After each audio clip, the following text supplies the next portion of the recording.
his wife are too funny together. He was asked on live if he still cheats on his wife, and this is how they responded. Yeah, still cheating on your wife? Baby, somebody want to know, am I still cheating on you? you hear that little laugh? Boy, we happily married. Stay out of married. You hear my wife laugh like a motherfucker when I ask her that question. Yeah, I'm still cheating. Motherfucker, get out of my motherfucking bed. Nigga, hell yeah, I'm still cheating. Go keep cheating. I got all the goddamn money in the world. You think I'm just gonna stop cheating? Yeah, I'm still cheating. Yeah, what's wrong with you? Yeah. Yeah, bitch. What you trying to get a nigga in trouble for?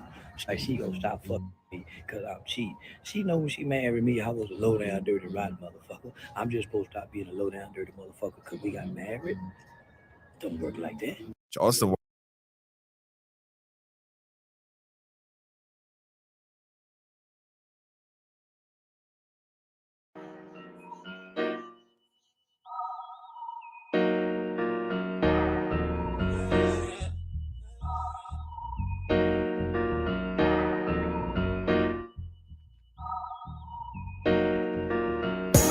Dear God, please don't let me relapse and return to the evil that men do.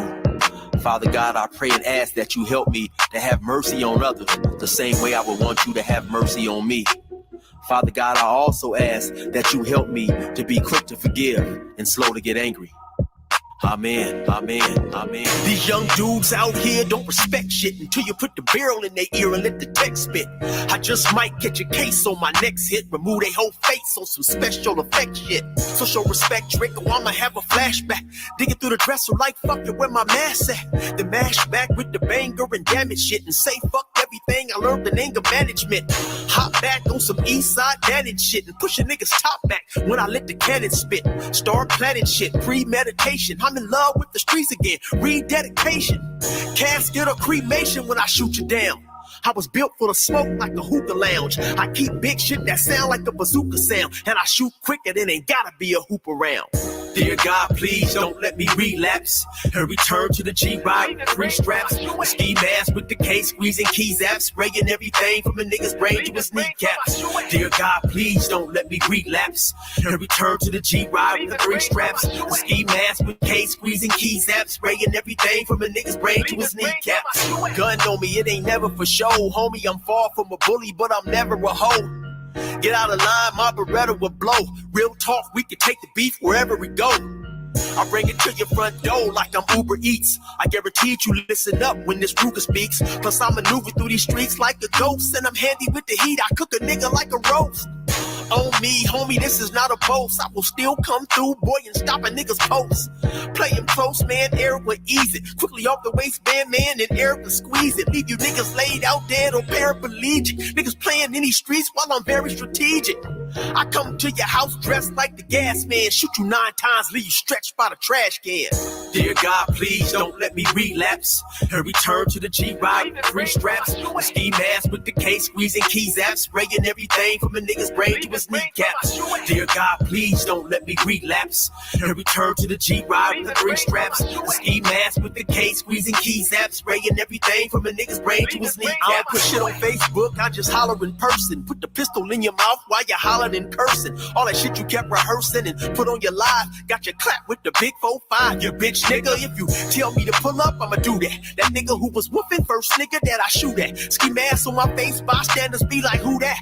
I ain't with the talking, bitch boy, I thought you knew that. Leave his brains where my shoe at and bounce like I'm on a trampoline. Leave you laid out nigga like you camping on the scene. If you want something sweet, grab a peach or tangerine. Niggas won't smoke, well fuck it, I'ma let them handle steam. AR with the beam, you see the red dot? We tug on this trigger nigga, it'll make your head pop. Blood pouring down to your shoes, call it Red Sox. Your brains hanging all over your shoulders like some dreadlocks. Expect the gang get dead off if they ever cross the line. The Lord said in the Bible, oh revenge is mine. So I'm just trying to find a righteous path between the two. Before I lose control and do the shit I used to do. This being humble shit is new. I'm trying to turn the other cheek, but I ain't never been a bitch, so watch your mouth when you speak. Your mercy's what I seek, so I pray on bended knees. Don't let me get the K with the extended clip and squeeze. Lord, please. Dear God, please don't let me relapse and return to the G-Ride with 3 straps. The ski mask with the case, squeezing keys apps, spraying everything from a nigga's brain to his kneecaps. Dear God, please don't let me relapse and return to the G-Ride with the 3 straps. The ski mask with the case, squeezing keys apps, spraying everything from a nigga's brain to his kneecaps.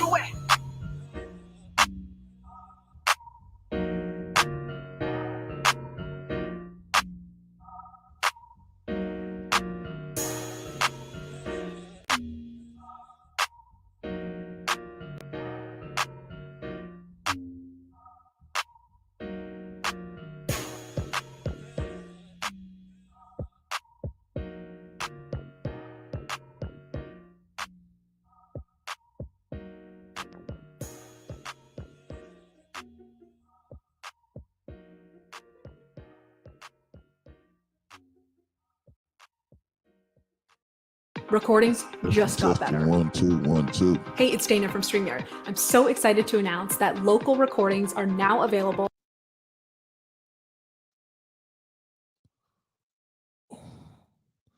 Testing 1 2 1 2. Can you guys hear me? Give me a 1 in the chat if you can hear me, man. I'm trying to still put this audio together. Give me a 1.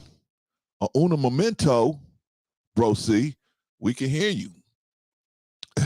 All right, right on. Thank you, guys. All right. Let's take care of Brother Eric, man. Brother Eric, thank you for giving us that the good music that you allow us to use on this platform. We appreciate Brother Eric. Go check him out at 16 to Life, the YouTube page. Go check him out. He's got some good man, he got a lot of good content over there, man. Just good everything, man. Music, comedy, real stories. I mean, he just got a lot of good stuff over there. Merch, you know what I'm saying? I got one of his pullovers over there, man. So yeah, man, yeah, good dude. Plus, you know, yeah, Brother Eric's a good dude, man. Good dude, man. But anyway, don't get it twisted though. He will he will put them hands on you, man, if you got to, man. But you know, he's a good dude. As long as you respect him, show him respect, he'll show you respect. But okay, man, go on and check Brother Eric out. That's Brother Eric. All right, y'all. What's our topic today?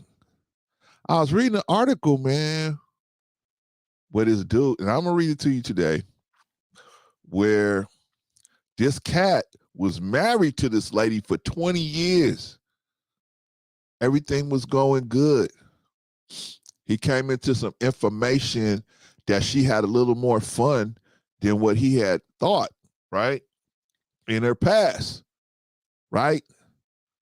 She was, you know, making it happen out there. He got so bent out of shape over it, he divorced her. He divorced her, right? So we're gonna talk about that, y'all, man. You know, what are some reasons why people do divorce? What are some reasons why they don't divorce? What makes people hang on? What, you know, in these long-term relationships, right? Because I was like, man, and they've been married 20 years. See, y'all think, man, when people get married, man, once you sign your name on that piece of paper, it's a done deal. And then you get shocked when people get divorced. It's not a shock, man, because people are not going into it with the right reason. If you knew what marriage really was about, you wouldn't go into it. You would say, "No, I know I'm not ready for this." And we get mad at people for not going into marriages, agreeing to go into marriages, because in theory, it sounds good. In theory. Well, if you know yourself, why would you put yourself in a situation with all that pressure? Marriage is a lot of pressure. Marriage is a pressure cooker. A lot of pressure there, man, right? You basically telling somebody, hey, I'm not going to do nothing wrong for the next 30 years or however long we live. I'm not going to do nothing wrong. Is that reasonable? Does that make sense? Of course you're going to make mistakes, right? Of course there's going to be misunderstandings, right? But the average person don't realize that. They don't recognize that, right? They go into a marriage thinking, hey, man, well, now that I married this person, it's all good. Yeah, it's all good for the first 5 years. Right? It's all good, right? But when the obligations start stacking up on you, then that's when you start seeing what you really got. It's easy to be in a marriage where you ain't got no serious issues going on, right? And that's how most marriages start out. There ain't no serious issues in the beginning. You trying to spend time with her, she trying to spend time with you, and you basically, having fun time all the time, right? Then one baby, then the next baby, right? Whoever's making the most money says, the money I'm making ain't gonna get it at the rate these babies are coming along. The money, so I got to put more time into my advancing my career. That's enough. See, the babies themselves gonna pull time away from everything. Now you trying to put more time into getting your career. You might go back to school, or you might go study a course. Whatever you're doing to advance your career, it's gonna take time. That's gonna take even more time away from the relationship. This is why I say you got to be on the same page with a person, and you got to always be flipping them over. Hey, I got to do this I got to go to school, go back to school. Are you good with that? You know what I'm saying? You got to keep flipping them over, because if you don't keep checking with them, you just going to assume that they understand what you're doing and why you're doing it. And when you out here doing stuff and people don't understand why you're doing it, man, they can misinterpret what's going on. He ain't being here because he don't want to be around me. He probably got another girl. He got another woman out there. Or she got another man out there. I'm gonna tell you when you let me tell y'all this is when your relationship is in really bad shape. This is when your relationship is in real bad shape. And after this, I'm gonna check everybody in. But this is when your relationship is in real bad shape. When you start using those little trackers, right? My wife is still mad at me, man. She like, I want to track you. Put you're not gonna track me. I'm old school. If I ain't there, I ain't there. If I don't answer, I don't answer. Right? She's like, you can track me. I know. But I don't want to be tracked. I'm already being tracked by the phone company. Now you're going to track me. Hey, you at the store? Hey, pick me up this, right? Do this. You got to add extra stuff for you wherever you think I'm someplace that can be for you. No. I already make life real easy for my wife, so I'm not going to do that thing. No. Plus, even if it wasn't my wife, man, I'm just not a tracker, dude. Maybe if I get, thank God that my health is at where it is. But if my health was not as bad, Reese, I'm like that, man. I don't want you to track me. Well, what you must be up to something. My wife used to say that to me. You must be up to something. I ain't up to nothing. You call me, I answer. I'm right there. And my wife will FaceTime me. Hey, I'll jump right on the FaceTime, right? I just don't want to be tracked. That's just me. I don't want that, right? I have a issue with that. I don't feel like I feel like that's a step beyond, a certain situation in a relationship. I think a relationship has to have a certain amount of trust, right? I don't want to be tracked. I don't track even though my wife got my phone, she set it up so I could track her, right? But I don't want to, I'm not trying to track my wife. I believe that she has good intentions. She's gonna go do the right thing. I don't want to be even like, oh, I got to track her because I'm gonna see where she's at. For what? She doing what she doing. It'll all come out, right? If Brocy is doing something crazy, it'll come out, right? I noticed that, man, Vaughn. I noticed that. It's just like the old school people. We just like, man, nah, man. You know how much pressure my wife had to put on me to get a cell phone? She's like, you got to get a cell phone. I was like, why? I don't need no cell. I ain't there. Right? She's like, no, man, what if they call me? I'm busy. I got a flat tire and I can't go pick up the kids and stuff. The kids was what she was able to push that past me with the cell phone.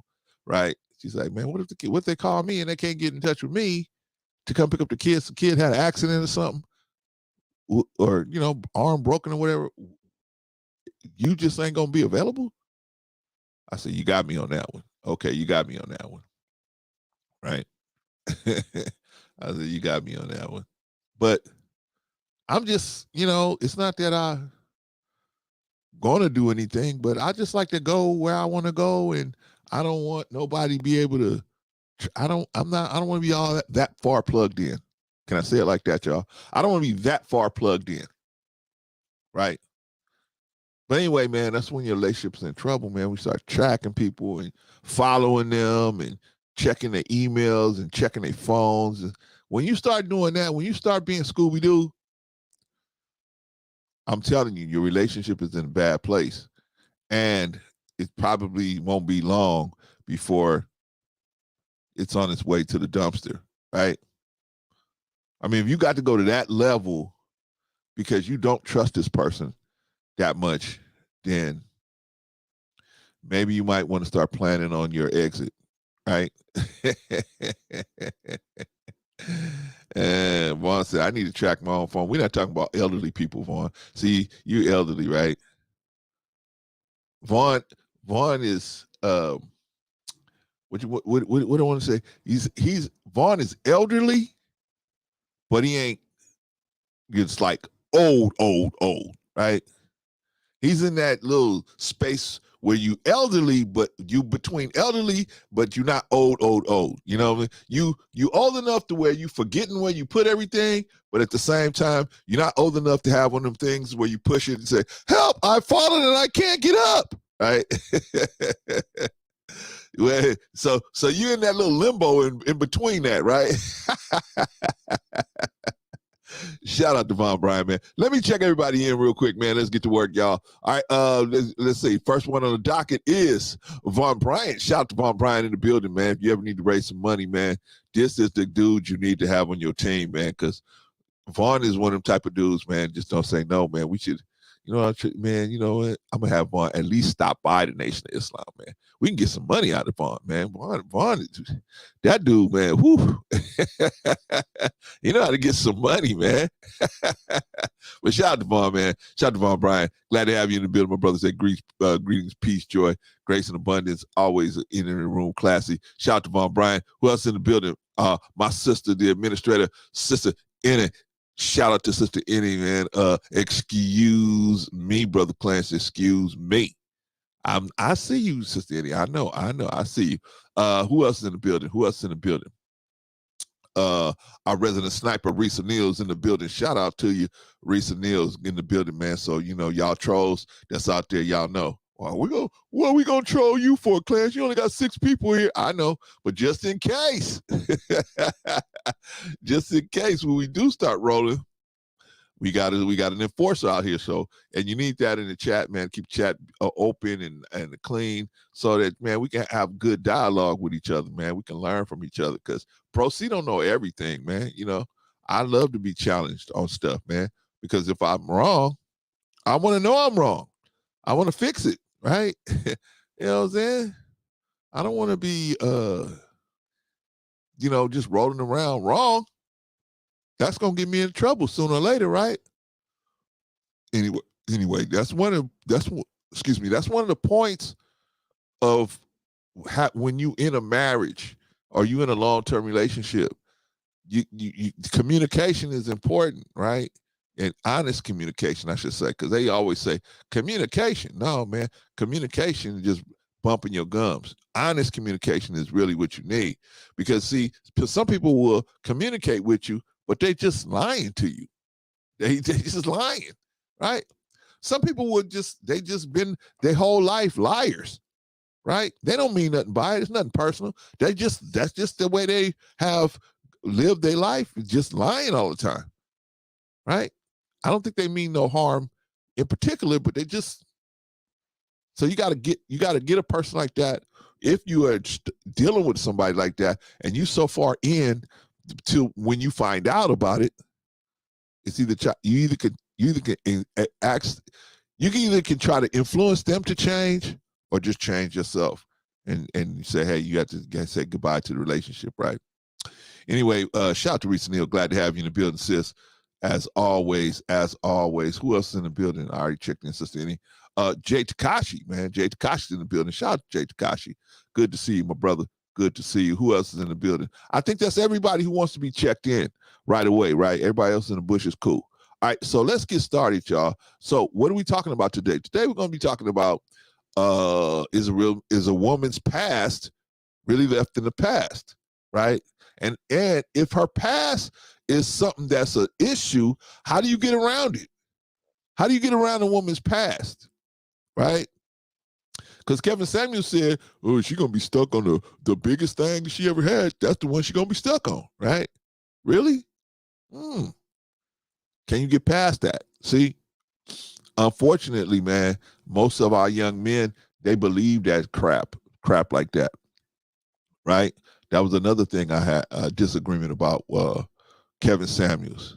I just disagree with him so many different places. But hey, man, a lot of our young men believe that, right? They believe that just a bunch of malarkey like that, right? But we're gonna get into it, man. We're gonna get into it. So let's get busy, man, so we can go and do what we need to do, y'all, and get to the actual meat on the bones here. Okay, so the first thing we're gonna do is, let's see what we're gonna do here. Oh, I know we got it. Ooh, this is a bad one too, man. This is a bad one. Oh man, you guys like Chick-fil-A? Oh man, this is a bad one. This is a tough one. Let's see. Here we go. All right. Chick-fil-A operator accused of sex misconduct with a minor. Ouch! In Lancaster, California. Oh, South Carolina. The operator of a Chick-fil-A in Lancaster has been accused of sex misconduct with a minor, according to police reports. On January 10th, well, that was like, 4 days ago? The Fort Mill Police Department was dispatched to an alleged assault that involved a juvenile, according to the police report. At the scene, police conducted interviews with the victim and his mother. They were also shown a photo of 56-year-old Leif Thompson as a potential suspect in the case. Fort Mill detectives, with the assistance from the Lancaster County Sheriff's Office, arrived at Thompson's home on Kerrigan Drive, the report says. According to police report, Thompson confessed to being in Fort Mill to meet up with the victim and was taken into custody. Yikes. On the South Carolina Secretary of State's website, Thompson is listed as the owner of the Chick-fil-A on Highway 9 bypass in Lancaster. Chick-fil-A's website also shows Thompson as the operator of this location. It is not clear if the victim worked for Chick-fil-A. Arrest warrant showed Thompson has been charged with criminal sex contact with a minor ages 11 to 14 years old. He's being held at the Moss Justice Center. Holy smokes. Holy smokes. Boy, I think that's it. All right, y'all. What does that say? So the kid might be working with the kid might be working at the Chick-fil-A, right? What does that mean, man? Even your boss could be doing this stuff, man. We got to teach our kids, because our kids are going out here getting jobs, right? They may not even know that somebody's setting them up for something, right? Because the adult will be real nice to them, grooming them, as they say, right? And you don't even know, man. These kids don't even know. Some of these kids, man, they so green, man, and they just get caught up, right? They just get caught up, unfortunately. But anyway, like I said, man, we got to keep our eyes open, watch our kids. We can't leave our kids with anything. We got to teach them. Unfortunately, the world, these are conversations that we shouldn't have to have until a certain age, right? But the world is in a position, the world is set up. I don't know, Vaughn, they won't say whether he worked at Chick-fil-A. Why was Chick-fil-A mentioned? Because the abuser owned Chick-fil-A. And it probably has something to do with it. I mean, the person was trying to get a job there or something. I don't know. But the point is, he was the boss. Now, did he use his station as the boss to do this to the other person? Who knows? Or did he promise them a job or whatever? Who knows what happened, right? We got to figure that out. They won't say in the article what's going on, right? You know, it's a juvenile, right? So they're going to hold back some stuff, right? But the man already confessed to it. So, you know what I'm saying? He already confessed, but I think he's out on bail. I think he gave him $50,000 bail. I'm telling y'all, man, 2024, man, we're going to have to decide what we're going to do, right? Are we going to continue, you know, listening to a person that's talking crazy, or are we going to go our own way?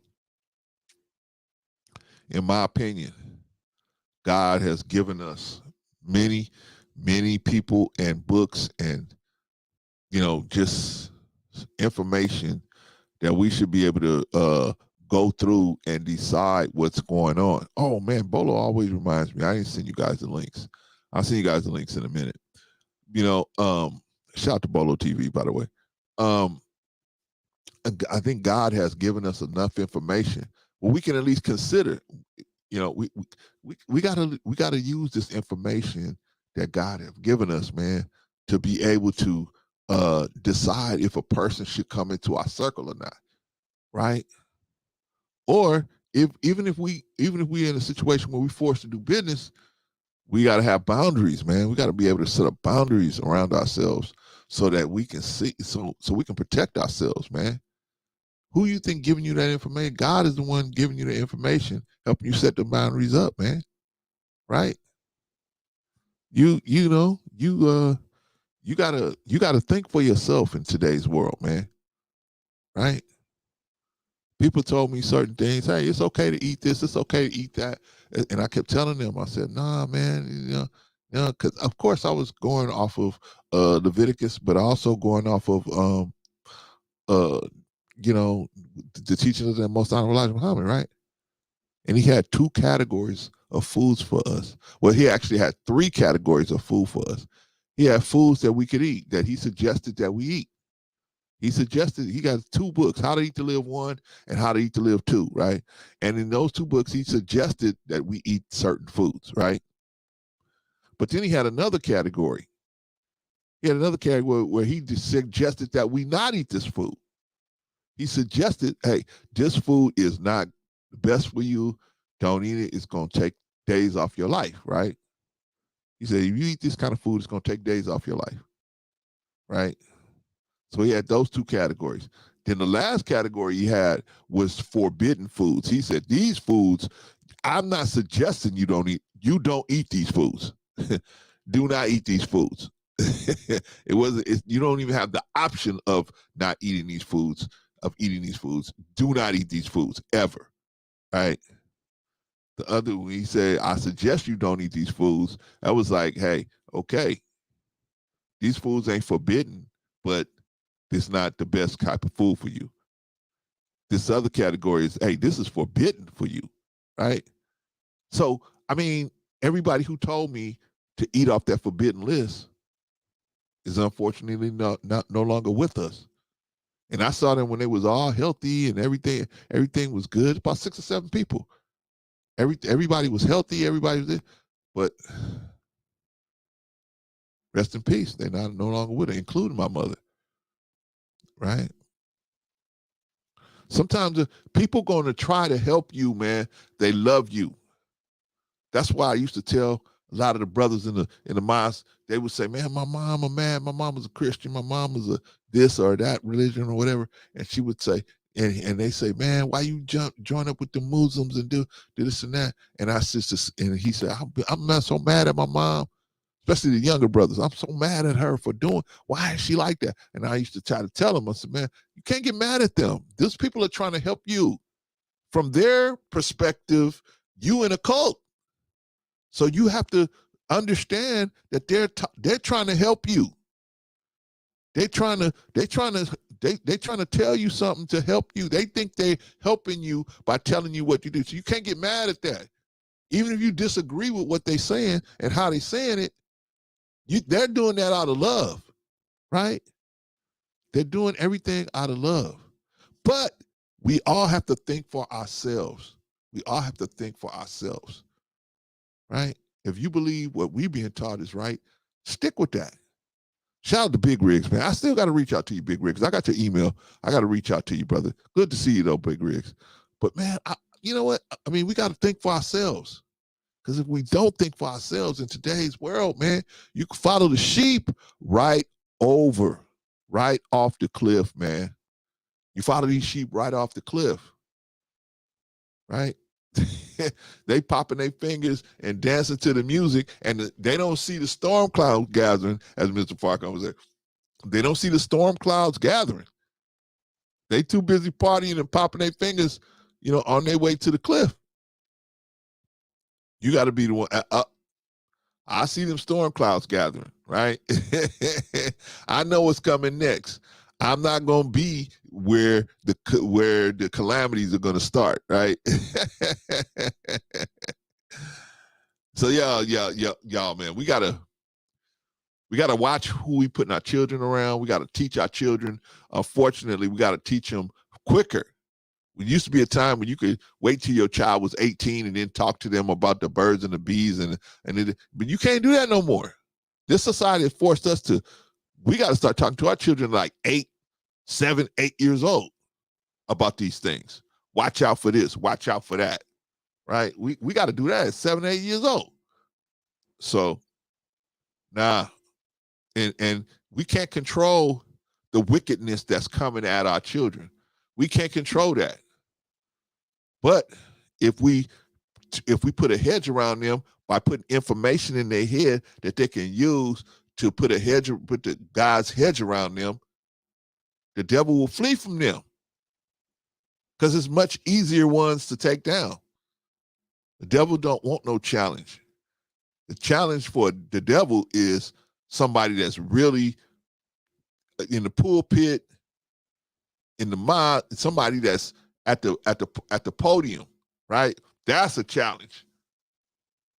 But they don't want just the regular. They want them, but they know that they can get the satisfaction of busting somebody down easier with somebody that don't have a hedge around them. So we got to think for ourselves, y'all.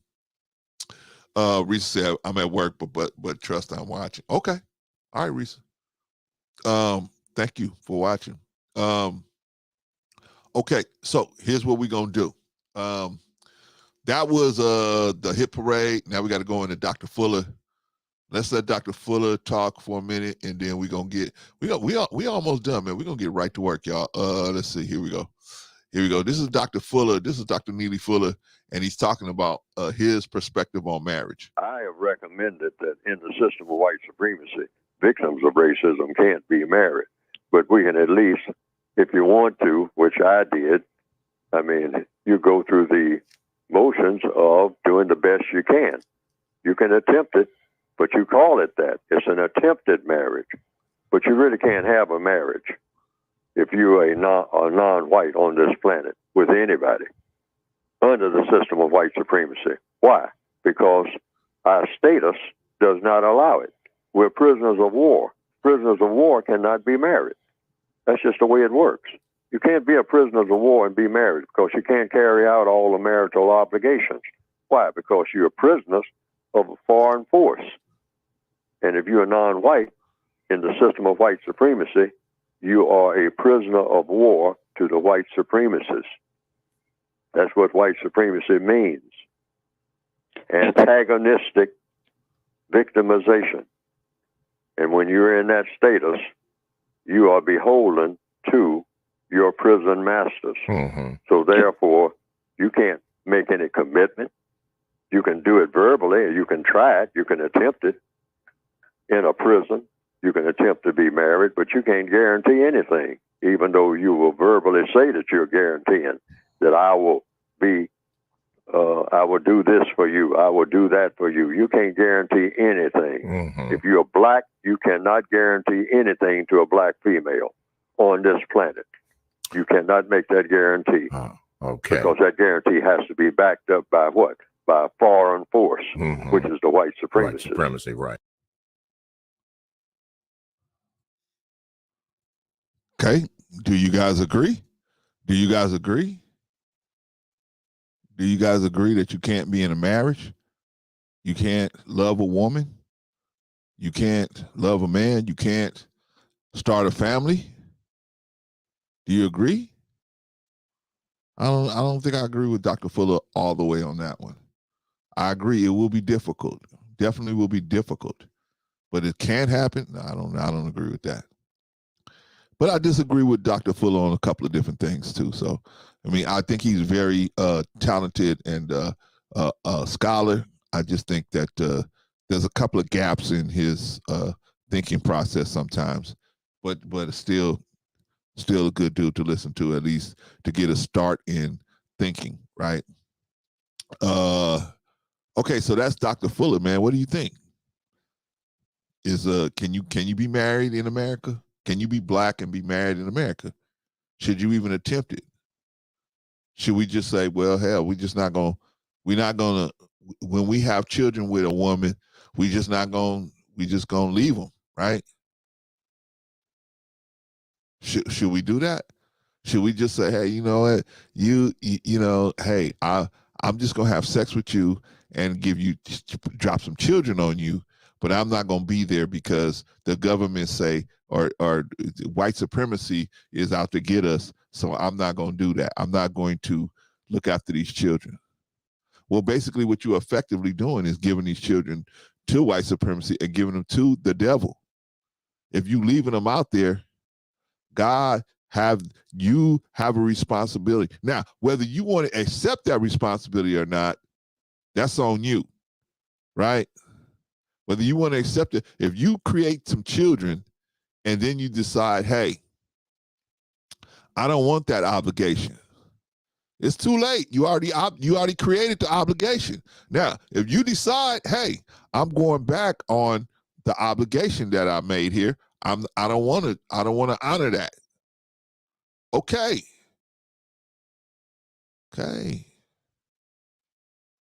But remember, if you create an obligation and you go back on it, why should God continue his obligation with you, allowing your heart and your lungs to continue to pound and breathe?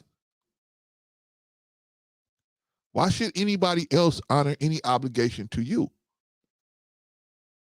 Uh-oh, Brother Clarence, you going too deep now. Yeah, man, why should they? Why should God honor his commitment to you to give you the present? Like Brother Bolo said, the present, the gift of being able to change the past into the future. Take the past and rearrange that information so that you can have a brighter future. Why should God honor that? Why should God honor that? But we don't look at it like that, right?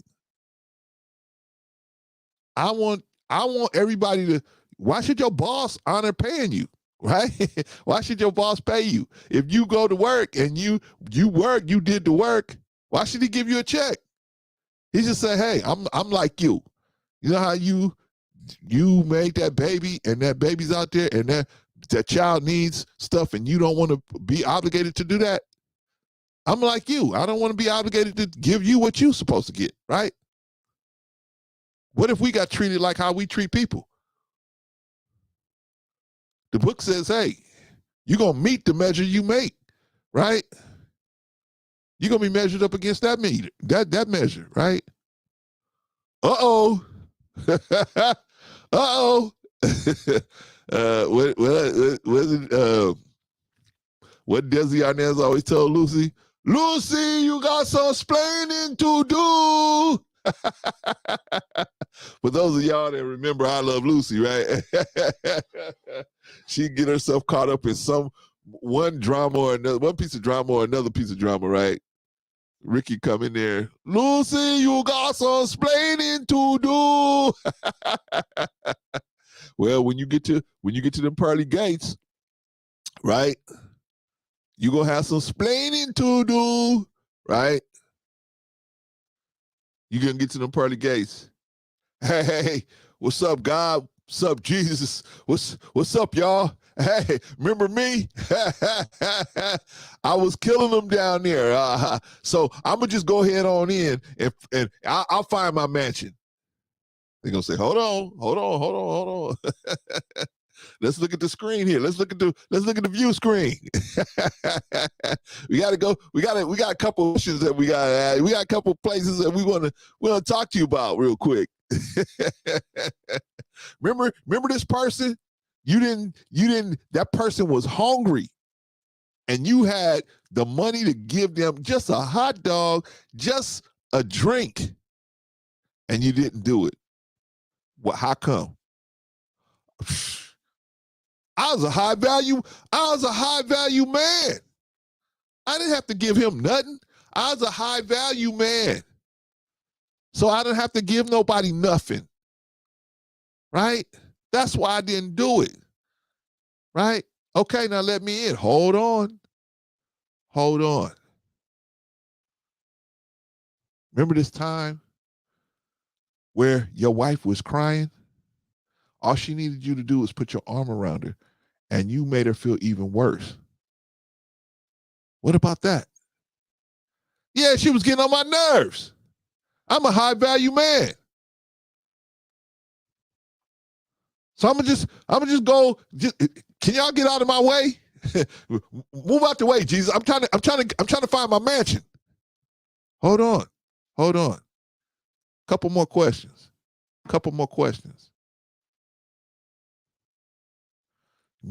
See your children? These are your children, and they suffering, they starving, they suffering. They sitting in the dark. Yeah, why they sitting in the dark? They sitting in the dark because you wouldn't pay your child support, and the mom had to decide food over electricity because you wouldn't pay your child support. Well, that was on her. You know what I'm saying? That's on her. She, that was on her. Y'all tripping, man. Y'all keeping me from my mansion. I'm trying to get to my mansion. Oh. We got some bad news for you. Did you think that thinking was right? Yeah, I thought that was right. I thought that's the way okay, good. We're going to judge you on that same curve. We're going to judge you on that same curve right now. And based on that, sorry, buddy. You got another stop to make. I want to find my mansion. Well, you ain't got a mansion here. Maybe you got a mansion someplace else, but not here. You know, come on, y'all. People say it's karma or whatever, but hey, man, we should be a good person for ourselves first of all, right? For ourselves, so that we could sleep at night, right? We could laugh and joke with each other, right? Me and this brother Bolo, we call each other, laugh and talk with each other, man. You know, Rico Vaughn, we laugh and talk each other, but we good with who we are, right? We trying to grow and be better people, right? We ain't all done, but we trying to grow and be better people. Risa said, "Don't fall for it." You know what, man? I like Dr. Fuller. I just don't think that I don't agree with everything. Well, I mean, I can't say I agree with anything, everything anyone says, right? I have to examine everything anyone says. So I'm not, and I'm going to do the best I can to make it work in my head. If it don't work in my head, I don't just throw that person away. I just say, okay, that's that. They don't think that way that I think. Okay, cool. But I know on this subject, in this particular area, you probably not have as much experience as me. I don't think Dr. Fuller got his 33 years. I'm going to be 34 in May. I got 34 years experience in marriage. Ups, downs, highs, lows, sick, non-sick, rich, not rich, but, bags of money, no money, you know what I'm saying? Doing well financially, doing not so good financially, right? Really, really stupid. Really, really, God came into and pulled me in and to help me to see better. So I've been through a lot of different stages. right? And still ended up married, you know what I mean? But anything can happen, man. Anything can happen. Nothing is promised to us, right? Like they were talking about on the Village the other day, man. Job, man. Nothing's promised to us, man. Just because you want to be a godly person, man, that don't mean everything's gonna go great. You ain't gonna have no problems. That's where the sheep out there, they think that. They think if I just say I'm with God, I ain't gonna have no problem. My problem's supposed to all go away. No. On the contrary, the more you show more loyalty to God and his word, they're coming for you. They're coming for you. That's why we have the examples of Prophet Muhammad, peace be upon him. We have the example of Jesus, Moses, Musa. We got all these examples of men that the cause was bigger than their personal desires, right? The cause, the mission was bigger than their personal desires, right? Well, when you're in a marriage, the marriage is bigger than your personal desires, right? Right? The marriage is a small representation of you trying to represent men, represent yourself in a good light, godly light, right? That's what marriage is, right? We ain't animals. What they say in Goodfellas? We not animale. We're not out here with. What if there was no marriage? What if there ain't no marriage? Right? You just have sex with whatever woman you find, you grab her and just have sex with her, right? How could we have a civilized society with that situation going on? Right? In a civilized society, which is what we as human beings are supposed to, that's what we supposed to have, especially us that's a little more melanated. We supposed to be in a civilized situation. That's the highest level, for us to be in. But man, if we don't have marriage, right? Animals don't have marriage, right? You see bears, man. Man, they smell a female. They figure she's in heat, man. They just go find her. Cubs and all. Pow, they bust her down, right? Same thing with the lions, right? Bam, they bust her down. There's most mammals. They just bust you down, right? And another one could come after that one. And another one could come after that one, right?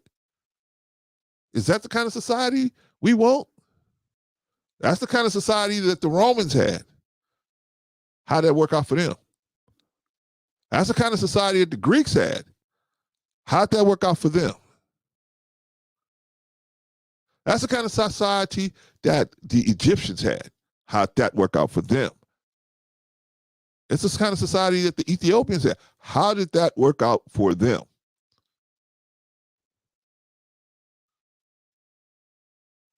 We got to be better, man. We got to be better. So that's what I'm saying. We're going to talk about marriage in a little while. So Dr. Nully Fuller, man, he must know what he's talking about. Some things he does, but nobody knows everything. So everybody has gaps in their understanding and knowing and knowledge. We all do. No one man knows everything. Right? So I don't agree with Dr. Fuller today about this marriage situation. I don't agree with it. And I don't see a better alternative. The better alternative is what? Let's just have unprotected sex with women and just don't be what do you call that? Don't honor our obligation to the concepted child. I don't agree with that. All right, let's move on, y'all. We got one more thing to do, and then we ready to go. We're ready to get right into the situation here. Let's see. Today is January 14th. Today on January 14th, one of America's greatest fighters of civil rights, Horace Julian Bond, was born on January 14, 1940 in Nashville, Tennessee. Educated civil rights leader, politician, author, and spokesperson for the disenfranchised. Julian Bond will be remembered as an integral part of the Civil Rights Foundation that transformed the lives of millions of African Americans. He graduated from Morehouse College in Atlanta, Georgia, and was one of the founders of the Student Nonviolent Coordinated Committee, SNCC. Bond entered politics and served in the Georgia House from 1965 to 1975 and in the Georgia State Senate from 1975 to 1986. He ran for Congress in 1986. I remember that. He was defeated by John Lewis. He served from 1971 to 1979 as president of the Southern Poverty Law Center and taught at several universities, including Harvard. Bond served as chairman of emeritus of the NAACP. He died on August 15, 2015 at Fort Walton Beach, Florida at the age of 75. Yeah, I remember Julian Bond, man. Julian Bond was a hustler, man. He was he did a lot of fighting, a lot of activism work, man. I remember Julian Bond. Okay, shout out to Julian Bond. All right, y'all, that's it. That's it. Let's get to work. Are y'all ready to get to work? I didn't send out the what you call it, man. Let's send out the links. Okay, there we go. Okay. Let's see. Here we go. Here we go. So, Clarence, where'd you get this topic from? Let me show y'all, man. Let me show y'all where we got it from. Okay. All right. It's a man divorcing wife after learning about her wild years in college. Backed up, I guess, by the friends, right? A father of two has filed for divorce from his wife of 20 years after discovering the truth about her wild years in college. Yikes. In a post related to Reddit under the handle You Particular Library, a 43-year-old man describes how an honest conversation with his wife led to him learning the truth about their relationship and realizing that they could no longer be together. Why? Why can't you be together? We talking about the past, right? Okay, we'll see. Cheating is prevalent in America. In 2022, a YouGov poll of 2,000 U.S. adults found that 54% of those who have ever been in a monogamous relationship say they had been cheated on, either physically, emotionally, or both. Infidelity might have led this particular man to file for divorce, but the circumstances surrounding his wife's unfaithfulness were a little more complicated than most. Writing in the Reddit post, the man explained how he first started dating his wife in high school and carried a long distance relationship. Warning, Will Robinson. Warning. That's the first sign that we got a problem. A long distance relationship. That's the first sign, right? Relationship during college. They married soon after graduation, and he admits their life together has been pretty great up until now. So what's the problem? Things took a turn when some of his wife's college friends came to visit after Christmas.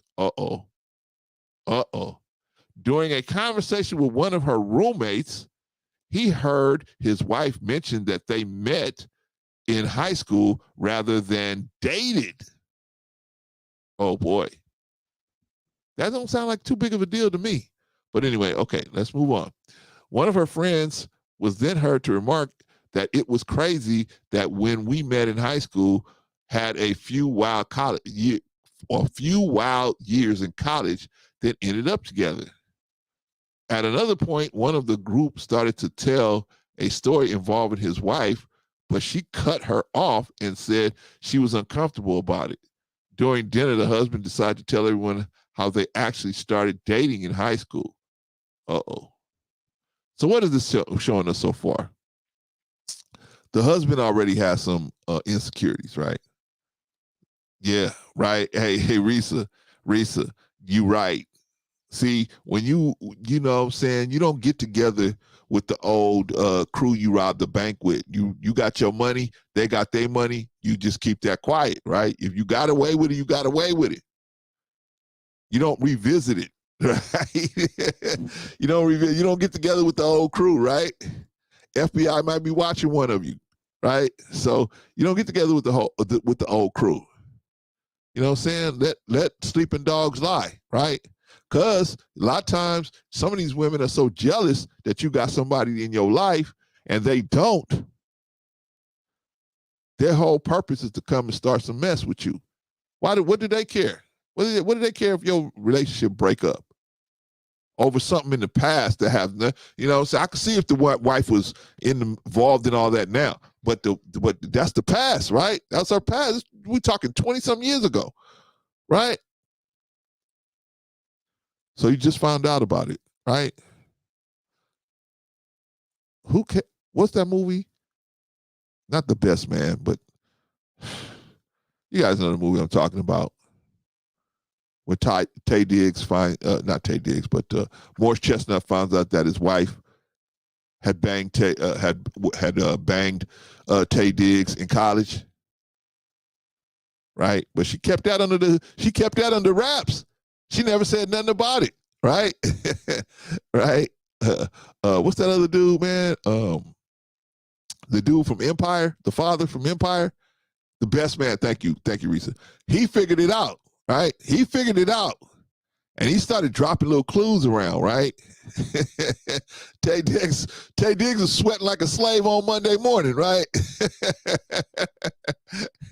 Every time he was around that dude, man, he was sweating like a slave, right? Well, Ice Cube say he's sweating like a slave at a white lady funeral, right? So he started, but the thing about it is, that dude, the father from Empire, his name escapes me right now, right? But the father from Empire, he was like, he just wanted to start something. He just wanted to start some mess because he was alone and by himself. And so he just said, hey, look, I don't care how this turns out. I'm having fun sweating this dude, and the real dude that he really had a problem with was Morris Chestnut. He just wanted to see that situation get all busted up. But he always act like he was cool with everything, right? I wouldn't either, Risa. You know what I'm saying? Risa, if you say, hey, man, Clarence, man, I did this and I did that. I did this, I did that, right? You're told in confidence, you told me a bunch of stuff like that, right? 3 or 4 years later, I'm standing at your wedding, right? And I'm like, man, dude, wow. Okay, this is a good dude. Terrence Howard. Thank you, Risa. So I'll be like, damn, man, this is a good dude, man. Risa won, man. This is a good dude, man. This is a good dude. I'm not gonna give it to. Hey, let me tell y'all about Risa, man. See, a lot of times people be drinking at them toasts, right? And they start talking about them college years or some other stuff, right? But I wouldn't say nothing about nobody, nothing. I would never do that. I would never say nothing like that. And I think that's the best way we should all be, right? If a person has been lucky enough to find somebody that could stand them, right? I found somebody that could actually stand me, right? All my craziness and nastiness. That's somebody that could actually put up with me, right? Hey, don't y'all come, hey, man, remember the time Bro C did this and did that? Don't y'all come and do that, man. Y'all come and wish me happiness, right?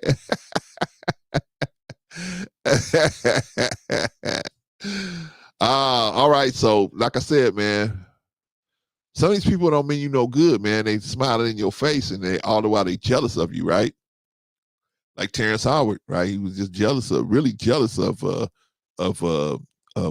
Morris Chestnut, right? Anyway,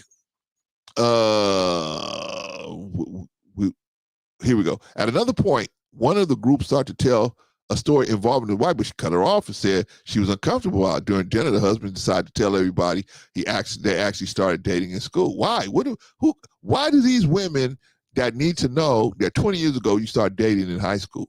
Who cares? Get these heifers out your house. I mean, who cares?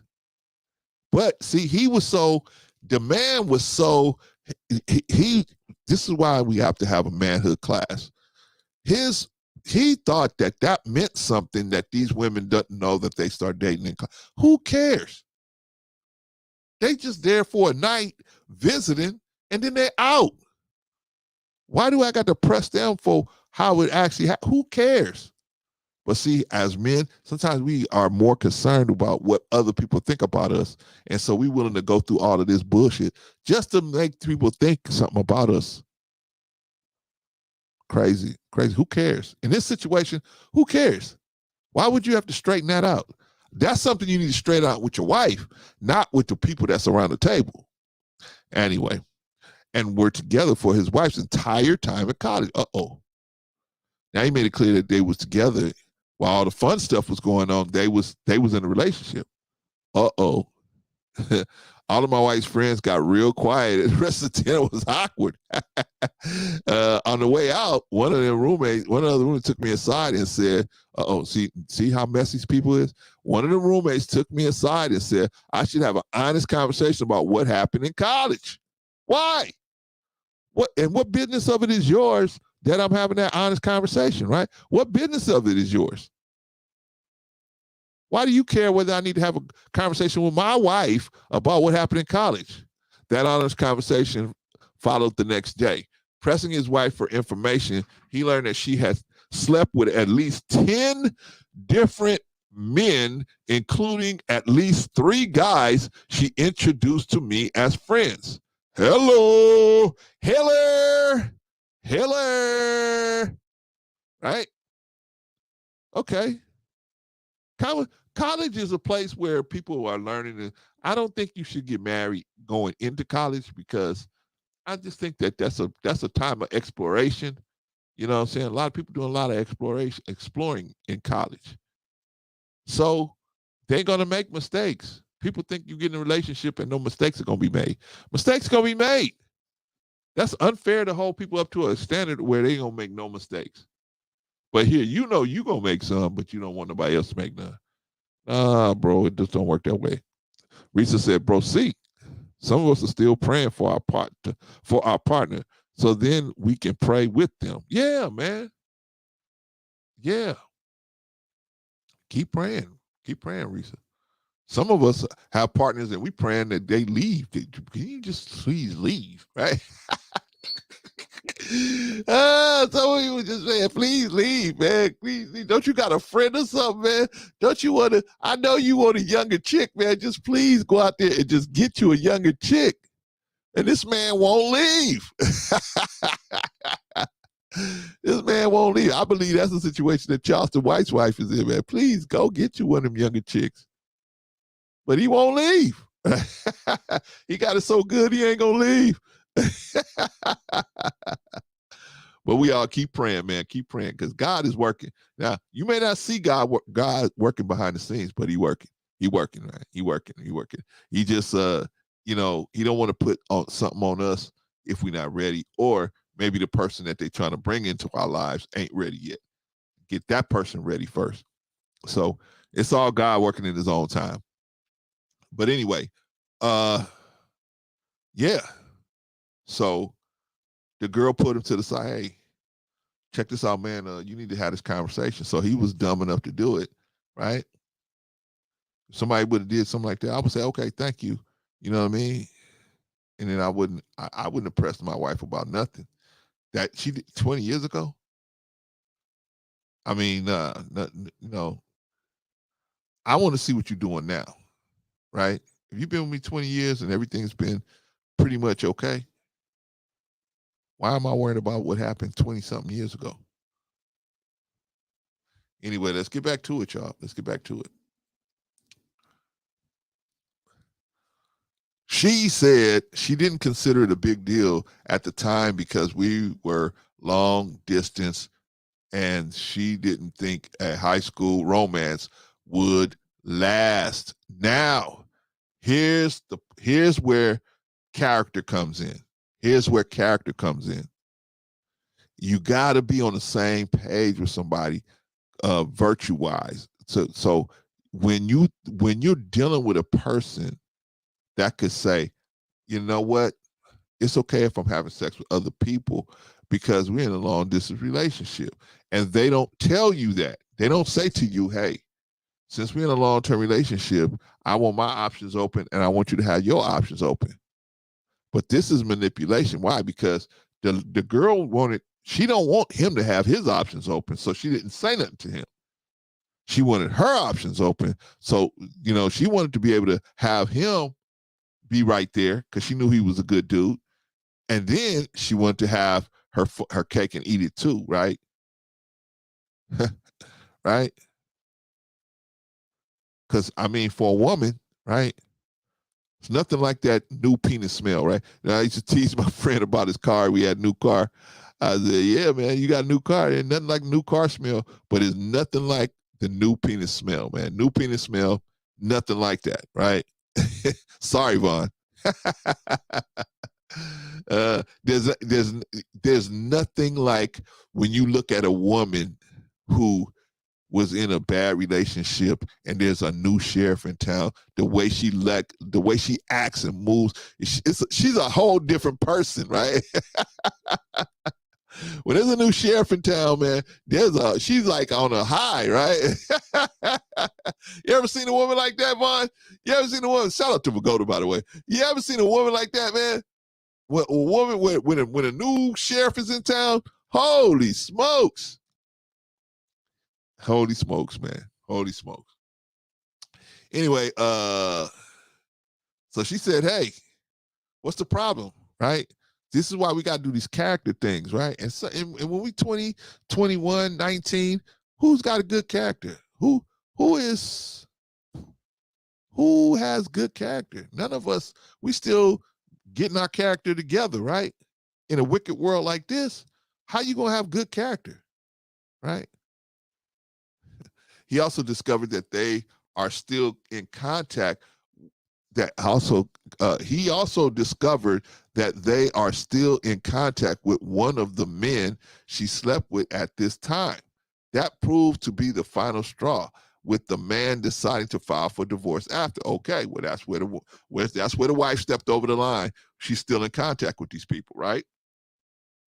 That would obviously let me know, okay, you was banging this dude out and now you still in contact with him. Obviously, you got space for him to come back. See, what you want in a wife, what we want as men in a wife, we want a woman that has only a heart for us. So she's only going to give her vagina to us. Because if you got a heart for this other person that was in the past, the baby daddy, whoever, right? Daddy long stroking, right? Whoever you got your heart still open to this dude by way of, we just friends now. He respects our marriage. We just friends. Okay. See, me, I'm at this age, I don't fight nobody, man. I wouldn't fight nobody. I say, okay. And bam, you get them divorce papers they hit you right in between the eye. Bam. But let me explain. You ain't got to explain that. Everything's good, I'm just not making no more trouble for myself. I already made enough trouble for myself all these years, right? Now I've grown to learn that I don't want no trouble. I don't want no problems, right? And people that want to give me problems, I'm going to defend myself from you. I'm going to cut myself off from you so that I can understand the husband at this point. Because he's saying, hey, man, you still in contact with this dude? Oh, no. Oh, no. For all I know, he's getting the cakes right now. Right? Since you thought it was okay to give him the cakes then, you probably think it's okay to give him the cakes now. Right? It is a decision that both he and his wife's family are urging him to reconsider. Why? Why do I need to reconsider that? If she's still in contact with this dude, why do I need to reconsider that? That is a major character flaw. I would tell you what I would do. I would go to counseling. If 20 years, I wouldn't just throw it away like that, but I would definitely go to counseling. And I would definitely move out. I would definitely get my own place. Definitely. I would not stay living with somebody that, okay, you can have your friend. Okay. You want to be with your friend? Hey, have your friend. But I would definitely get if she wanted to get counseling. Never drag somebody to marriage counseling. Don't do that. That is very foolish, because marriage counseling only even has a chance of working if both people really want to go to it. If both people are really that interested in making it work, that they both want to go on their own. When you drag a person to marriage counseling, all you're doing is wasting everybody's time. If that person don't want to go to counseling, that person really don't want the relationship to evolve into something that's good. They like the way it is. They like the manipulation. They like the getting over it. They like that. They like the pain they putting on people. They like it. They cool with it. The reason why they don't want to go to marriage counseling, they just want you to get over being in pain, right? They want you to accept the pain that they're dropping on you, accept the drama they're dropping on you, and then just get over it, right? Just learn how to get over it better. I think some men just think that way, like the more problems I drop on you, you got to just learn how to get over it better. I'm telling you, man, this is the thing I had with what's his name, Kevin Samuels, man, where he said, hey, you can put your hands on your woman and or you can whoop on her, and you can have all these different women in her and in her face and all that. You could do it. I mean, we all got the choice of free will, right? You can do it, but I don't think it's a good thing, because what you're doing by doing something like that, you're showing your wife disrespect, right? And we're all human beings, and we want to be respected in a closed society system. We want to be shown respect. We don't want to be the person that people are standing on and stepping on. Nobody wants to be that person. Everybody wants respect. And if you constantly disrespecting a person's going to do something to change that at some point. They're not going to have no fear of, because you done made them conquer their fear of death. You made them conquer their fear of pain. You made them conquer, because you done drug them through so much stuff. They have no more fear no more. They think, hey, my life is junk. The only thing I got left is to make your life junk. And so they just and you getting into bed with a woman like that. You letting a woman like that make you food. This woman could poison you. This woman could do anything. When she finally gets enough is enough, man. Some women will say, hey, I just want out of this situation. But some women won't do that, man. Some women gonna inflict a lot of pain on you before they let you go, man. They're gonna stew you. They're gonna let you suffer before they walk out the door. And that's what you're setting up by disrespecting your woman like that. Anyway, it's both decisions of the white family to reconsider, saying it's wrong to throw away. It's wrong. Listen, family, it's never wrong to love yourself enough to say, this doesn't work for me. I want y'all to say that. Repeat after me. This doesn't work for me. Doesn't work for me. It's not working. I know it works for you, but this doesn't work for me. And when you're in a marriage, it has to work for both people. Marriage has to work for both people. You're not going to get 100% of what you want, right? Nobody's going to get 100% of what they want. But you should get most of what you want, right? I would say at least 85 to 90% of what you want. You should get that, right? Nobody's perfect, so you're never going to get 100%. Like, person's going to be on top of it. Everything's going to be great all the time. That's not going to happen. That's not reality. It's not reality. Sometimes a person going to fall off every now and then. And you got to reorganize their thinking process, right? Hey, baby, what's going on with you? Oh, and you will notice that they're depressed about something, and you got to see if you could do something about it. If not, you can't do anything about their depression. What you can do is try to motivate them to do something about their depression. You can't do anything. If a person's depressed, there's nothing you can do to make a person not depressed. They have to want to be not to be depressed. That's work they got to do. Anyway, let's finish the article, y'all. Let's finish the article and then let's talk about it. They said it's wrong to throw away a marriage over a few mistakes. Holy smokes. A few mistakes. That's like being a race car driver and having a pit crew that puts on the wrong tires. They don't put enough air in the tires. They don't put enough oil in the car to go around the track. A few mistakes. That's one too many mistakes, man. When your wife is still in contact with a dude that was busting her down 20 years later, that's not a mistake. That's not a mistake. That's something that she willfully wanted to keep in contact with this dude. Because what do most women do? Most women do this, man. When a dude keep coming back and try to come back and they in another relationship, she will say, hey, look, man, we had fun. We had our fun. You know, we had our time. But I'm with this man. I'm with this man. And I'm rolling with this man. This is a good man. I'm not going to throw this man away because you want to play games with me or you want to do whatever you want to do with me. And a good dude, what he'll do, he'll say, I respect that. But if it don't work out, you know, you got my number. She'll say, yeah, I got it. Yeah. Right? But what does a person that's been used to getting their cake and eating it too do?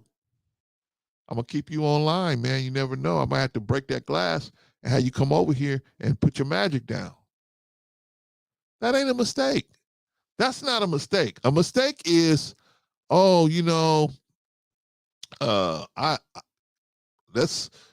go to the reunion, you see the cat, you get all caught up and everything, he take you in the back and you do something. That's a mistake, right? You just like, what was I thinking? What I tripped. That's a mistake. When you had sex with this dude 20 years ago, and for all we know, you might be having sex with him still, and you still on the phone. That is disrespect to your husband. But like I say, this is what I'm talking about, y'all. You got to have the virtues that'll show you when somebody's being disrespectful to you, right? You got to see that this person they don't think that you need to be respected like they need to be respected. Because they feel like, hey, I can still stay in contact with this person that was busting me down, and that's something you got to deal with, or I'm just gonna do it behind your back, right? But yet, if the man had did that behind her back, she'd be all upset, right? I understand, man. I'd look at that like that, and I'd say, hey, man. But I think I would be more open to going 20 years. I would be more open to going to counseling. I just would move out. I would make it very plain that this is not something it's just going to be over, right? You're not going to just, you're not going to just use fellatio to get your way out of this one. This one is going to take time, right? Anyway, he remains unmoved, though. Cheating on me with multiple men for years is unacceptable, no matter when it happened. I don't know about that. And the fact that she continued to maintain relationships with these guys, oh man, see that's the part right there. That's where you got to cut somebody loose, man. When you see that they want a different standard of respect for themselves than they want for you, hey, it's time to cut them. It's time to cut them loose. Because that is narcissistic. Shout out to Patrice, right? That's narcissistic, right? Behavior.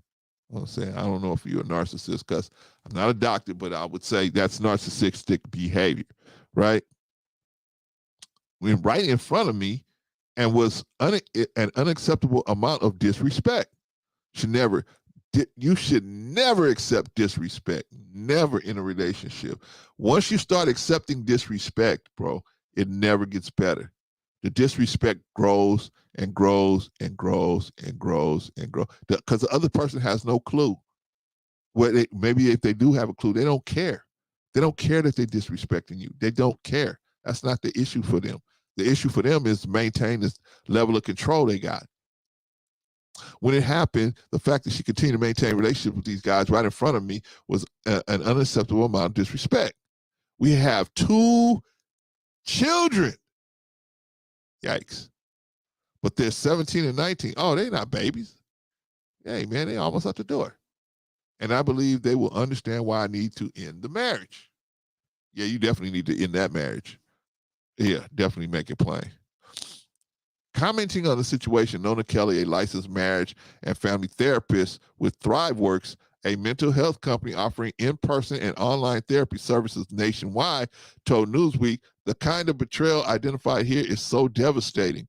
One often feels like they can't believe anything from their relationship was real. One thing that stands out is the fact that the wife has shown very little remorse at all.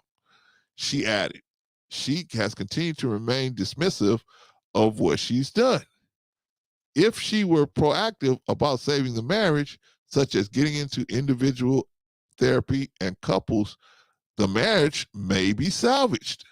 Ultimately, she felt that unless the wife changed her approach to the situation, there was not much in the way of scope of reconciliation. There's no reconciliation here. You can't go from a person not respecting you to them respecting you. They won't never respect you because they never respected you in the first place. They may try to manipulate you into getting back into the situation, but they're not going to never respect you fully like a person should. They're just not. When such a devastating breakdown of the relationship has occurred and there's no actual admission of doing wrong from the adulterer, it leads to having a difficult decision to make by the person who was wrong, Kelly said. The only way I can see the marriage being saved is if she's willing to be completely honest about the entire marriage and communication and communicate a personal plan of accountability. And I don't think so. People like this don't do stuff like that, man. The reason why she ain't, because she knows she got an emergency penis. She got an emergency penis. She got a shoulder to crown and an emergency penis on top of that.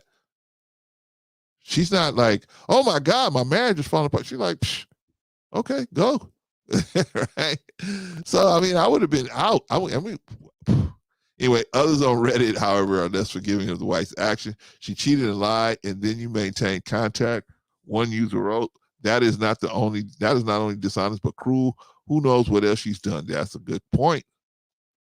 I could see the excuse of they were young and in college and she did something dumb. But to have her husband meet those guys and have one of them still in their life, nail the coffin. Man, I'm telling you, man, that kind of disrespect, man, you can't get that kind of slack.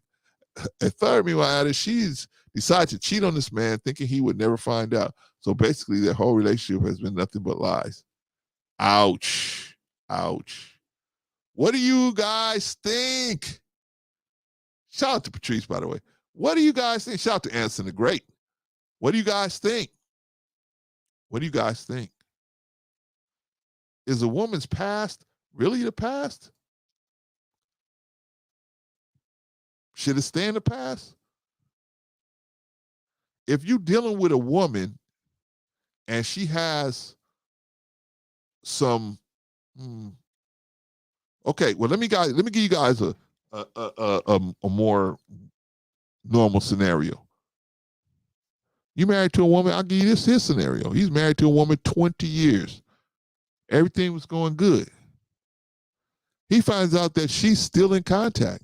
Well, first of all, he finds out that she's been, what do you call that? She's been unfaithful to him. She was unfaithful to him throughout her college years. That's the first thing he finds out. The second thing he finds out is that she's still in touch with these dudes 20 years later.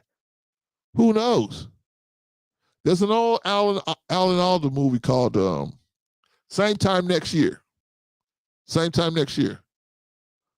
Where Alan Alda has a vacation. He vacations separate from his family, right? Because he couldn't stand the in-laws or whatever. And same thing this woman did. And so they both booked this cabin at the same time and they didn't know, right? So they ended up having to spend it, and it's a snow and all. So they ended up having to spend time in the cabin and end up, first they hate each other and then they end up, falling in love, right? And then the next year, they made plans to do it again and again and again. And they did it for all of their marriages, right? 20, 30 years. Every year they would meet at the cabin. They would do whatever. They went through all kind of iterations where they got mad at each other and they didn't want to talk to each other and they weren't going to see each other. They went through all kind of things that you go through in a relationship, right? But the point is, they did all this stuff behind the backs of their spouses, right? The spouses had no clue that they was meeting up with these people, with each other every year, right? What do you guys think about that? What do you think of how should you handle a situation? How would you handle a situation like that? You find out that your wife, first of all, what would you do if you found out that your wife had a past where she was a lot friendlier than you thought she was? I don't think that that's a problem. I don't think that that should be a problem. What I think it should be is,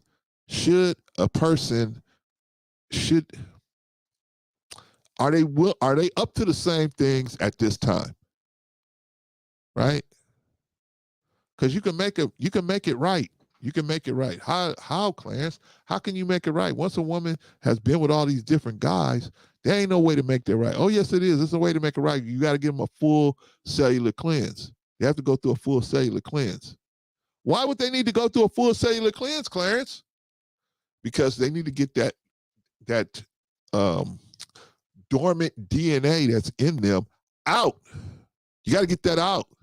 Stop it, Princella. Stop it. As soon as I find out the rebel base, I will tell you where the rebel base is. I can get that information from Vaughn, maybe Rico, maybe Bolo. I'll get that renegade information for you.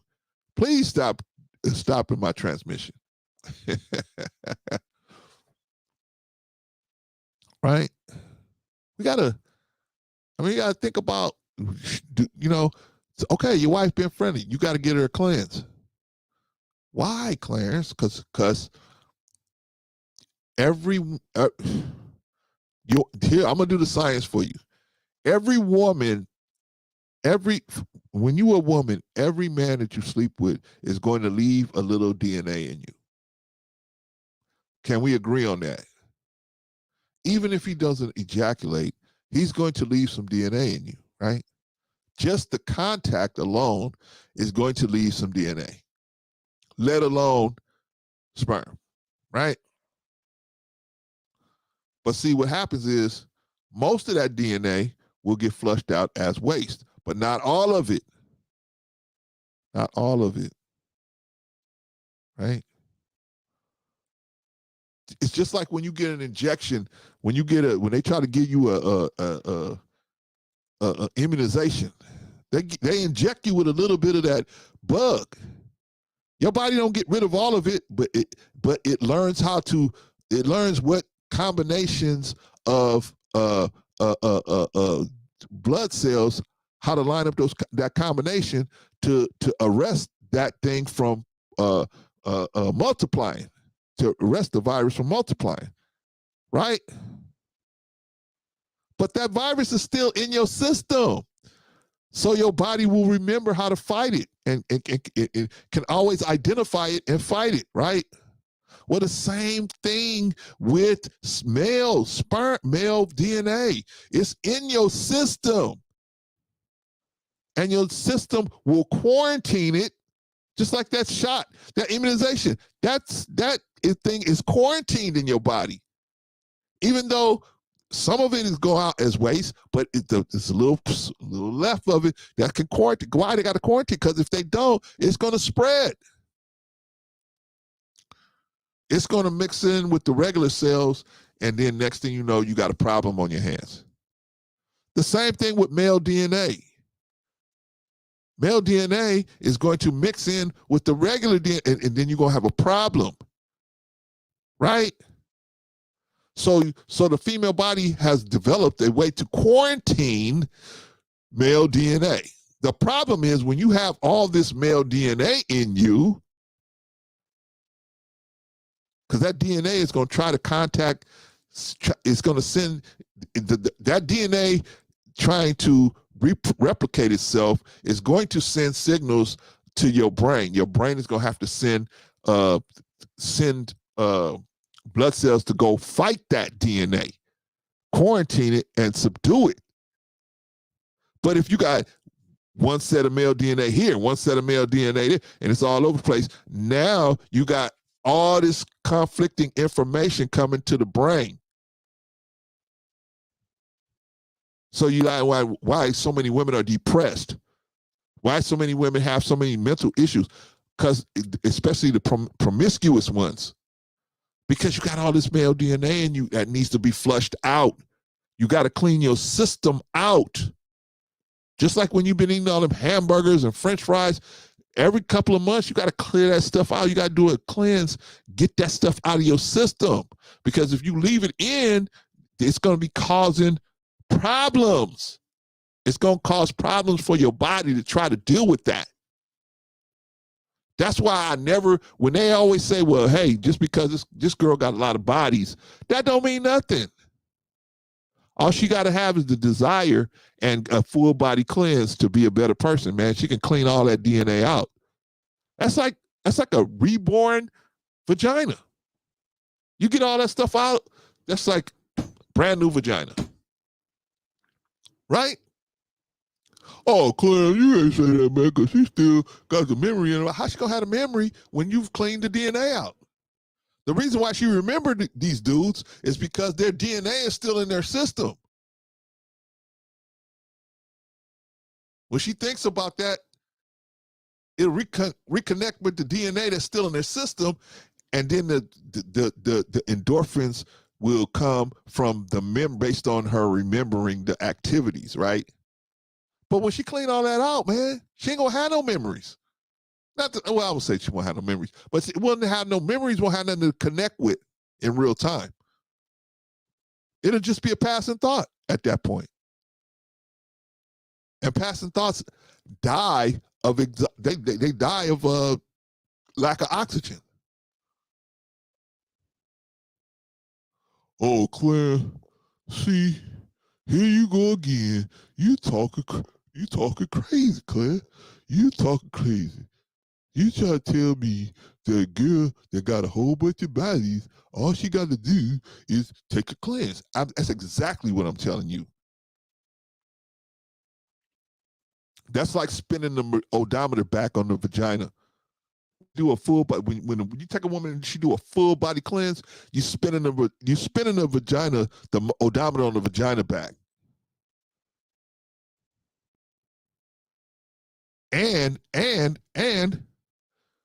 when she's sincere in her heart, she says, hey, look, I want to be a clean vessel for, a man that really is looking for a wife. I want to be a clean vessel. She can become a clean vessel. No, what man wants to enter an unclean vessel? And you got to think about that as a woman. If you know that your vessel is unclean, and you know that he knows that your vessel is unclean, yet he's still willing to enter in, what kind of man have you got here? Vaughn said, we all have a past, and most of them are very shady. Man, I know mine is, Vaughn. Vaughn, don't be looking in my closet, Vaughn. I'm like Sister Annie. I got a walk-in closet. Love conquers a multitude of faults. As long as the behavior is no more, then we should not have a problem. Yes, but at the same time, you're right, Vaughn. I agree with you. But sincerity goes a long way. If somebody's really sincere about, changing their lives, we should give them the opportunity to do it, right? The girl been out there working on sex as a sex worker, and she decided, hey, I want to change my life. Okay, we should give her an opportunity to do it. But then if you really want to, I'm not saying everybody should be running to, be in a relationship with her, but I mean, you got to be, if she's sincere, you got to give her a chance to show that she can be sincere. Right? Got to give her a chance to show to be sincere. Sister Annie said, Brother Clay is a genius. I'm really not. I'm smart enough to know that I don't know. But I appreciate the compliment, Sister Annie. Thank you so much. And Vaughn said, what can wash away my sins? Nothing but the blood of Jesus. What can make me be whole again? Nothing but the blood of Jesus. Singing, oh, precious is that flow that makes me white as snow. Hey, bruh, I'm just saying, who inspired people to make these cleanses, right? We have to have God to inspire people to do something that's productive for people, right? Because the devil is inspiring people to just get themselves caught up in a bunch of tricks, right? Full body cleanse, man. They ain't gonna do nothing but help you. It's gonna clear your eyes up, right? All that bloodshot in your eyes gonna go away. A lot of that weight might come off that you might not, the weight that you don't want on may come off, right? You're definitely gonna feel better. You're gonna breathe better. You're gonna smell better. Everything's gonna be better. Your taste buds gonna get better. Everything, right? But this is what I'm saying, man. If you're gonna marry, because why am I saying a cleanse, man? Because today's world is different. Back in the 80s, we was dating, man. Nobody wouldn't even know nothing about no cleanses, right? But now, man, you got the opportunity of the cleanse being here. You need to get that stuff out of you, women. If you are dating a person and you really thinking about marrying them, why not offer them a clean plate to work from, a clean slate to work from, right? How can you say you really want to marry somebody and you're not going to commit your body to them? You committing your person to them, but not your body. You're not going to commit a clean body to them? You starting out wrong already, in my opinion. Shout out to Don, by the way. Glad to have you in the building, Don. Good to see you. Right? Vaughn said it is a physical cleanse. It's a physical cleanse and is definitely in order, but a spiritual cleanse is what needs to. Yeah, I agree, Vaughn. I agree. But the physical cleanse will open you up for the spiritual cleanse, right? A lot of our women are having these problems in thinking, right? They got these headaches and all this stuff, and they don't realize that it's the DNA that's left in their body from all these men that is causing conflict, all this conflict in their body and conflict in the thinking that the brain has to. Think about this. Let's say a woman has had sex with 20 guys, right? All 20 guys have left DNA in her, right? And I'm not saying a person is bad. I'm just talking mathematics here. Let's say you had sex with 20 guys.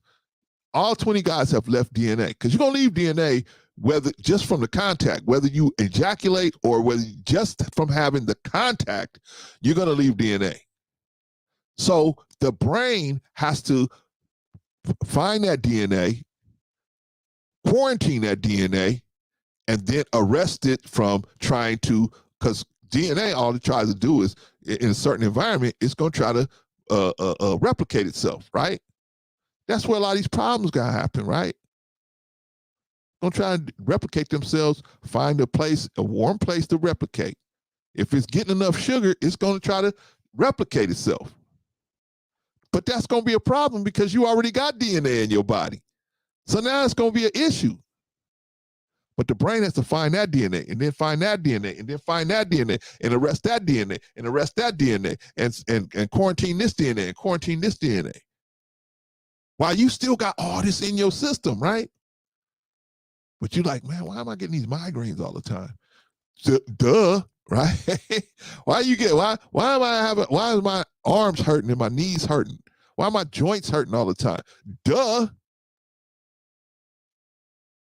You got DNA in you that you need to cleanse out, right? That will open up your mind spiritually. Vagoda said, the question is whether they had a condom or not. I don't care if you put a condom on or not, Vagoda. Even if you have a condom, in most cases, you're going to still leave DNA. That's just the way the game is set up. You're going to leave DNA in a woman. Whether you ejaculate or not, you're going to leave some DNA in her. The question is she going to get it all out? No, she's not going to get it all out. That's why you need a full body cleanse. Now, a full body cleanse and cellular cleanse will get that stuff out. But that's a heavy commitment. Not even a heavy commitment. That's not even a heavy commitment. But that should show you the level at which a woman is willing to commit to you. If she's willing to do a cleanse. If she's willing to do a cleanse before you get married, right? Why should you marry a woman that I mean, if they not willing to do a cleanse, what else they ain't gonna be willing to do? What else they ain't gonna be willing to do? They look at you and they say, hey man, I ain't willing to cleanse myself. Okay, well, if you ain't willing to cleanse, then let's don't get married. But you know what? Many of us say, oh man, I'm gonna lose a good woman if I don't. Really? Really? How good is she if she's already showing you that you're not worth her doing a cleanse? You're not worth her starting the relationship out, the marriage out, where she don't have there's no remnants of any other man. She already got a baby by somebody else. You think she don't remember the times, even though she mad at the guy and she gets mad every now and then, you don't think she remember the times where they was pumping and sweating in the shed? Of course she does. The problem is, if she don't get that cleanse, you always gonna be in competition with her with those memories.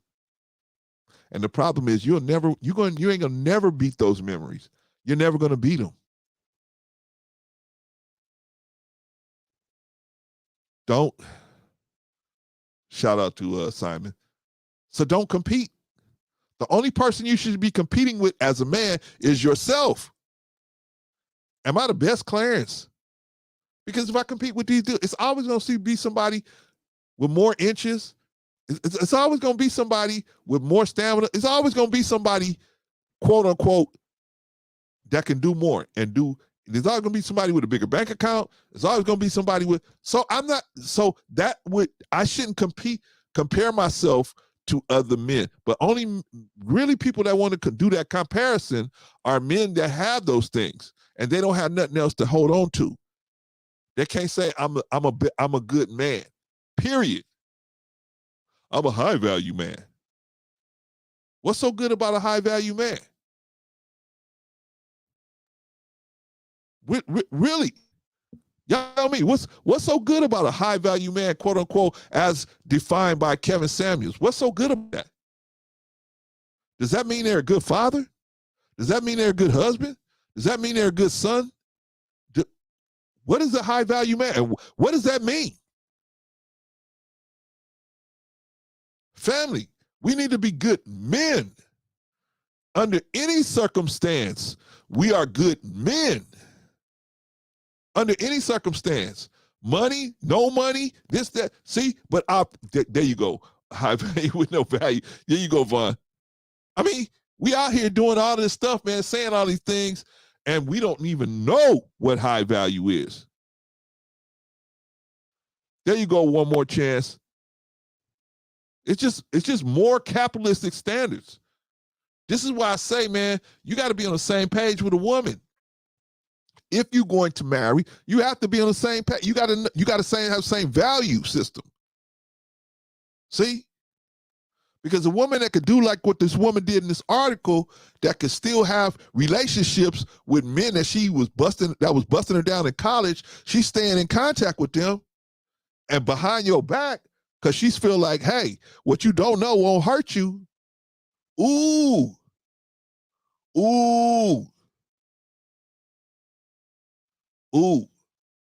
So you don't want to be in a relationship with a woman that has a different set of values than you, because that's going to eventually come out. It's going to eventually come out, man. She's going to eventually do things. She's going to spend some money she ain't supposed to spend. She's going to discipline the kids in the wrong way. She's going to do something that shows you that she's at odds with you and your value system. Do you really want a woman like that? A woman that doesn't value the same things that you don't value would teach your children not to value the same things that you don't value. And then when your children don't value the same things when they value things that you don't value, there's going to be a gap of understanding in that house. And when there's a gap of understanding in the house, that's when disrespect will start flying. And when disrespect starts flying, that's when chaos enters in. Because when you have disrespect in your house, man, nobody's listening to you. Nobody's listening to what you're saying. And your whole thing would just fall apart. You can't even tell the kids to get out of the street. They won't listen to you. Their safety is at risk now because they won't listen to you because your wife or your woman in your life showed your children how to not listen to you and to be disrespectful to you and not obey what you said to them. Shout out to One More Chance, by the way. Glad to have you in the building. We got to stop doing this, man. We got to stop doing this. See, that's why I'm saying I got years in.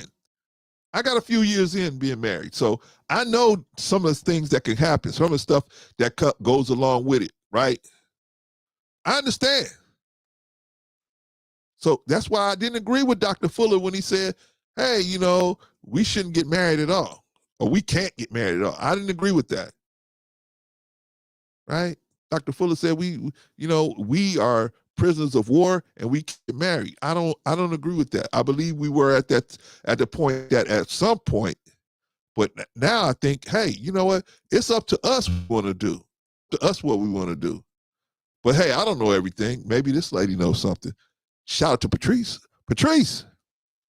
Hey, my dear brother. Good afternoon. What's going on with you, sis? How you doing? I'm fine. How are you? I'm good. I got so much information I could ask you about, but I said my opinion, right? Mm-hmm. Let me ask you. I don't know if you saw when I played Dr. Fuller saying that we shouldn't have what do you call that? Wives, right? I'm gonna play that again. I'm gonna let you hear this. I didn't hear. I missed a lot of the show. Okay, let me play it again. I have recommended that in the system of white supremacy, victims of racism can't be married. But we can at least, if you want to, which I did, you go through the motions of doing the best you can. You can attempt it, but you call it that. It's an attempted marriage. But you really can't have a marriage if you're a non-white on this planet with anybody under the system of white supremacy. Why? Because our status does not allow it. We're prisoners of war. Prisoners of war cannot be married. That's just the way it works. You can't be a prisoner of war and be married because you can't carry out all the marital obligations. Why? Because you're prisoners of a foreign force. And if you're non-white in the system of white supremacy, you are a prisoner of war to the white supremacists. That's what white supremacy means. Antagonistic victimization. And when you're in that status, you are beholden to your prison masters. Mm-hmm. So therefore, you can't make any commitment. You can do it verbally, you can try it, you can attempt it in a prison. You can attempt to be married, but you can't guarantee anything, even though you will verbally say that you're guaranteeing that I will do this for you, I will do that for you. You can't guarantee anything. Mm-hmm. If you're black, you cannot guarantee anything to a black female on this planet. You cannot make that guarantee. Okay. Because that guarantee has to be backed up by what? By a foreign force, mm-hmm. which is the white supremacy. White supremacy, right. Okay, did you hear that, Patrice? I did. Okay, what do you think about that? First of all, shout out to Dr. Fuller. I love him. I agree with his stance of what he's saying in general, as us being people of color or black people under the umbrella of white supremacy and the system of white supremacy. So okay. I do understand that because they are the ones that made all the laws, control all the laws, change all the laws, omit, delete, or amend all the laws, right, according to how we're governed in the United States of America. So I do understand what he's saying systematically. But like he said, we take a shot at it. All of our intentions of when we get married is to be with that person for the rest of our lives. That is our intention. So I do understand his point of view and his stance on that, because nothing is guaranteed. Even though when we take those vows and we say we guarantee to love, honest, cherish, and all of those things good, bad, in sickness and health, all of that comes with those said laws that were not created by us, but by the white supremacies that created even those vows, right? Okay. So I do understand, what he's saying in that sense, that we take a shot at it and we take a crack at it, and then when it doesn't work because of different various things, and sometimes doesn't even necessarily fall under the umbrella of the system. Sometimes it falls under the umbrella of our own faults, our own onus that we have to take for why our marriages fail, whatever that is, good, bad, ugly, or indifferent. So I do understand.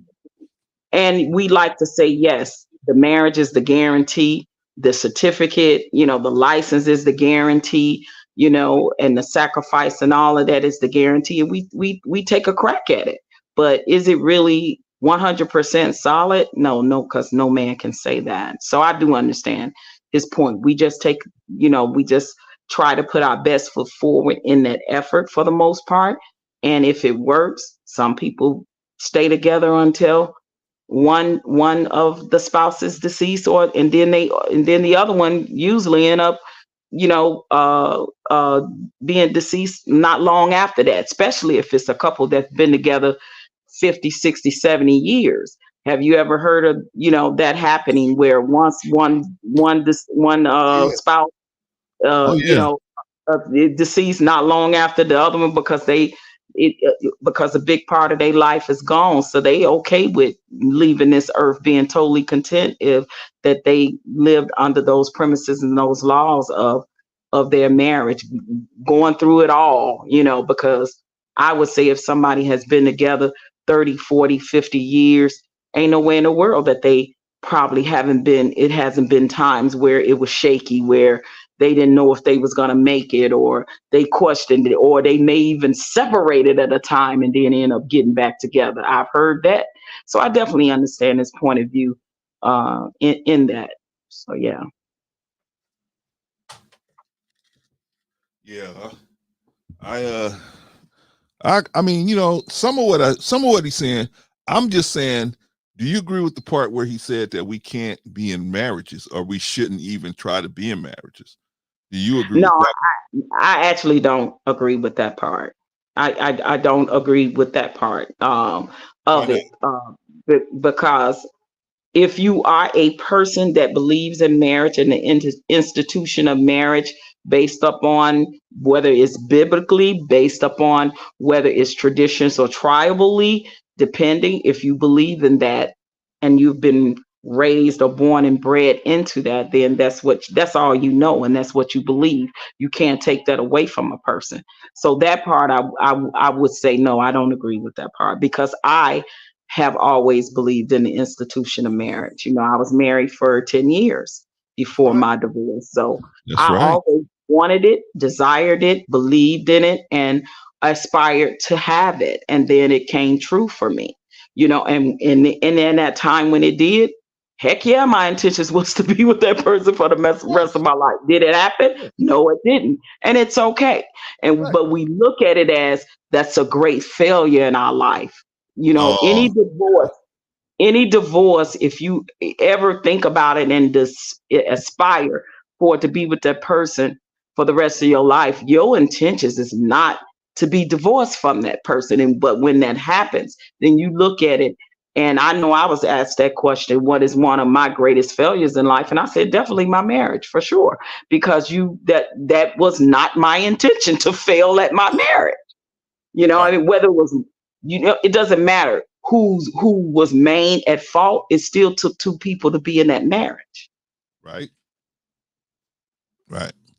I just, like I said, I didn't agree with that. But also, let me ask you this question then. So we had a young man who he found out that his wife, through their college years, they met in high school. They in college they had a long distance relationship. They went to college in different parts of the country, but they had a long distance relationship. Now, as far as the guy was concerned, it was a closed relationship. the woman was having all of these different male friends that she was going out with and having sex with and whatever, right? And so anyway, they ended up getting married, and 20 years later, they have a dinner party where the girl was dumb enough to invite these friends that was participating in all this activity with her to the house. So they start discussing some of this stuff. So he starts overhearing this little bits of stuff, right? And then one of the girlfriends corners the man at the door and says, "Hey, maybe you might want to have a conversation with her about her past. You know what I mean? Because I don't think you know everything, and I don't think she wants you to know everything, right?" Okay, so he starts asking her about the situation, and she says, "Yeah, I was out there because I thought, we was in a long distance relationship. So, hey, I thought you was doing your thing. I'm doing my thing, right?" So, so the guy finds out that not only was she involved with all these guys, she's still in contact with them, right? 20 years later, she's still in contact with these dudes. So the husband just decides, hey, that's it. I don't want to be in a relationship with you anymore. I don't want to be in a marriage with you anymore. Right? 20 years down the drain. What do you think about that? And what do you think that is he doing anything crazy? So when they met in high school, when they went away in college, he was under the assumption that they were still in a monogamous one-on-one relationship. Correct. Oh. And obviously she was probably giving him that impression. Right. And obviously he wasn't seeing other people during that time, but she was. Correct.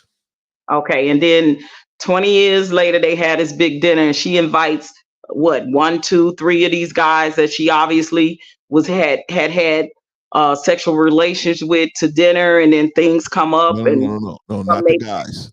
Not the guys. Some of her girlfriends who she was doing all this stuff with. Oh, so okay. So she invites her girlfriends from college, and they had having dinner, and then they discussing old times and old relationships.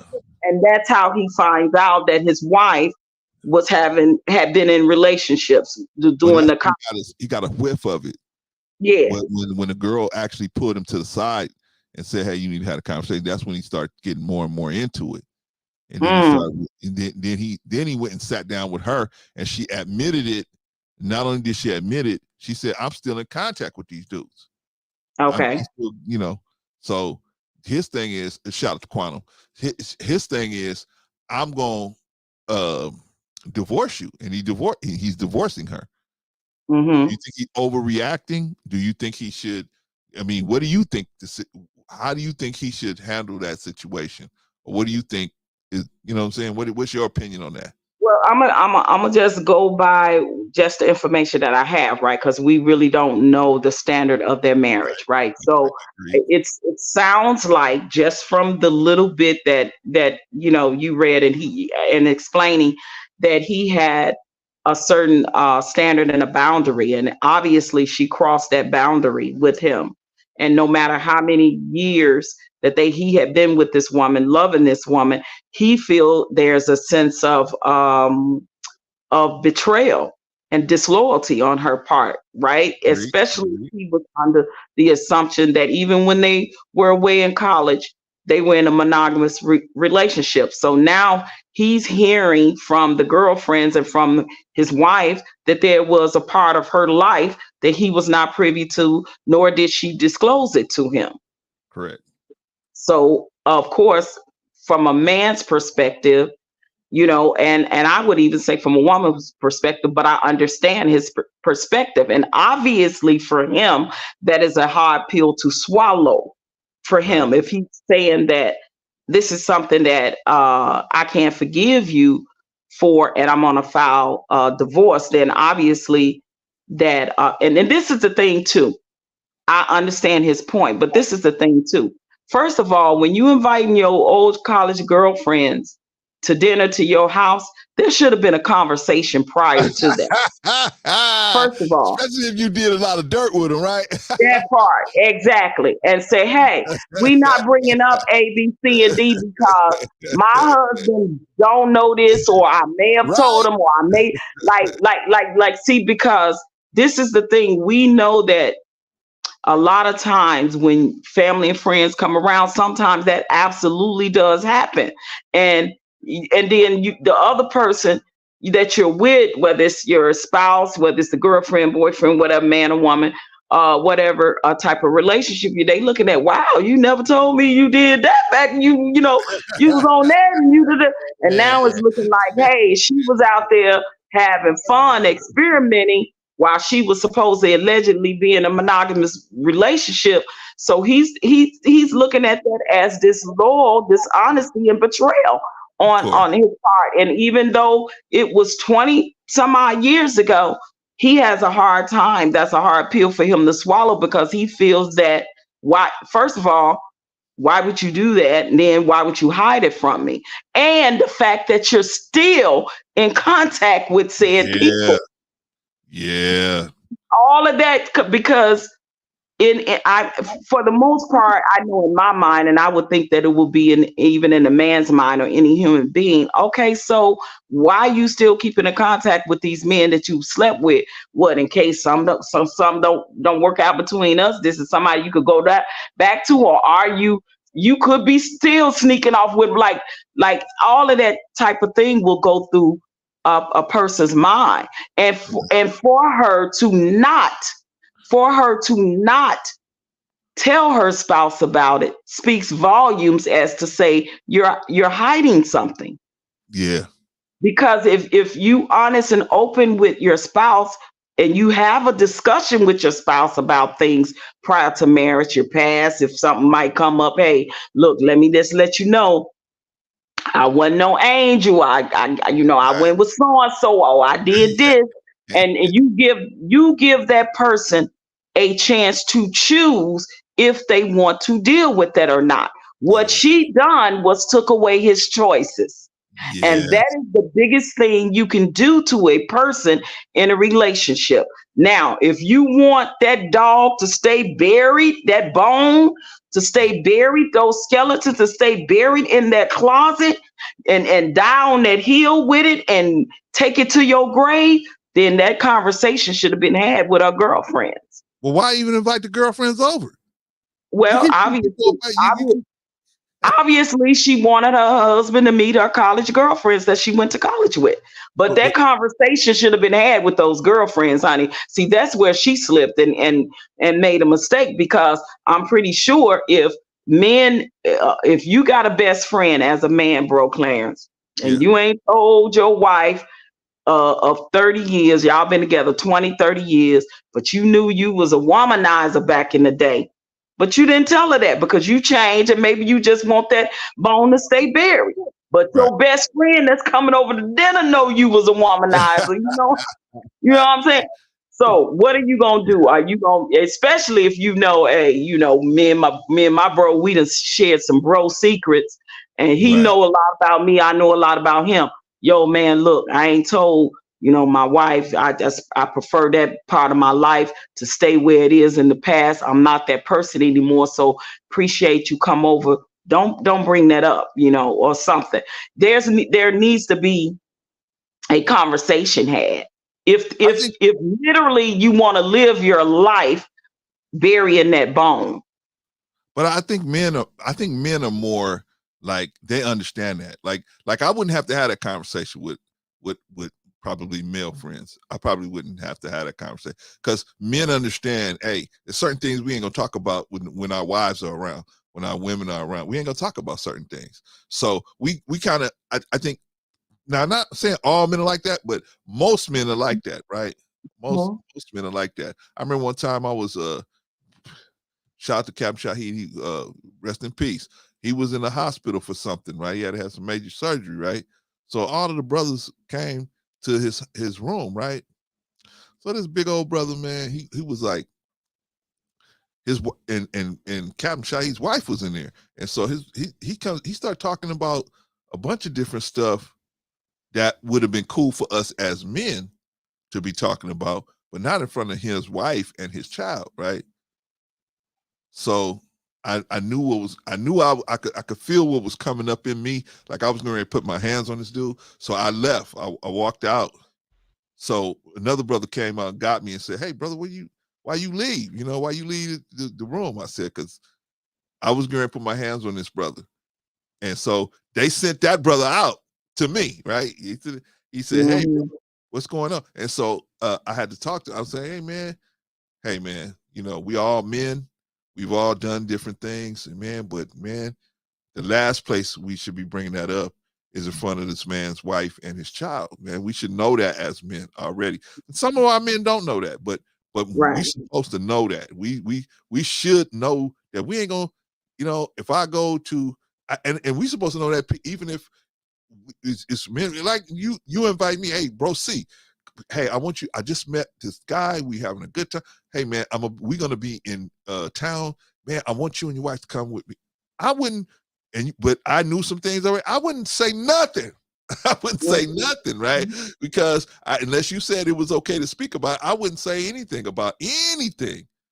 But that's just me as a man knowing that, hey, anything could pop off. You don't want to mention something and then have to have the person who you care about have to go and explain something that you said that don't even mean nothing to them no more. That ain't even nothing that they, you know, but now they got to go explain and clean up something that you said. No, we all been there and done that. You know what I mean? And we know that we know for the most part, a lot of bro codes and girl codes is being broken every day, all day with the, you know, the way people exposing certain things about people past and things of that nature. I mean, we see it here on social media all the time. You know, people get mad at somebody and they'll bring up something, you know, take something, pull up something out of their past, and they don't know, you know, if that person's spouse knows this or not. But we see that happen. Oh, you say something pissed me off. Ooh, let me dig up. Ooh, you got a criminal. I wanted to do. Your spouse know that back in the day, you know, that you embezzled some money from your job. You know, something like this is what we do. We are in that day and time of where people do that based off of, oh, you said something or about me I don't like, so this is what I'm gonna do, right? So when you have girlfriends, guy friends, and things of that nature, and you have marriages, and you bringing your friends around you, whether it's to the barbecue, to a dinner, to a special occasion, a wedding, a funeral, people know, mutual people, then yeah, they're supposed to be these codes that's supposed to be had and told, right? And sometimes I'm a person that if I know that this person has changed and they no longer that person anymore, and they literally have done the work, they are not just talking the talk, but they are walking the walk, I don't hold people past against them, right? If I see them out here change, they're a whole new person.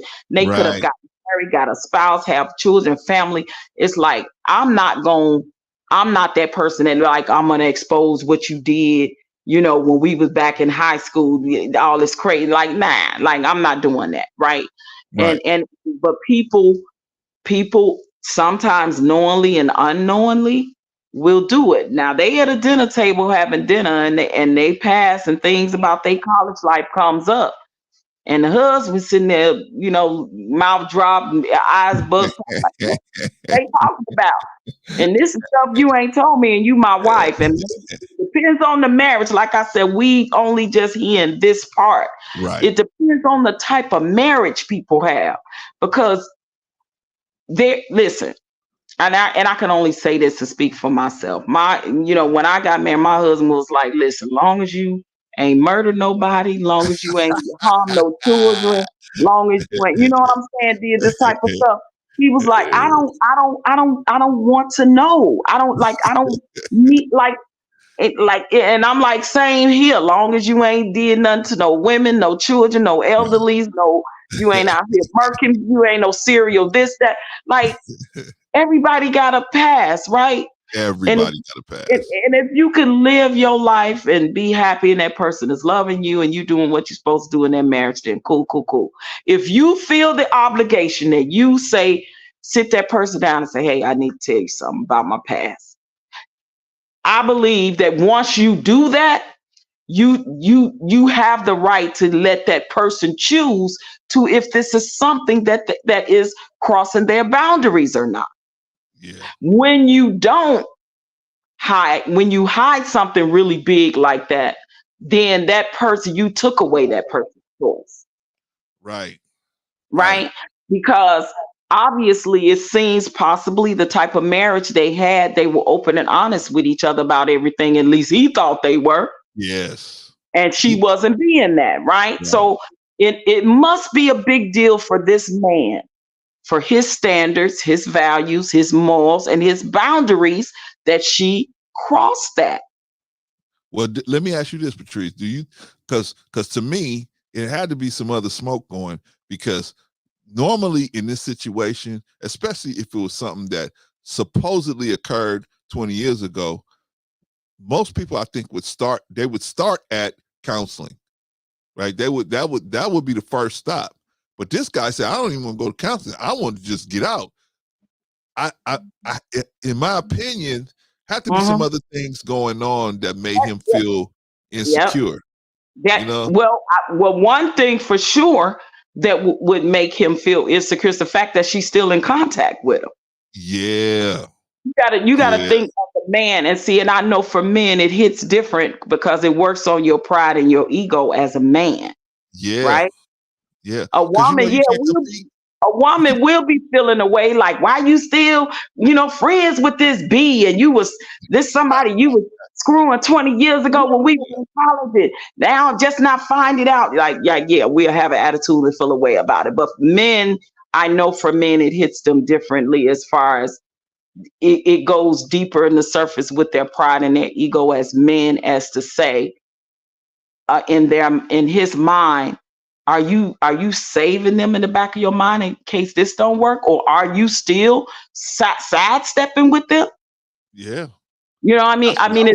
You know what I'm saying? So, and I noticed being a woman, being married in a relationship with a man, I know things hit differently for men than it do for women. We are more emotional with our thing, and we take a lot. We can take a lot. Men can't. No. They literally can't. Like I've seen men in my family be crossed at one time by that woman and they never look back. Women will take a man back 10, 15, 20 times. He done cheated and lied and please, baby, please.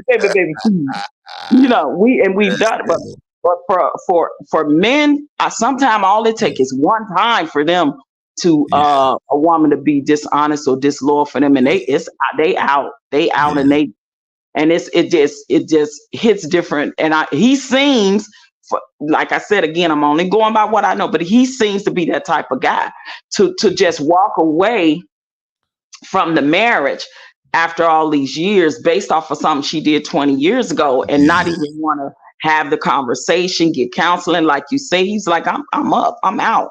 Yeah. So again, I don't know. I mean, I don't know all the ins and outs of everything, for him to just walk away like that and say, I'm pretty sure he sat down with her and had the conversation, was like, if he's this type of person, these are boundaries with me, you just don't cross. You've been dishonest, disloyal. I can't trust you. And you still in contact with these ninjas. Like, nah, I'm bouncing. Later, deuces. Yeah. Simon says if they were in high school, he might have known them. Even if you know them, Simon. I mean, the fact that she's still in contact with them, that's the issue, right? I mean, what can you do about something that happened 20 years ago, right? But the fact that she's still like in regular contact with them, like it puts it out there like maybe it's still occurring, right? In The Best Man, oh man, what's the girl? What was the wife's name? I forgot. The little girl from Players Club. I forgot her name. Anyway, she was Morris Chestnut's wife, right? But she had told Taye Diggs, okay, we got to stop this because I'm going to marry this man, right? But do you know if this girl that told these guys, hey, we need to stop it, might still be continuing? She might be going out of town on business trips, meeting up with these guys. Who knows, right? Mhm. Vaughn said, not that it matters, but I'm curious. Were they married at the time they were in college? No, Vaughn, they weren't. They waited until they got, the article said they got married after they graduated. Sister Annie says, if my man hasn't heard me talk about some man I'm still in contact with during the courting, he might want to put me in the interrogation chair.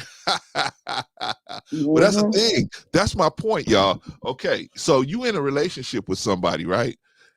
And you want to make sure that they think about things the way you think about things. Value system is the same as yours. Like she knew that his value system was different than hers. She wanted that. So she wanted him to keep his value system, but to her to have another value system where she said, well, hey, if, out of sight, out of mind, I can still do my thing. And on top of that, I'm going to stay in touch with them even 20 years later, right?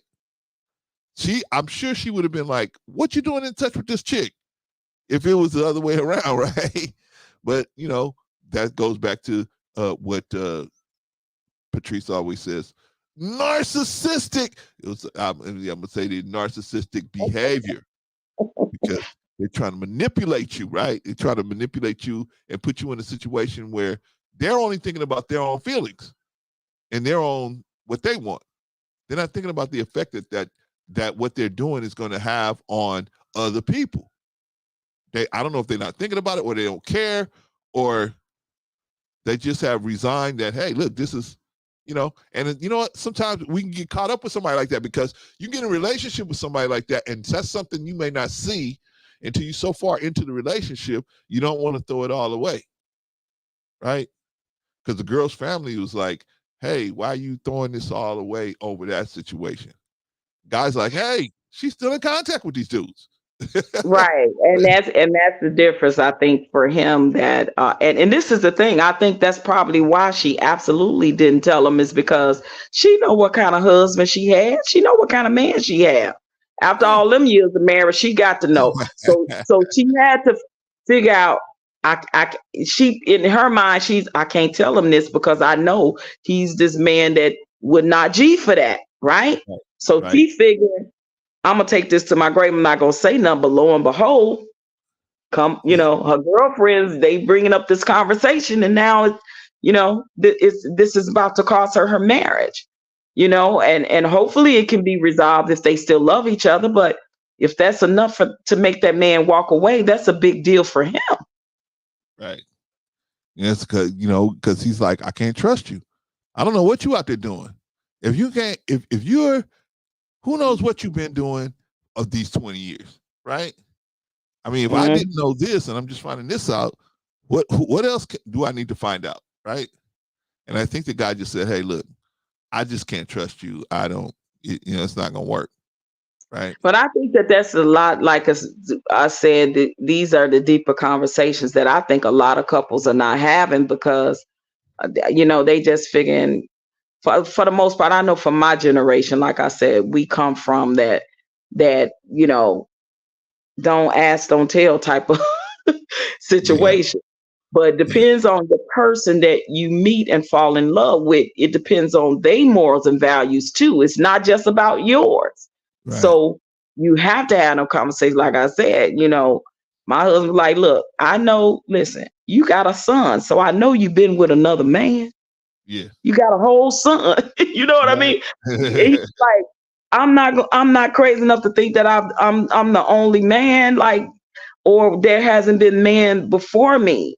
You know what I'm saying? He was like, but long as you ain't got this reputation for being this, that, and the other, doing this, that, and the other. He said, I don't got to know all those details about every man or whatever. He said, but what I won't tolerate is you ain't being friends with no man that you have been laid down with. The only man that you would have any type of casual relationship with will be my son's father, and I will have that until him or her or my son is not here no more. Him, or because we share a child, and even though he's grown, what if he passed away when he's grown and we still live? We still got to talk to each other. So okay. So I got a good question for you. He understood that, but it was like, why? He was like, I'm everything that you need after these other men. So why would you need to be friends and having some type of relationship, some type of anything with these other men like that? Like, nah, no. Because once I'm your husband, I'm all that. I agree. Okay, so but this is my question. I never been in this situation, but this is my question for you as a woman. Okay, you have a son and you got a, baby daddy, right? But yet you got a husband who's not that baby daddy, right? Mm-hmm. How do you make the husband feel secure in the fact that you're not still maintaining a physical relationship with the baby daddy? Because I mean, in the back of most men's mind, it's gonna be like, man, he could just come back and hit it whenever he wants. Well, I think that would be a very insecure man, because now if the woman is still messing around with the baby's father, that's a whole different story. That will give him a cause to be suspicious. But in general, a man should not be insecure about his woman or wife speaking, having some type of casual conversation with her child's father, or vice versa, or women with her man, child. Like, you know what I'm saying? Because my husband had one son, just like I have one son. So I knew that I could not come into the relationship with him being insecure about his son's mother, unless he gave me reason to. Right. Now, if they sneaking around, he got to hide texts and phone calls and conversations and stuff concerning their child, then I got cause to be concerned about that, or vice versa. But other than that, see, by the time I got married, both our sons was grown, so it wasn't that, and the only time my spouse's mother would call if it had something to do with their grandchildren. They were getting together, throwing the children a party or doing something, and I hear the conversations. Like, literally, these were open conversations, and vice versa. Same thing with me and my son. When it came to our son or our grandchildren, he would hear open conversations with me and my son's father. So if you could do that openly and not hide that in relationships, that's fine. That's cool. But if you saying you sneaking and doing it, you sneaking with the texts, you sneaking to go meet them and see them, like yeah, you hiding something, and you're giving your spouse a reason to be jealous or question or feel insecure. But other than that, why would you? You wouldn't have a reason to. Right. I'm just, because a lot of men feel insecure in that situation, right? They feel like the baby's dad can come back or they might see you have a good relationship with them, right? And they may feel, man, they got kind of a little too good, a little too good a relationship. It takes maturity, right? It takes security within self, because like I said, by the time I got married, both of my husband's son and my ex-husband's son and my son were both already grown, right? So, but we still knew that we had to be in contact with each other, because we all had grandchildren by this time, right? So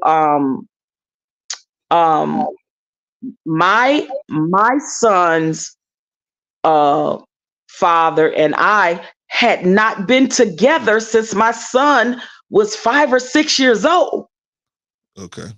So there was absolutely no reason for my husband to be insecure or feel jealous or something. I hadn't been with the man prior to meeting my husband.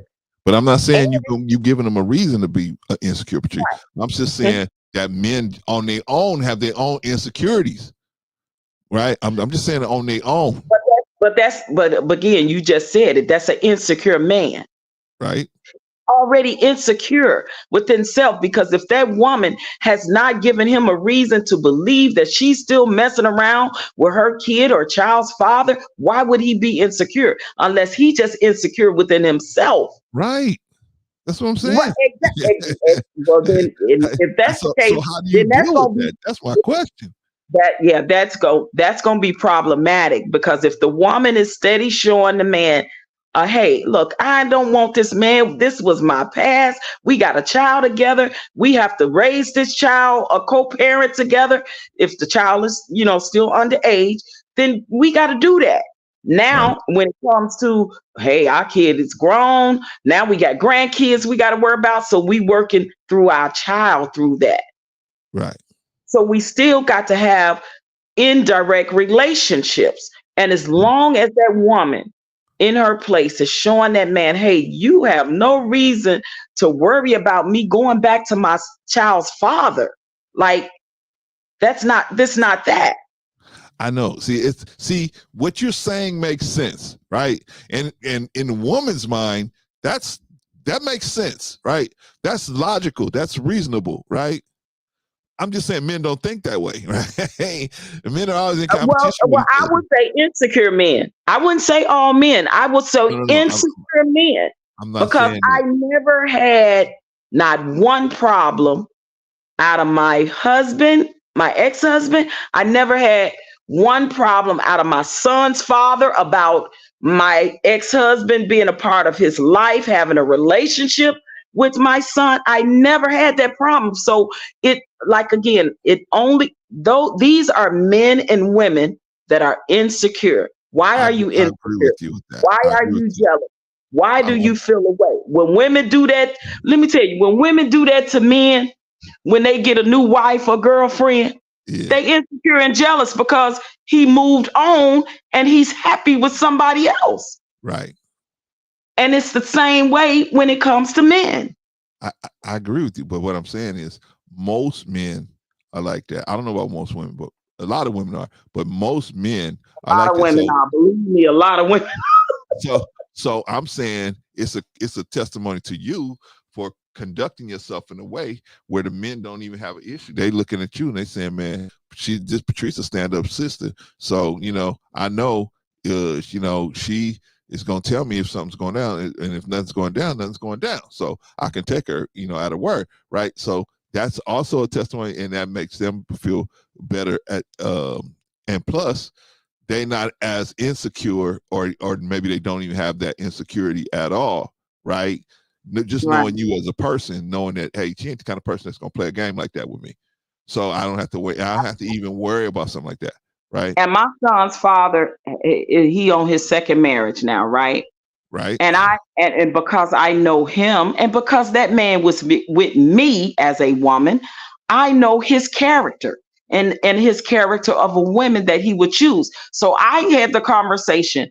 I entrust you enough to have my child, when my son was younger, to have my child around the women that you married, you chose to marry because you were with me. So I'm entrusting that your character and the women that you choose were quality women like myself.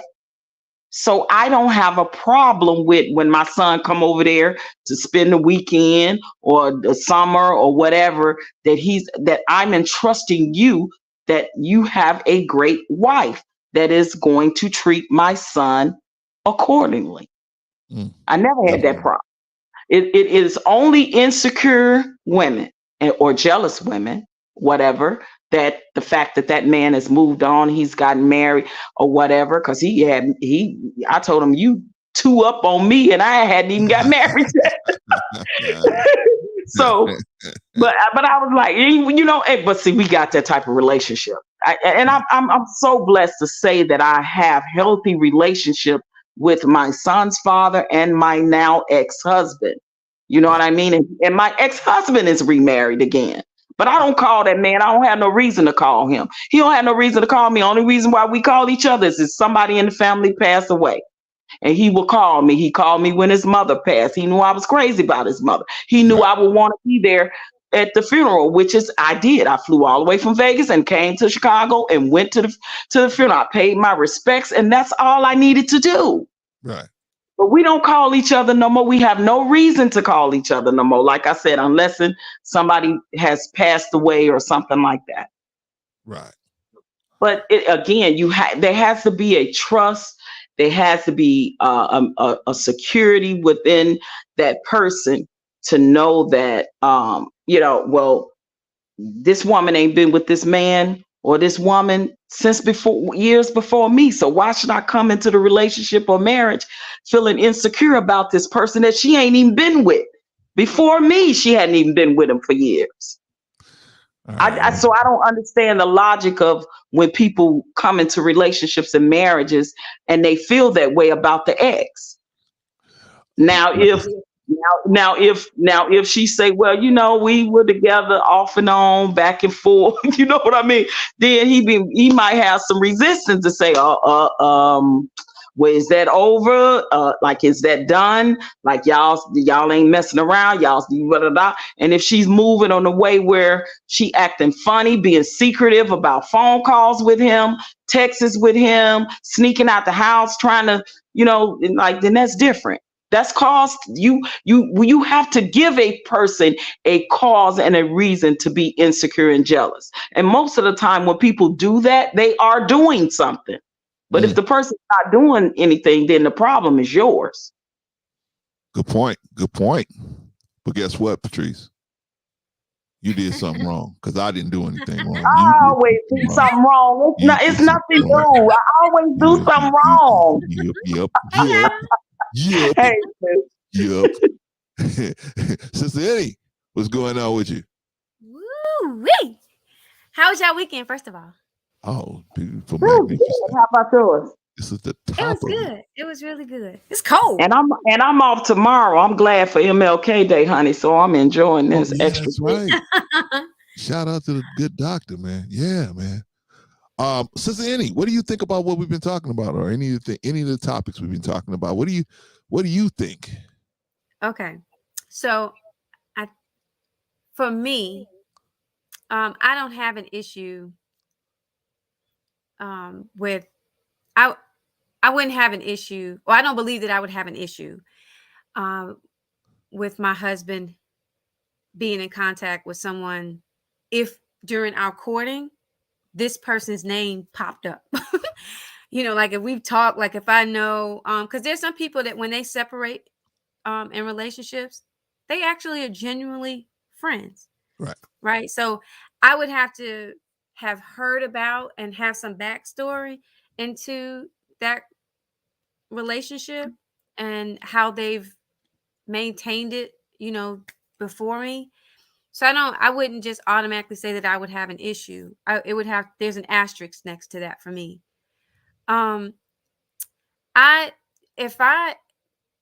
I'm in a relationship, if I have a spirit on me that I'm a cheat, it's not just isolated to somebody that I've, slept with before. It could be somebody at work. It could be somebody. If I have a cheating spirit, or if there's something about me that I'm longing for someone outside of my husband, my barrier is already broken. And I'm not going to just need to, the only person that I can ever cheat with is going to be somebody that I've slept with before. That part of me would be open to doing something with any other guy, right? And I'm not saying, I hope y'all got what I was just saying there. If I'm going to cheat, I'm not isolating myself to, hey, I can only cheat with a certain type of guy. Oh, and the same would be that I would think with him, just because I think, you know what? I'm gonna make sure that no, you're not doing that with me. You're not having no, friendships with somebody that you slept with. Well, if he go to work, there's a lot of conference rooms. Right. There's a lot of lunch breaks where you can go check into a hotel. There's a lot of travel he can do. So if he's going to cheat, he's going to cheat. Right. So I can't get in front of every possibility where he might be insecure. And a person could be insecure, not necessarily because of something that you've done. Right. Sometimes people are just insecure, and they may not be like an insecure person for the totality of your relationship. It could be something like, let's say if a person lost their job, or a person got out of shape, now they're not feeling so good about themselves. They themselves are beating themselves up so much that they feel less than. And there's nothing that someone can 100% do to make somebody come out of that not feeling good about themselves. Right. You know, if my husband gained some weight and I said, hey, I'm still attracted to you, but when he looks in the mirror, he's disgusted with himself. It's not enough flowers I can give out my tongue, you know, to make him feel good about himself. So he's going to maybe feel like any guy that looks a certain way that he thinks that maybe, you know, was the way that he was when we first met, that I could be attracted to. So he's just vulnerable at that time, that he's insecure. So all I can do, I would say, for me in a relationship is to be honest and just, you know, let me see. I don't have that much of a past, but I do have a past, you know, where I would share some stuff. Oh, watch. I have no, but I'm saying not even just like in relationships. You could do something like, let's say if you were in college and you drunk and you were cursing out people and you were rude to people. That's something I want to bring up too, because it's not just my sexual history that I would want to divulge. It's other things that would have maybe tampered with what my character or my reputation was. So I would definitely want to share that with my husband. Can I give you guys a tidbit? Yeah. Okay, men, we are only concerned about your sexual history. We don't care if you kicked the old lady off the bus. You wouldn't let the old lady sit down on the bus. You wouldn't, you cussed out the kids in front of the orphanage. We don't care. We want to care. The only thing we care is concerned about is your sexual history. That's it. Well, let me say this to you, Brother Clarence, because something I want to like tap you on the shoulder with was something you said earlier. Okay. What I hear so much is how logical men are. They're logical. But the one time in this sexual part, this is where they're not. Because you said, when Patrice was just talking and you said to her, that's logical. And then you said, you know, but men, well, wait a minute. Be logical here too. No. What? The one place that's where the men hypocrisy is in it. That's the hypocrisy in it. Be quiet, Patrice. Patrice, be quiet.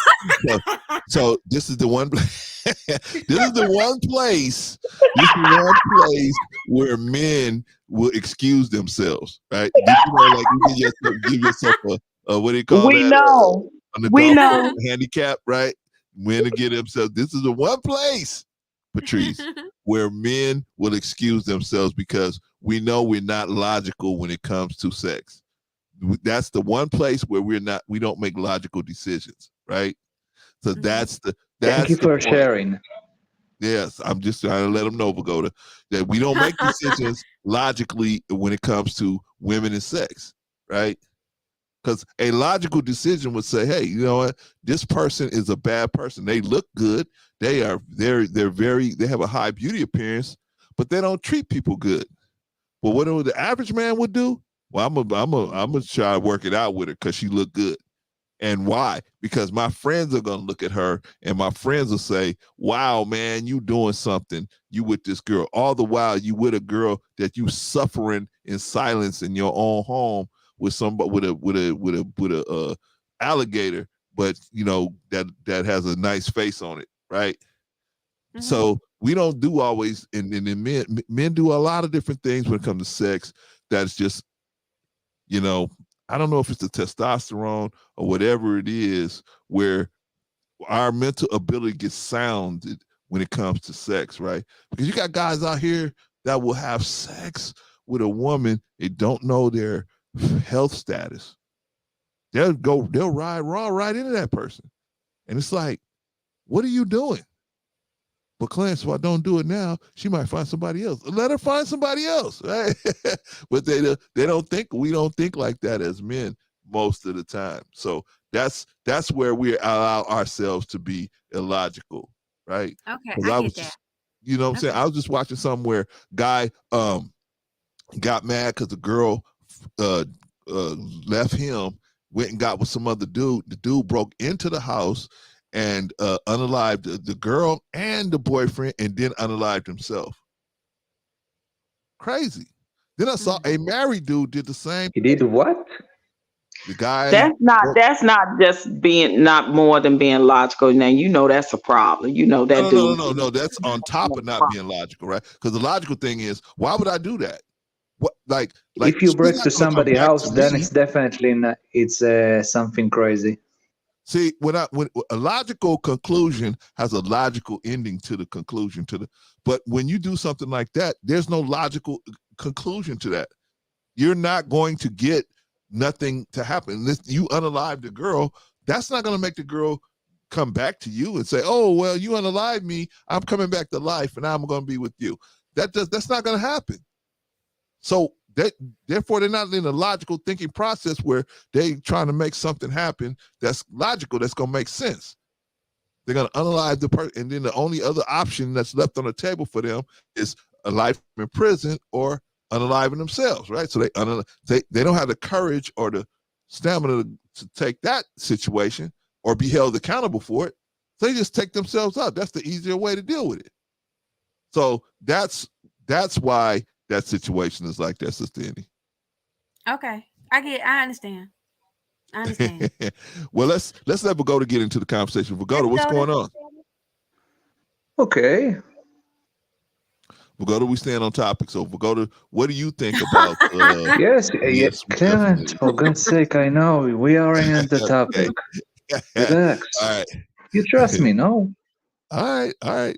So what do you think? Don't you trust me?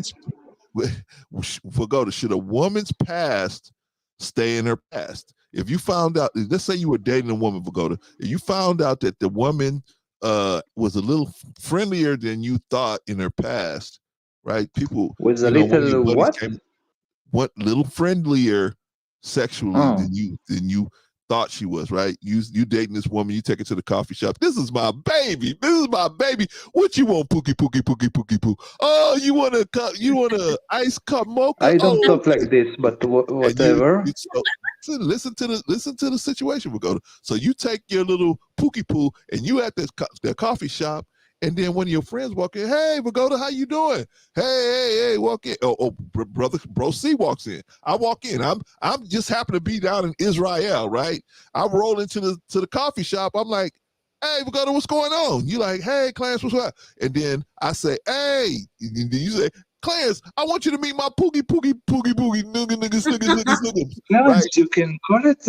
It sounds like you're talking to a baby or something. But see, that's what you be so caught up with her that you had them little baby names and all that, right? So anyway, you introduced me to the girl. Listen, Vagoda, you introduced me to the girl, right? And I look at the girl and I say, I remember you from somewhere. And then the girl go, oh, no, you don't remember me from nowhere, right? And I said, no, I remember you from somewhere. I can't think about it now, but hey, nice to meet you, whatever, woo. Then later I call you and I say, hey, Vagoda, now I remember where I met. I saw her. I saw her at the trauma center. You go to trauma center. What's the trauma center? That's a strip club. Me and Vaughn used to go over there. Man, me and Vaughn used to be over there. We were making it rain. Well, Vaughn used to make it rain. I didn't make it rain, right? So I said, man, me and Vaughn used to go there.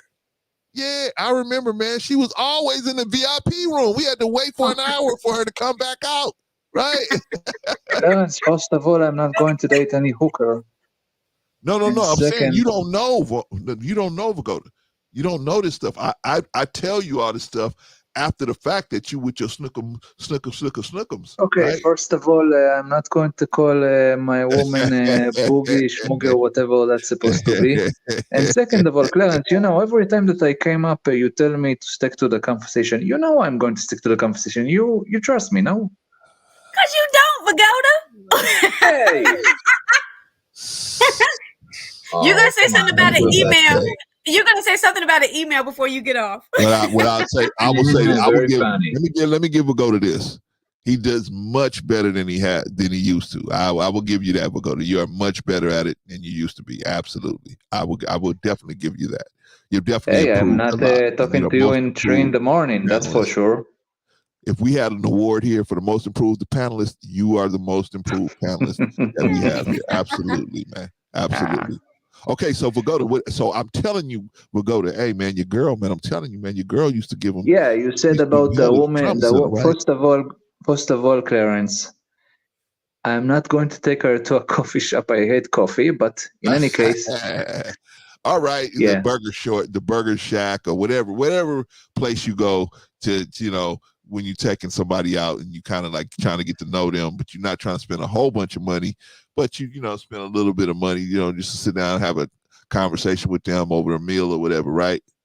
Whatever place that is, Denny's, whatever, right? So my point is, we see each other, and I you know, I say, hey, I remember, and then I call you on the phone later and say, hey, Vogoda, man, I'm trying to tell you, I don't remember where I saw it from. I saw it in the trauma center. What's the trauma center, Clarence? Okay, that's first of all about the question that we need to ask ourselves is if I'm, you know what, it depends on how much time I am dating her. You know, if it's if you met me with her in a first date or a second date and you tell me that she's was a prostitute or she was working as in that area, then first of all, who knows what kind of diseases she's going to have. Okay. And second, you know, it's I'm not going to date a girl that was a part of those stuff. I'm not going to bring such a woman to my parents' house. Okay. But let's say you already done it, Vogoda. Let's say you already down the road. You about you 8 or 9 months in. Okay, if I'm 8 and 9 months in and she already told me all of that, and it's depend on what she's doing in the moment and a lot of stuff about her. It depends about, but still, that's not. I'm not going to take. I'm not going to digest it very well. If you ask, if I'm thinking about it right now. Okay, last question. What if you were married for 20 years? You're married for 20 years. And it's just like the guy in the article where you're married for 20 years, the girlfriends come over for the big dinner, and the girlfriend starts telling you, hey, look, you got to check out her past. You thought that you guys were dating when you were in college, and it was a monogamous situation. But come to find out, it wasn't monogamous. She was all over the road, right? The friend is telling you, hey, this girl was all over the road. You better check that out. Now what do? Do you just end the marriage? Do you go to counseling? What do you do? First of all, you know, Clarence, I love the fact that you are trying to turn my life into a horror movie, but never mind that. Okay, you know, it's if it's happened 20 years ago or something like this, then I'm going to confront her. Of course, it depends how much time she did it. Okay. But I think it will be, it depends on the details, but I don't think marriage counseling is, we need to go. Clarence? Wait a minute, you don't think marriage counseling is what now? Where did you go? Why wouldn't you go to marriage counseling? I think that it depends how much time she did it. That's if she, you know, if she did it one time because she needed the money very desperately, you know, I can understand that if I'm already married to her 20 years. All right, 2 kids, by the way. And again, it depends. What? 2 children. Okay. Amen. So, like I said, do you throw all that away? Do you just throw that away, what? Or do you just throw? You have a 20-year marriage with 2 children. I told you, Clarence, I'm not going to throw it away. I'm going to talk with her to get the details of how much, for how many times she did it. Oh, well, and you know, it's college. The whole way through college, all 4 years through college. She was seeing other guys. Okay, then it's I'm not going to love that time of her. But you know, if she did it because she needed the money in that specific time, and she was desperate, and if she's a good person, Vogoda, forget the first. What? Forget the first example. Now we're talking about you're married to this woman. She didn't need. Yes, no money. I know, Clarence. I'm reacting to that. I'm married to her for 20 years, then if she did it in less than 20 years, if she did it 20 years ago, then it's I already lost the train. It's you and me did some dumb stuff maybe a decade ago or something. So what you're going to Okay, well, let me add this last thing. This is the last layer. She's still in contact with those guys. Okay, that is with the guys that she had intercourse with. Then in that case, that is not good. I will tell her to stop her connections with them. You know what? I'm sick. Yeah, well, if she's yeah, well, tell her not to be.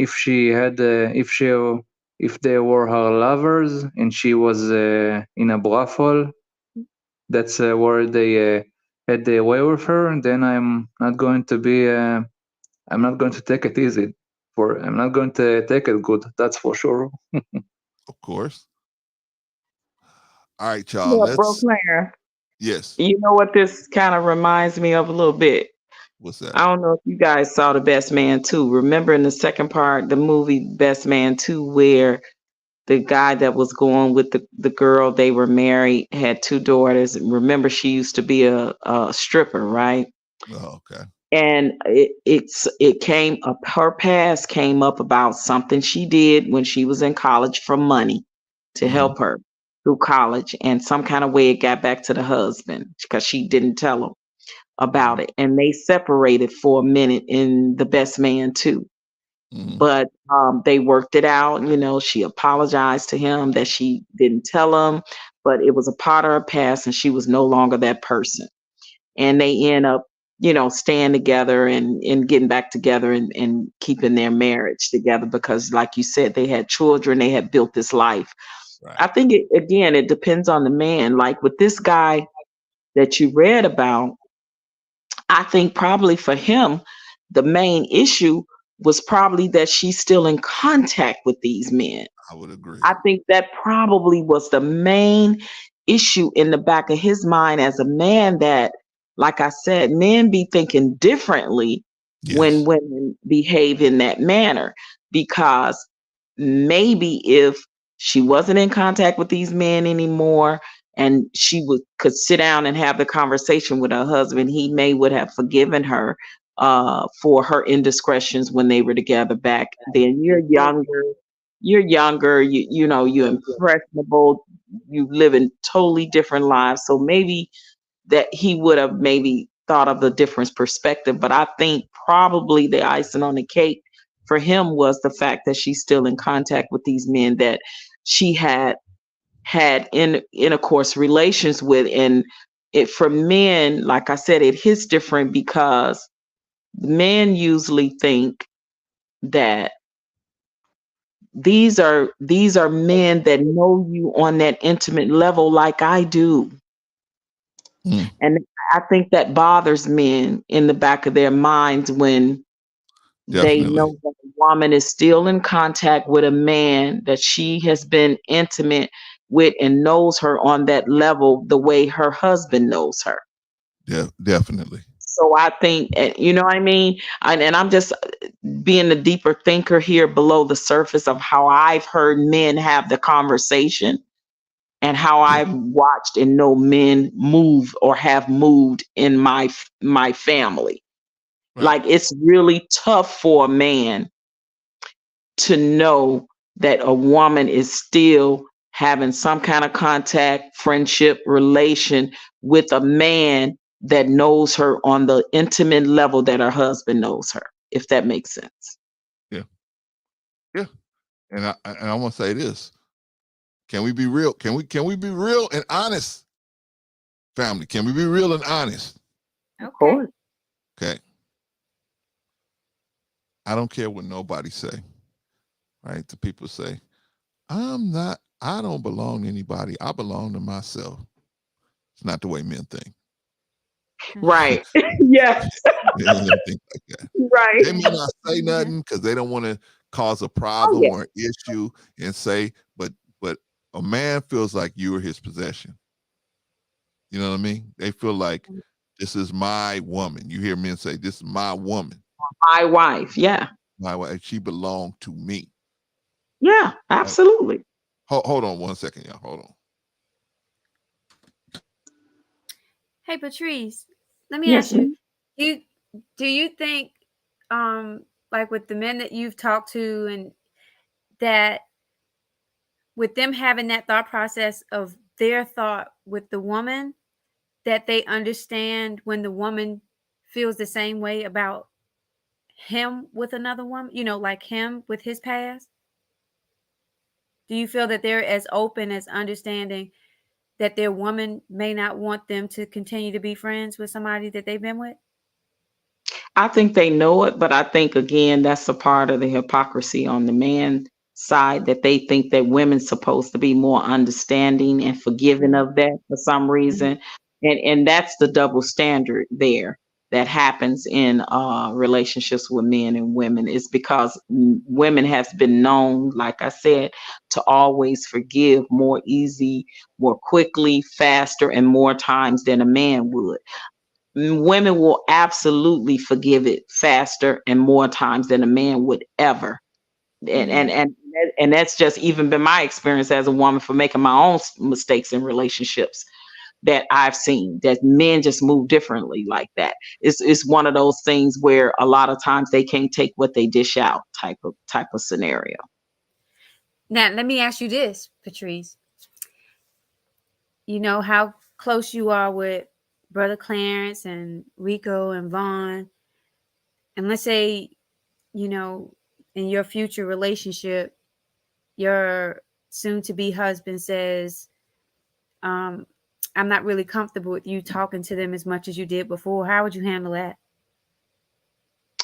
Oh, that's a great question. I would think that, honestly, if I was with a man like that, and I would be open and honest and say, hey, I'm on social media, I'm on these panels, we have talk about relationships and other things, and I became distant, friends with men and women, but particularly I'm on this channel, and these guys, I consider them sort of like my brothers. I've built a bond with I would hope that he would understand that, because it's not as tangible. But if he wouldn't, then I would have to respect that as a woman, especially if it's my husband. Mm-hmm. I would just so you would kick them to the curb. See you later, Brother Clarence. Listen, I would kick them to the curb faster. No, I'm just playing. And be like, bye, I gotta go. I don't know what y'all laughing at, but it don't sound good. What's going on? I asked she Patrice, asked me a great question, though. I asked her if her future husband, how much she loves you, Brother Rico, and Vaughn, and her husband said, I don't want you to be as much in contact with them or no contact with them anymore. Mm-hmm. Like, how would she handle that? And she said, basically, y'all be out quicker. Bad broccoli. No, that's not exactly what I said. I said, I hope. I said, because first of all, I would have a conversation with him and say, hey, I'm on social media. I'm social with men and women, but I built a special social bond with my brothers that I'm on this panel, and hopefully that he will be understanding of that. And I would openly show him that, like I'm talking to you guys now. I would, if I had a husband, I would be having that same conversation while he's right here sitting by me or whatever, to make him feel not insecure. And hopefully he will be that type of man that he would not be insecure of these relationships or friendships that I've built, that is really long distance relationships. We don't see each other like on a regular basis or anything. Matter of fact, I've never met nobody but Bro Clarence. You know what I'm saying? So it's a different aspect that I hope he will be understanding of and knowing, because I'm a social person. And this is the thing that I've had problems with a few times, not a lot, but a few times in relationships I've had is because I'm in an entertainment business. I've had guys that were insecure that when the attention is on me, when I'm performing, or because I'm in a limelight like that, and I know a lot of celebrity friends, and I've been to parties, and I'm a social person. So I would have to have a man or husband in my life that would be secure in knowing that. That would be a problem for me. Like I would say, well, this won't work because you're not going to come in my life and tell me I got to stop performing. I can't be, singing and being in musicals anymore. I can't do that. You're not literally going to come and alter my life in that way because my life was that way. I had this life before I met you. So you can come and be a part of this life and share with me as I would in your endeavors. Like you had a life before you met me. So I hope we can come to that happy medium in that aspect. But if you're going to have a problem with the fact that it's going to be times when attention is going to be on me, people are going to come up to me, they're going to embrace me. And if you that insecure, then I'm not the woman for you. Period. So I've been in those type of relationships, and now dating now, I'd be like, let me tell you, when I get to a certain comfort level, this is what I do. And if you have a problem with that and can't accept this part of my life, then I'm not that woman for you. See, I've had guys that I've dated, a couple guys I've dated. Oh yeah, I ain't got no problem with that. But then when they get and see it, it's different. It's different. Right. They can't deal with it. And I'll be like, listen, this is my life. This is a big, like, this is what I do. I love to perform. And if you can't deal with that and handle that, and you that insecure and jealous, then I'm not the woman for you. That's a conversation we've had early. Wait a minute, you perform? What do you do? He's a singer, man. Wait a minute, you say that you're performing. What do you perform exactly? Music. We go to music. Oh, what kind of instrument you are using, Patrice? Singing. Her voice. Singing. She's singing. Oh. She sings. Yeah. Oh. Okay. The same instrument she used to long stroke over here. Anyway, so let's get back to let me. I sing, and I act. I sing and I act. So I am in the performing arts. That is a big part, a major part of my life. But here's the thing. I'm gonna tell you what I would do. Now, if either one of you guys or Risa or any one of you guys said, hey, look, I got this, I'm seeing this person and they're a little apprehensive about me having male friendships. Mm-hmm. Can we cool it down for a while? I would be like, yeah, because I know how men are. It wouldn't be no thing for me. I know how dudes are. Yeah, at first, oh, I'm gonna be doing this. I'm gonna be traveling. I'm gonna be, oh yeah. I'm cool with that. I'm gonna be having, these people might come up to me and everything like that, want my autograph, take pictures of me. Oh yeah, I'm cool with that. And then about 2 weeks later, they be like, no, they trying to be your bodyguard and all that, right? So I already know how men are. They're gonna say whatever. They're gonna say whatever. This is another thing that I hope that the person that I'm with would understand is I know that your wife, Brother Von wife, and Rico wife know about me. Right. They know about me. Like I can call Von and have a conversation with him, with his wife right there. I can call you, have a conversation with you. I can call Rico. I've done that. So it's like I wouldn't want to put anything on anybody else that was not on me. And if I know you all wives have accepted the friendship that we have, I would hope that I would be with a man that will understand the same thing in that dynamic as far as social media and what we've built here. If you find one, they're special men, because most men are not like that. It's just not. But anyway, Trust me, I know. Let me bring Bolo into the conversation, brother. Bolo, what's going on with you, man? Hello. Hey everybody. I want to react to what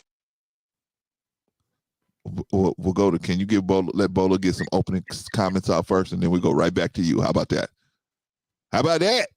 Oh yeah, yes. I thought that you want him to talk, so yeah. Yes. Let me let Bolo say, he get his opening remarks in, and then we'll go right back to you, and you could challenge whoever or whatever you want to challenge. All right, Bolo. Yes, sir. Hello, Hey, lady. What's going on with you, brother? I'm good, brother. Hey, brother. Hey, so I'm here. What's going on? What's going on, man? I called you back yesterday, by the way. I know. I was gonna call you, but I Uh-oh. saw that you were on. My bad. I went to sleep early last night. I'm getting older. Here we go. I went to sleep early last night. My dog ate my homework, Brother C. My dog ate my homework. I was going to call you, but I got a flat tire. And when I changed that flat tire, I got another flat tire.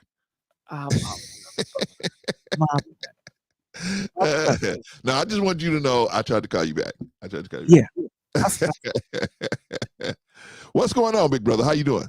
I'm good, man. I'm alive. Lord, give me another day, so I'm good. What do you think about any of the things we've been talking about, brother? What do you think about any of this stuff? Damn, y'all covered a whole lot. Yeah. Well, the past thing. Let me ask the ladies a question, and this will kind of navigate me in the direction that I think that I want to go in. If my past, let's say if we're courting, right?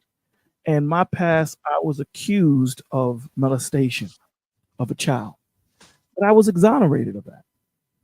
But nevertheless, I still went through the whole process that happened 15 years ago. Would you guys want to know that?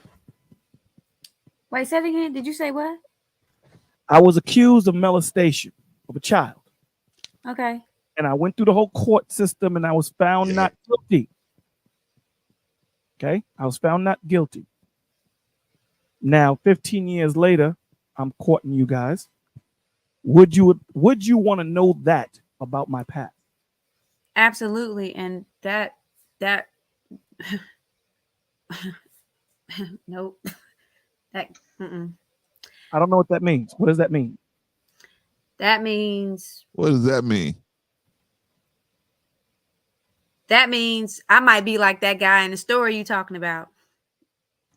Because you're saying that he's acquitted in court. You didn't say he didn't do it.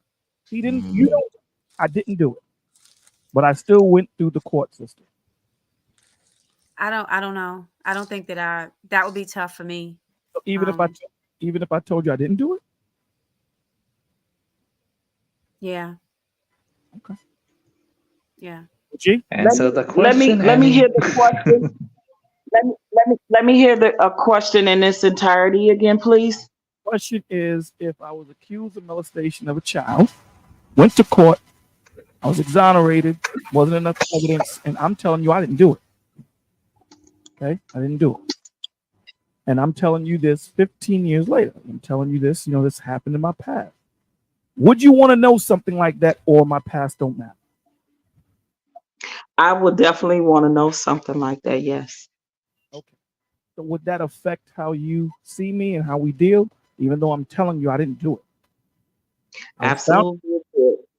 Okay. Absolutely it would. And I'm just gonna be honest with me. Anything that got to do with children, because just because you telling me that you didn't do it doesn't mean you didn't. And just because the courts dropped the charges or you didn't get thing doesn't mean it wasn't true. I would have a problem with it. I know me. Definitely would have a problem with it. So for sure. So basically what you're saying is I'm off the table if something like that happened in my past and I was afraid to tell you. Or if I did tell you, I'm off the table. Even though I'm telling you that it was wrong, I was never, the investigation happened, the kid was off. Even if I told you the kid lied, let's say that they found out the kid was lying, would that change the way you thought? Had it been proven that the kid lied? Is that what you're saying? They went to the court and the kid changed their story so many different times. Mm-hmm. Let's say that I told you and you went back and looked up, the court case and you saw that the kid changed their story or whatever the situation might be. Would that change my opportunity with you or Annette? I'm out. No, it wouldn't change. I would still feel the same way. And that is the one thing. That is one of the one things that I think for me would definitely be a deal breaker. For me, it would.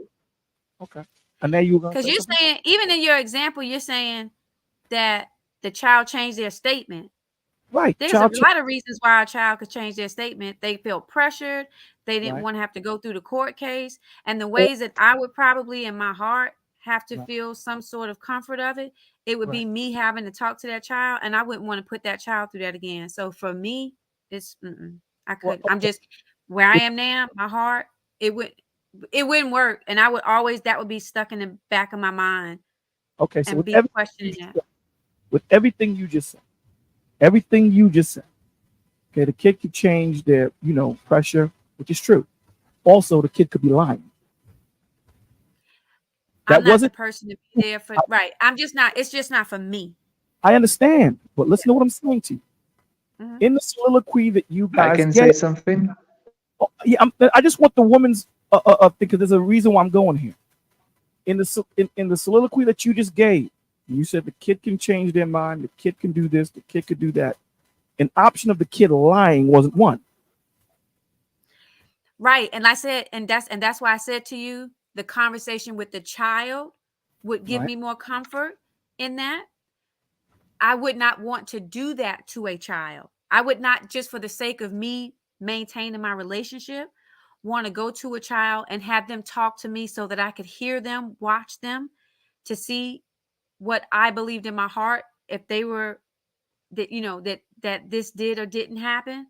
Okay. You're saying that It's that 15 the years. child could be. Tells Go you, ahead. 15 years later, the kid tells you that they lie.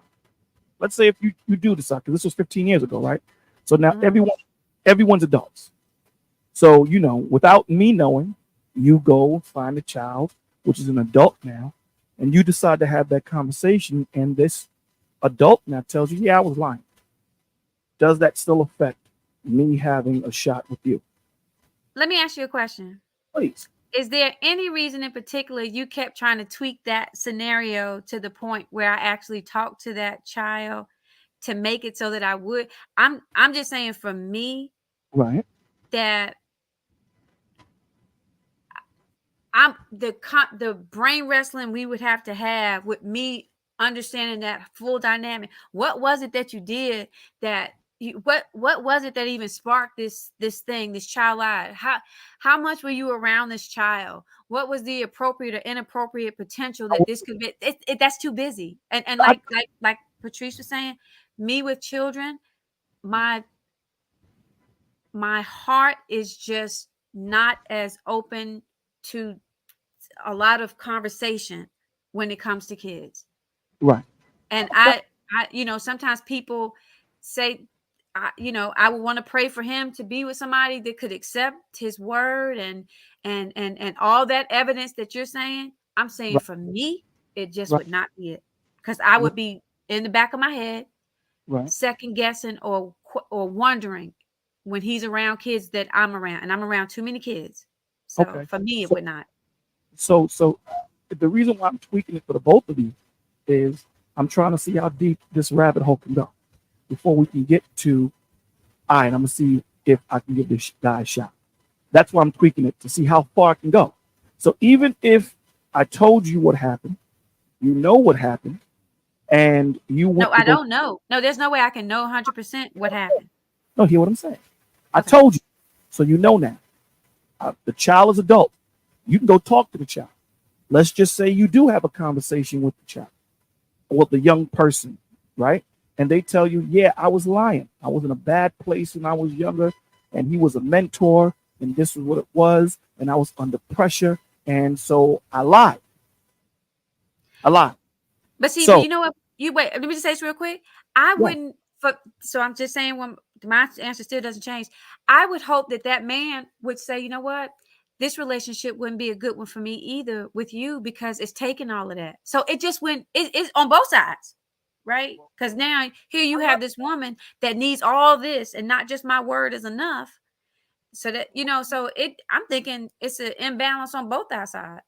Well, I believe that I love you, and I believe you're the woman for me, and I think it's worth to go through all of this to make sure that your heart can be rest assured, your mind can be rest assured, to know that there's a lot of people that are accused of things, and it happens that the other people that made the accusation are lying or whatever the situation might be. This is a situation of that, right? So even if you talk to the child, even if you talk to the young adult now or the adult, and that young adult tells you under pressure, my thought process, I was using drugs or whatever the situation might be, I'm still off the table for the both of you, correct? Now wait, when is it that he divulged this? He divulged, let's Did say, you say that? let's say, I didn't say it. Let's say, 8 months in, like, No, he waited too late too. Hold on. OG said earlier that I'm not just going to divulge my information to someone that I haven't courted enough to know if they're going to be here long enough, right? And this is a serious thing that I'm about to divulge to you. We didn't have sex. I didn't move in, okay? So, I have to make sure that that you're the woman for me. I'm courting, and we're both on the same track. So now I say, I take you out. I nailed OG. It's something that happened in my past. I didn't feel that, 3 months in, I should be telling you this.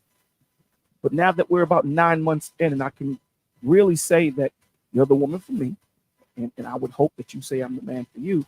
There was something that happened in my past. Here's everything. I'm going to let you see it. I'm going to tell you. Yeah, I was kind of afraid to tell you and all the rigmarole. But here it is. Now, if you want to go find the person, you're more than welcome. I'm an open book. And let's say you took it to that point. You did talk to the child or the young adult.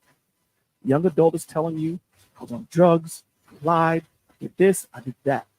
I was wrong. Am I still off the table? Yes. Okay. OG? Yeah, the same still stands for me.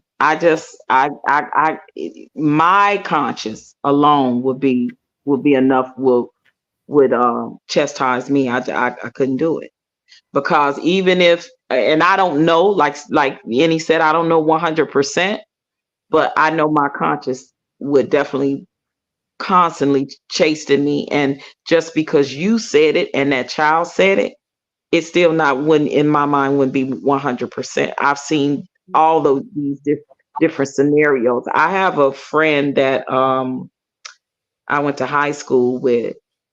We were really good friends, and there was a child that ended up getting deleted in her care. She went through the whole court case and all this and that, and she ended up doing some time. So that meant something. You did something to cause the demise of this child. And I couldn't befriend her no more. But I think even if a child met its demise in her care, I still wouldn't have been her friend anymore. I just, when it comes to children, and what did you put yourself in the position to even be accused around that child? So those questions, those things for me would definitely chastise my spirit and vex my spirit. It would. I couldn't do it. And even if it had been long down the road, I'd have been with this, I'd have to break it off, because my conscience just would bother me too much. So then it does have a fact that something in someone's past can disrupt a relationship 20 years old, 30 years old. Oh, absolutely. I mean, even if the roles were reversed on a man, as a woman, I would understand if I had something in my past like that, and I would say, listen, and I plead my innocence. Hey, right. I didn't get convicted. But if you as a man, right, your conscience, your boundaries, your morals, your values couldn't deal with it, I would have to accept that. I wouldn't have a choice. I would lose you. Okay. As a man, I would lose you. Okay. Now, in the conversation that I was hearing, listen. Your mic is low, Bolo. All right, can you hear me now? I'm sorry. Yeah. Can you hear me now? Okay. Yeah. So the conversation that I was hearing, again, I don't need to know everything about your past. I really don't. Right.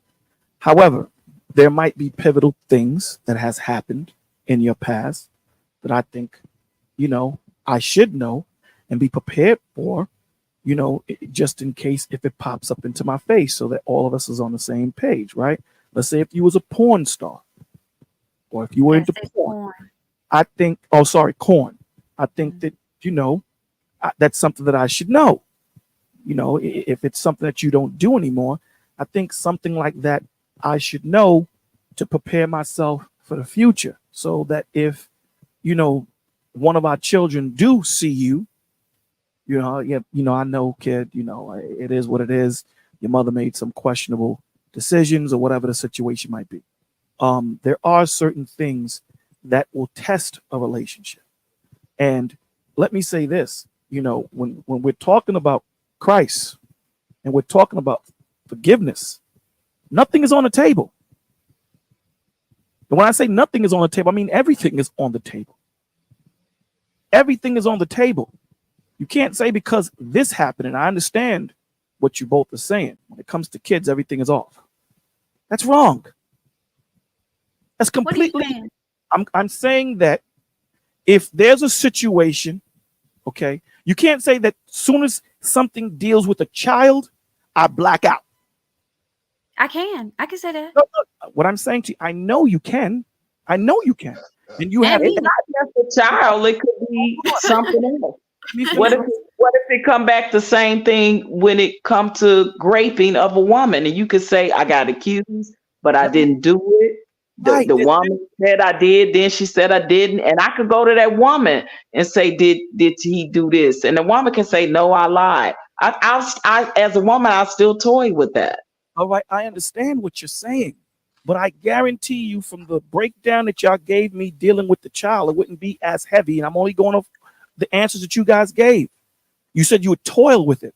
With the child, you said that's a non sequitur. I'm done. We ain't even going down. Right. So with everything else, we can think about it and we could talk about it. But when it comes to this, it's a wrap. It's done. Now, again, absolutely. I'm trying to connect. When it comes to child and raping and essaying, like all those things are wrap for me in relationship. Okay, so I'm trying to connect what you were saying about when it comes to Jesus. Something. What are you saying with that? I'm going to get off of that because what I'm saying to you is Christ was accused of blasphemy and killed for it, and we know he didn't do it. So if I'm telling you that I didn't do it and the child is telling you, no, he didn't do it. I was off. I was crazy. I was bugging. Wait, are you trying? Wait, let me make sure I'm understanding what you're saying here. Yes. Are you saying that you believe that because if Patrice and I were seeing somebody and the man brought up that this thing came out and that, like I said, I'm not going to no adult that something happened or could have happened as a child. I'm not willing to open that like that. That's not something that I feel comfortable doing just for the sake of me having a relationship. But are you saying that because he said that he didn't do it, that because from a spiritual standpoint, I'm supposed to accept that? No, I didn't say that. That's what I'm trying to connect when you said everything is off the table.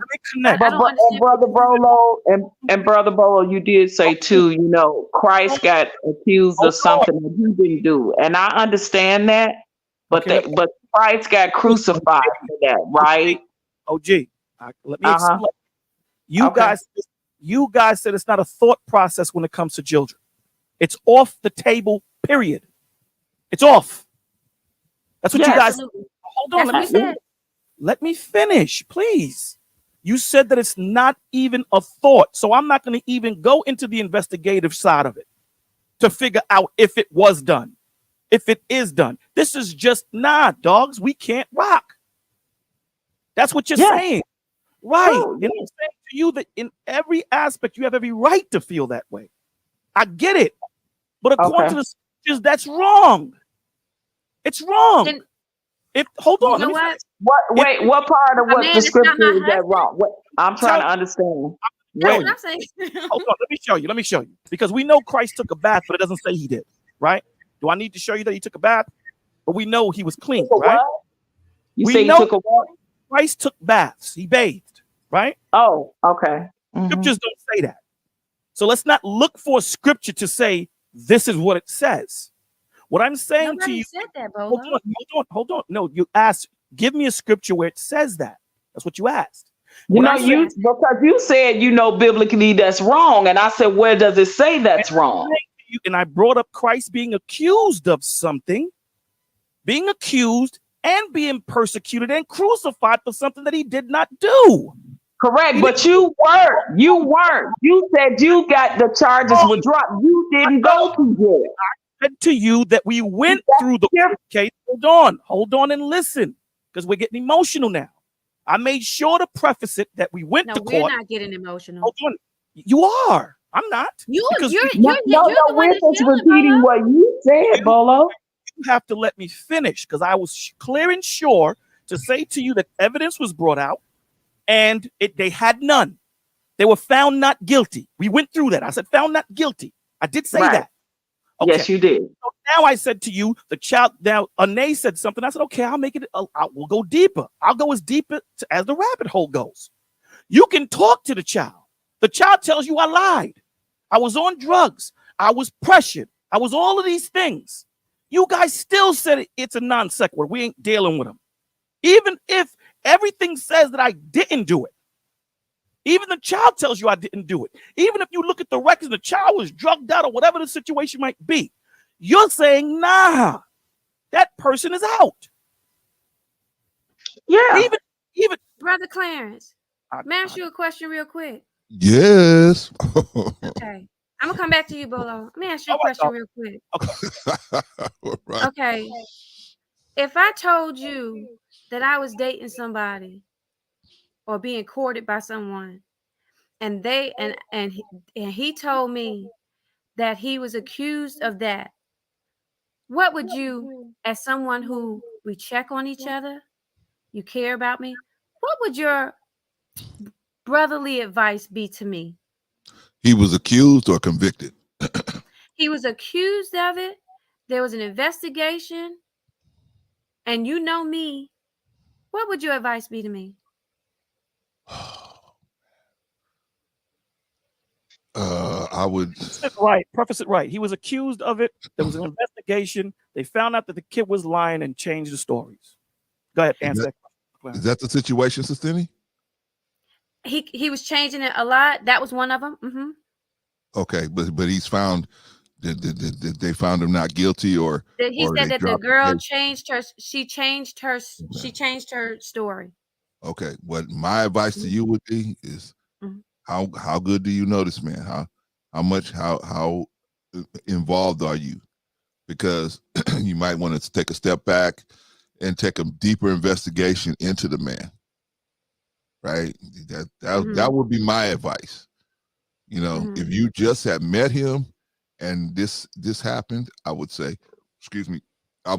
before you even get all into it and you get this information, do you really want to pursue this person? So I would. Okay. That's what I would do. That would be my advice. And Now, can I interject? Yeah, but let me just say something real quick to Bolo, or ask Bolo something. What does equally yoked mean to you?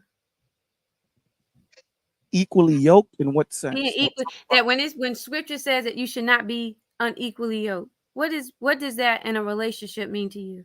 Let's say if I follow God and you follow Buddha. So you feel that unequally yoked only is in faith? I'm just giving you a quick answer. You said I'm biblical. asking, is it only in faith that you believe that unequally yoked is? I'm ready to be a husband. You're not ready to be a wife. That means we're unequally yoked. So I need those to. two, are those the only two? Do you want me to give you every example of what unequally yoked mean? Or are you just asking me genuinely what unequally yoked mean? I'll let those two just stand. Okay. So I was trying to figure out, and I don't know if I heard the answer, and maybe Patrice, you heard the answer when I was asking you how you were connecting that should be off the table. It should be off the table that there's something about you that you feel this is something that would not be from me. you're saying that should be off the table? I'm just trying to understand what your reference was when you were saying it can't be off the table. What I'm saying to you is, if you have a person that was accused of something, because people are accused of things. There's many people in jail right now accused of rape, and they didn't do it. There's many people accused of murder, and they didn't do it because maybe they had a bad lawyer, or maybe they just talked when they shouldn't have talked. Do we say that those people are just guilty? Do we not give them a chance or try to at least hear what the situation is? And this is only if you're in it, right? If I just meet you and I say, hey, check this out, I was accused of this, then I get you breaking out. You have nothing involved in it. You have nothing at all. But a lot of the times when people are faced with situations like that, like Mike Tyson, right? For you to get parole, you have to admit that you did it, even though you might not have done it. Because if you don't admit to it, then that means you're not rehabilitated. Well, I think he's a bad example to you. And I know that from a personal experience. He's a bad example. I know personally too. So what I'm saying to you is, anyone to get parole, you have to admit to what you have to admit to what they accuse you of, or you're not rehabilitated. Am I wrong when I say that, Brother Clarence? I think. Okay, you're Brother Clarence. The point that I'm trying to make. I forgot I was muted. Yeah, I said no, sir, brother. No, sir. You have to get paroled.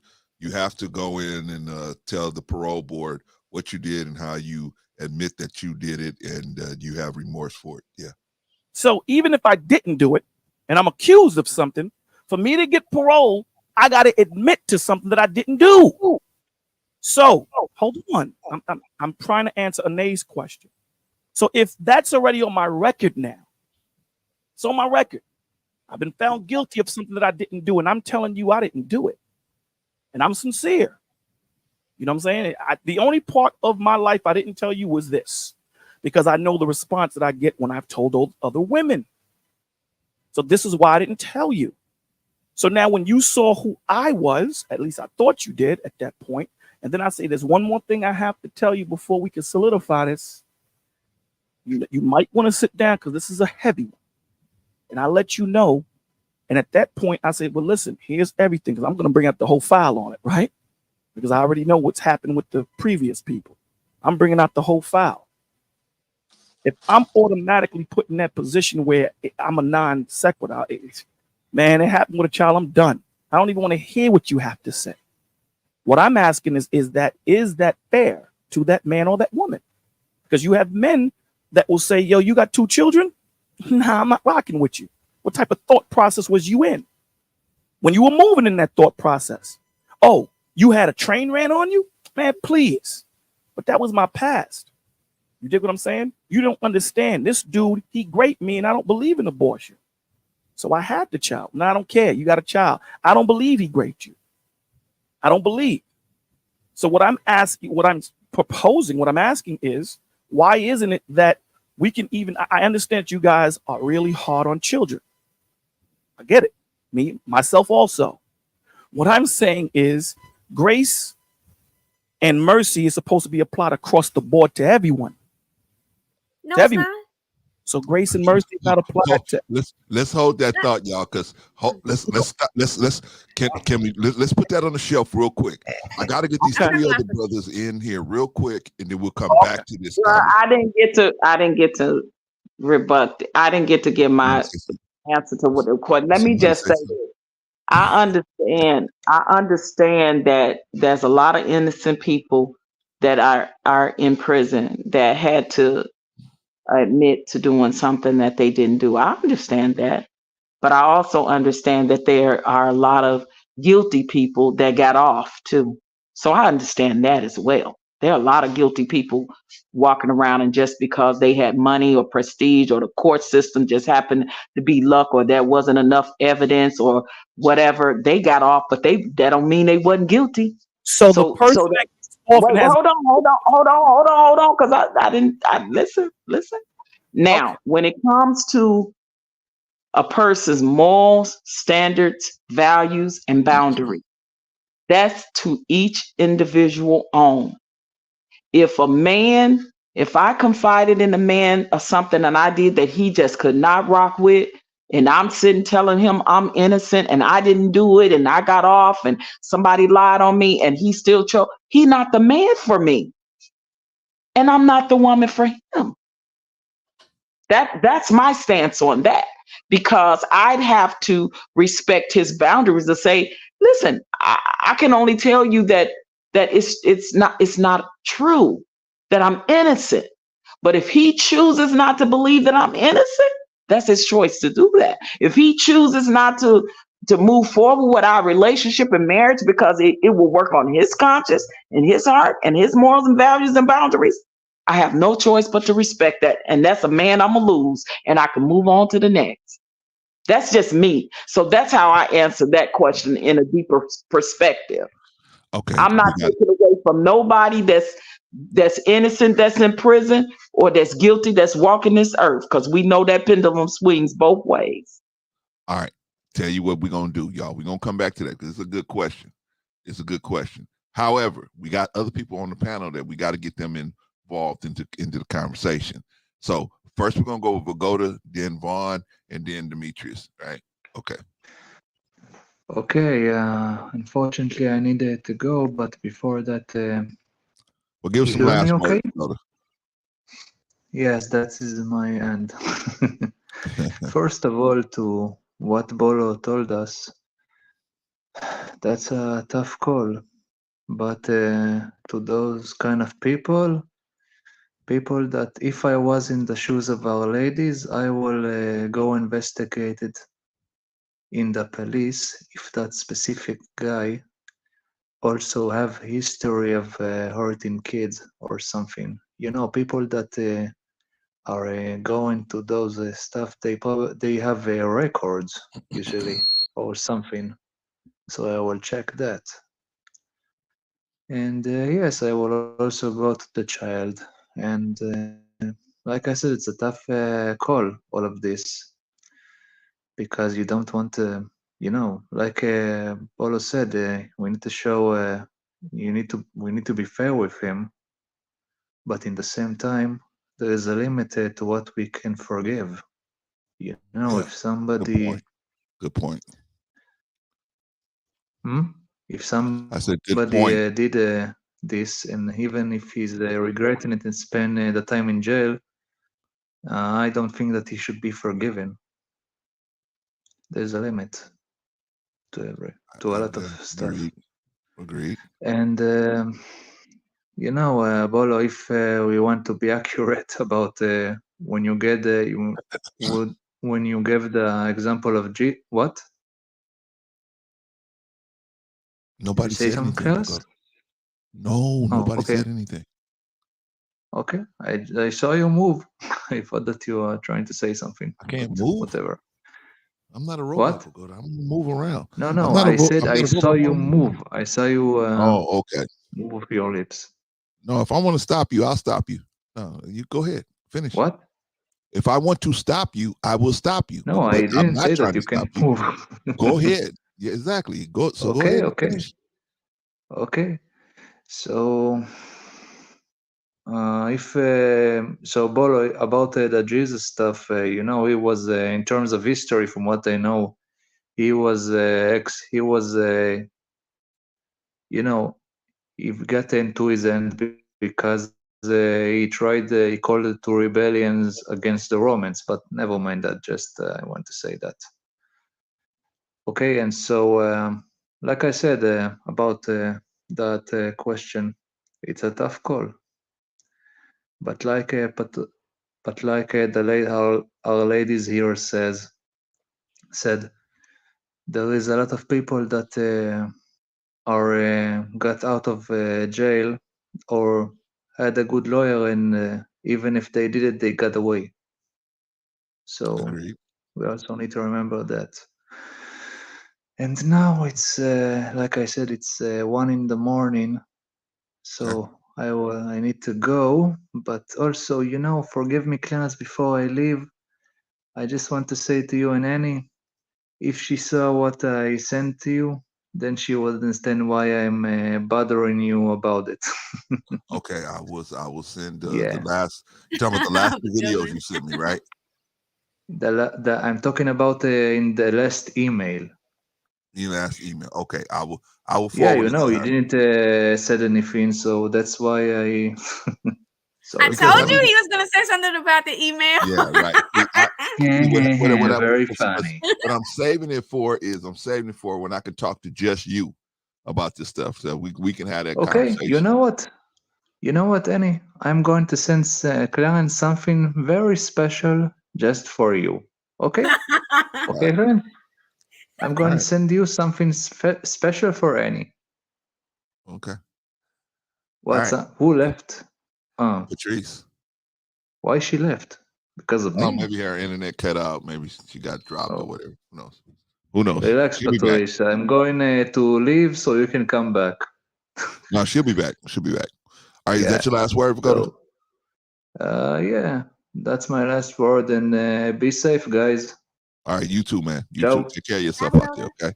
Peace. All right, that was Pagoda, man. Pagoda's out there in Israel. Pray for the brother, man. Just ask, just so the brother just be safe, man. You know what I'm saying? You don't have to agree with him or his position, but he's a human being, man. Let's pray for the brother. All right, let's go to Vaughn Bryant and then Demetrius. Greetings, everybody. Greetings, Vaughn. What's up, Brother Vaughn? What's going on, everybody? Well, wow, what a can of worms we've opened. Apparently. Wow, interesting conversation so far. Yeah, I've been listening since the beginning, and sometimes people do have a little bit of a shady past, but depending on what the circumstances are, is what would be the factor in which I determine whether or not I would stay in the relationship. Okay.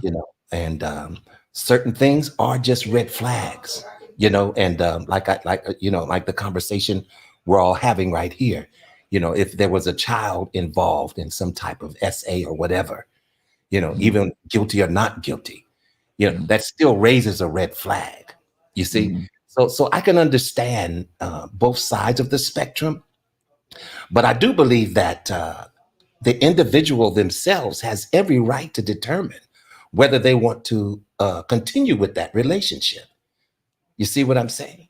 Yep. Concerning what had happened in the past, whether it be fair or unfair, if they're not comfortable, then they should not have to be in a situation that they're uncomfortable in. So I'll just leave it like that. But I would like to just sit back and kind of hear how it all unfolds. Definitely, man. Definitely makes sense. Thank you, Brother Vaughn. Let's move on to Demetrius, because we got to get back. We got to get an answer for Bolo, man. Bolo just opened up a whole can of worms for itself. We got to see. Yeah, usually it's you, brother. We got to see how you go put the lid on that one, man. Holy smokes. All right. Usually you're the one that opens up that can of worms. But we got a new can opener today. This time, your brother in the resistance opened up his own can of worms for itself. So I just want to see how you go get out of it. All right, we got Demetrius. Demetrius, what's up, man? What's going on, big brother? What do you think about this whole thing, man? What's going on with you, man? All right, so first I'm gonna answer the prompt, and then I'm gonna contribute into the whole thing, the whole shebang that y'all are getting into about possible criminal past history or whatever. I would say say it like this: if you're pursuing somebody and they've had a shady past, I would say, honestly, I would say you're not wrong to cut them off, because one thing that I've noticed, because I am Christian, right, is people will say things like, don't judge me by my past, when they want something in particular, or something like some people's favor, or grace or something like that. But then when what happens goes wrong, or anything that goes wrong between you and them, or them and somebody, else that you were in charge or anything of that nature, the response is, well, you knew who they were. So I give grace, but I'm not stupid about it. Okay? If you understand what I'm saying.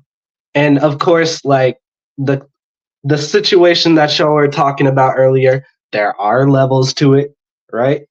Mm-hmm. But I would say, no, you're not wrong in like cutting that person off, because to be honest, especially like, and now I'm like leaning into the conversation y'all were having before, especially like if you plan on bringing that person to Thanksgiving this upcoming fall, like you better be sure that your family is okay with that too.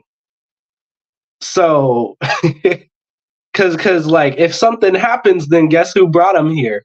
And guess who ain't welcome at the house no more? You got to be careful with who you partner with. Seriously, even if it wasn't true, my even if it wasn't true, my then concern or worry would be what was going on at the time to where this person could even accuse you in the first place.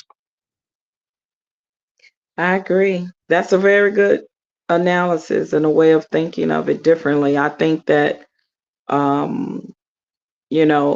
lot of times religion get used as an excuse for us to always say we should always have this mercy and this grace for people that sometimes may not be deserving of it. Because honestly, I'm going to tell you about my girlfriend that I went to high school with. She was babysitting that baby, and that baby died suspiciously in her care. And she went and did time and got out. She got out. When she got out, she was in her 30s and stuff. And she tried to come back around. Like I wanted nothing to do with her. See, because I knew that there is no way if you did time, you were guilty of something more than likely. That child was in your care and that child was no longer living. There was something that they saw, some evidence that you was held accountable for the demise of that child. You came out, yes, you paid your debt to society and all of that, but I can't rock with you no more. I'm sorry. I can't. And even beyond that, like it's like even if it's not necessarily something criminal, right? Let's say it's just like any less severe situation that's not criminal, to where they did something grimy and they just felt comfortable telling you about it. Well, anybody can relapse, to be honest with you. And one thing that I make sure to tell people is like, the same way that they felt comfortable telling you is the same way that they can just slip back into it. And because truth be told, people relapse all the time. They try to change, but true change is rare. We already know this. So, I mean, even with less severe situations and non-criminal situations, like cheaters, like, come on now. That just shows me that you have no discipline. And you can relapse at any moment, to be honest. So I can't really trust you, can I? Wait. And some people can forgive cheaters and some people can't. Wait a minute. Are you saying, Demetrius, that if a person cheats, they can't, that's it for them? They I'm not saying it. I'm saying that's it for me. Like okay. Me personally. Okay. Now you might be able to take a cheating ass woman. Let me ask you a couple more questions, brother. Go ahead, bro. Are you in a long-term relationship right now? No, I actually just got out of one. Okay. Are you planning on getting married at some point? Yes. Okay. Would you, when you get married, are you looking for that to last your lifetime? In theory, things Yes. happen, but in theory, are you looking for that to, so you were talking about at least another 20, 30 years, right? At least. Definitely. Okay. Do you expect a person that you marry and to be in a relationship for 20 or 30 years to never make a mistake. Is that realistic? No, but cheating isn't a mistake. Cheating is it's a willful action. It's multiple actions, actually. Okay. And a lot Right. of times, Why do people say cheating is a mistake? It's an intention. You intentionally make the choice to cheat. Yeah, you intentionally called that girl up. You intentionally was a kikiing on the phone with her. You intentionally, you know, accidentally, positively slipped on a banana peel and fell into her. You know, I'm gonna come back to this because this is a bigger issue than Bolo's issue. So I want to go back to Bolo's issue. Let's finish that up first, and then we'll come back to this issue. How about that? All right. So Bolo can finish with his issue. Bolo, are you still there? I'm here. Can you hear me? Yeah, now we can hear you. All right. Are you done? You want to finish up? I just find it crazy that people are going to say they're going to use their anecdotal experiences to judge everybody. I just find that crazy. No one is telling you not to use discernment. That was never said. But because of your experiences, everyone. So for OG to make a statement that there's a lot of innocent people that are in jail, just like there's a lot of innocent, guilty people that are out. So you're going to use that to find everyone guilty? No, and you misquoted me, Brother Bolo. Don't say I said that, because I didn't. Let me hold on. Let me say what you said. You said that there are a lot of people that are innocent, that are incarcerated, and there's a lot of people that are guilty that are not. End quote. That's what you said. I did, but I didn't say. But you're trying to say that I said that that's why everybody is guilty when it comes to your accusation. No. I'm going off of what you said pertaining to you. You said, because what you did was, there's a lot of people, because if I was to make that a rebut to someone saying something, then there's a reason and there's an intention on why I made that statement. The same way I say there's a lot of people in jail that are innocent. We do know that there's a lot of people outside of jail that aren't. That's not something that needs to be said. We know that. Yes, it is. No. Yes, it is. No. You can't take that away and say just because you say there are innocent people in prison, there's no need to say there are guilty people walking away. Yes, it is a reason to say that. Let me say why there's no need to say it. The same reason why Isaac didn't have to tell Esau, you live by the sword, you die by the sword. Nah. See, don't, bro. You can't gaslight me with that one. You cannot. Don't try to take away what I said and make it less because of what you said. I'm not taking away what you're less, but you got to stop interrupting me because I don't interrupt you. Yeah, you know, it has to be one microphone, right? Ladies so if you don't like being interrupted, please let's not talk I'm over doing that right. Bolo and OG Patrice, let me just say this. You know, we do want to have a conversation, but let's keep it at a certain tone and a certain level so that the listeners can hear all of us at the same time. If we're speaking at the same time, then we're not going to be heard. Our point is not going to get across because your microphone diminishes when you're talking while someone else is talking. I don't know if you've ever listened to a playback, you know, but I have. And I'm trying to master that whole thing of waiting my turn. But let's do that so that you know, we can get somewhere in the conversation. Okay, my apologies. I'll let OG go. Go ahead. I'll respond after. No, I just want to say my apologies. You were talking. Go ahead. No, go ahead, sis. I'll let you go. No, I was just saying is I felt that you were trying to gaslight and said because you made the point that there are innocent people in prison, that it was not, it should not be said that there's guilty people that are out of prison. And I beg to differ on that difference. Is because you use that analogy to prove your point. So why can't I use my analogy to prove my point? That's the only thing I was saying. But you were trying to take away from my point. Oh, no, you shouldn't say that there are guilty people. No, but I should, because you said that there were innocent people in prison. Wait a minute, Patrice. Wait, Brother Clarence, you okay?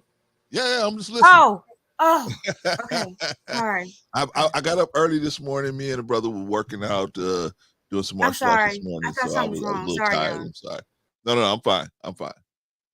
No, that's the only thing that I was saying. I was saying if I can respect the fact that you said that there are innocent people in prison right today, and you are 100% right. Don't take away from me that I use the fact that there are guilty people that are not in prison.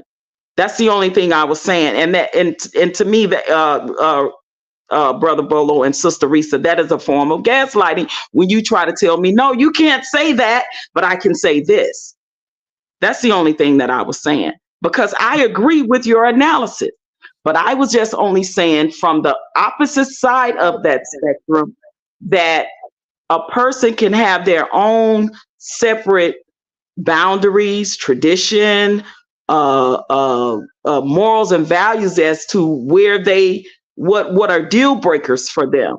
And for me, children and women getting raped and essayed and the M word and all, those are my boundaries. As far as if I suspect that I'm going to be vexed in my spirit by a man telling me about a past like that, if it's anything that's going to vex my spirit to the way that I'm going to have to question that or don't know if I can deal with that, then I'm just going to let it go and not deal with that person. And that person have a right to do that with me if I was to come to that person and say, hey, let me tell you, this is my past, A, B, C, D, E.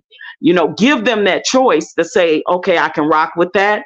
I believe you or I don't, and I can't deal with that. I'm sorry. And you may be innocent, but for me, that's just my deal breaker and where I draw the line. I believe that people have a right to say that. That's all I was saying. Now you go ahead, Brother Bolo, because I apologize for interrupting you. You good.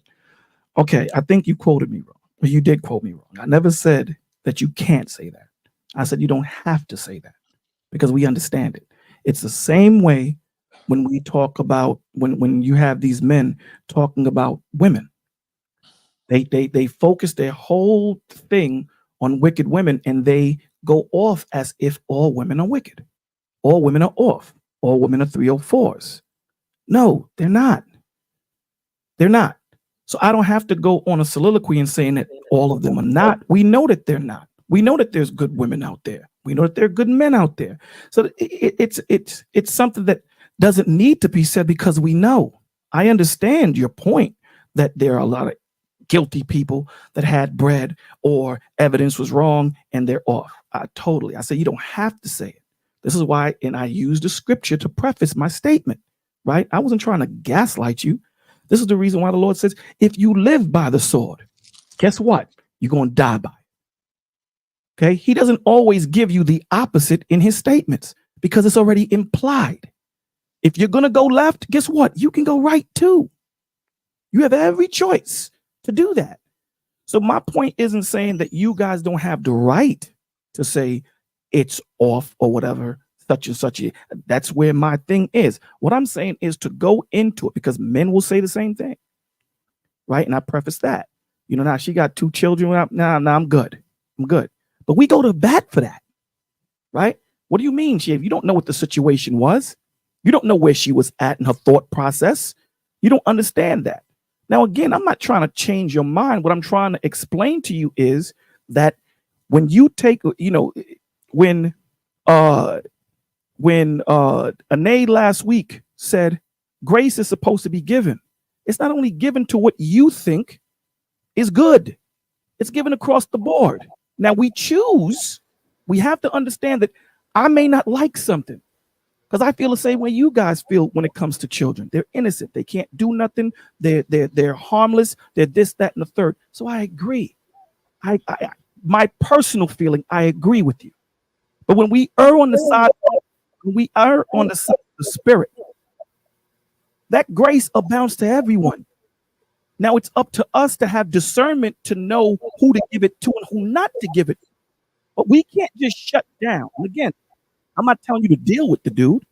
I'm saying we just can't shut down. Now making it general. We can't shut down because of something that I may not like. I'm just going to shut it down and say, I'm good. That's off. That's off. And that's according to the scriptures. That's not me saying it. It's off. There's some people that will hold homosexuality higher than drug dealing. It's sin. You can't hold one higher than the other because you may dislike one more than the other, that's off.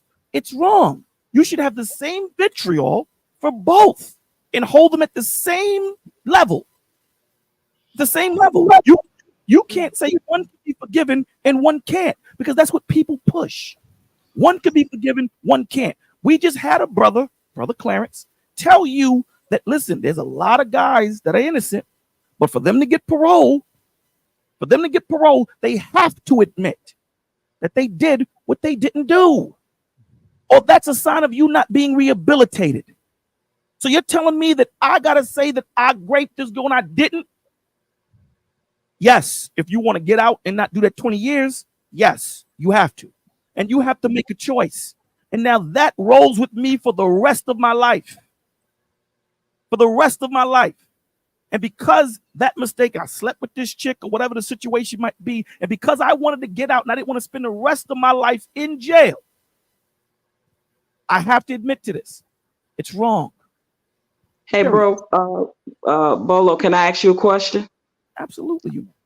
Are there people in prison that did not bow down to that and acquiesce to that because they knew they were innocent? They never would let no board, nobody tell them that they got to say that they're guilty when they know they're innocent. There are people in prison right today. Would you agree that are innocent that never ever admitted to guilt? Would you agree to that?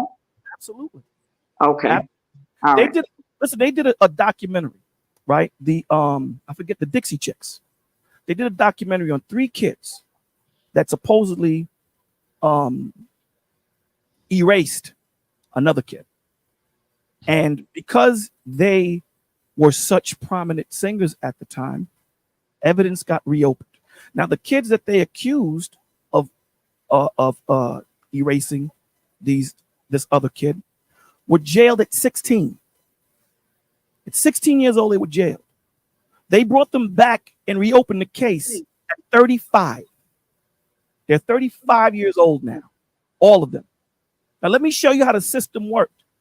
So a new DA came in and said to them, check this out. We're going to open up, knowing that they didn't do it because of the evidence. Now, you can either stay incarcerated and we do the retrial of you being jailed and you're now 35. Or you can take this plea where you can't sue the government, you can't sue the state for incarcerating you wrong. Yeah. Okay, but you have to say you did it. They plea you out to something. Yeah. They gotta plea you out to something. So now these kids, these 3 kids who were found innocent, now have to live with them being called M's. So I don't want to say the word M's because the state didn't want to get sued by them. It's a documentary. It brought tears to my eyes. And these were white kids. So I can imagine what they do to Black and Latino. What I'm saying, the point that I'm making is, again, personally, I agree with y'all. I agree with you. But then you have your personal feelings, and then you have the feelings of how the Lord wants us to move. That supersedes how we feel. Now, you have every right to say you're not wrong for doing it. Absolutely not. You ain't sinned. Absolutely not. You didn't. If you just say, I'm done. Nah, I don't want to rock with that. That's too much. I don't want to do that. However, understand that there are lesser things that people are still having that same mercy being snatched away from. That's the only point that I'm trying to make in this. That's all I'm saying. Nothing more, nothing less. I'm not telling you to go deal with the dude. I'm not telling you to go deal with the woman. What I'm saying is we have to have this grace and this discernment to understand that people are put in certain situations that they shouldn't have been in, and it just gets blown out of proportion. It gets really ugly, and we can't hold them to that. And it's up to us to have that connection and discernment in the Holy Spirit to say, nah, I'm good. Or let me, like Brother Clarence said, if this is a dude that you're dealing with and he brought this up now, I would tell you back up a little bit and do some investigation if it means that much to you. If it's a dude that you just met and he's telling you this, nah, leave it alone. But you don't know if that's your husband or not. You don't know if that's your wife or not. But because of your experiences and how it frames the way you see and how I see, we're allowing that to cloud our judgment. This is why I talk about all the time using the vision of the Lord opposed to the sight of man, because the sight of man is off. It's off. The vision of the Lord is what we need. May I say something? Of course. Okay. One, I want to make sure that I was quoted correctly. I said God's grace is sufficient. And in that same statement that I made the other day, I said in my flesh that when it comes to kids, that's something that God would have to work on me.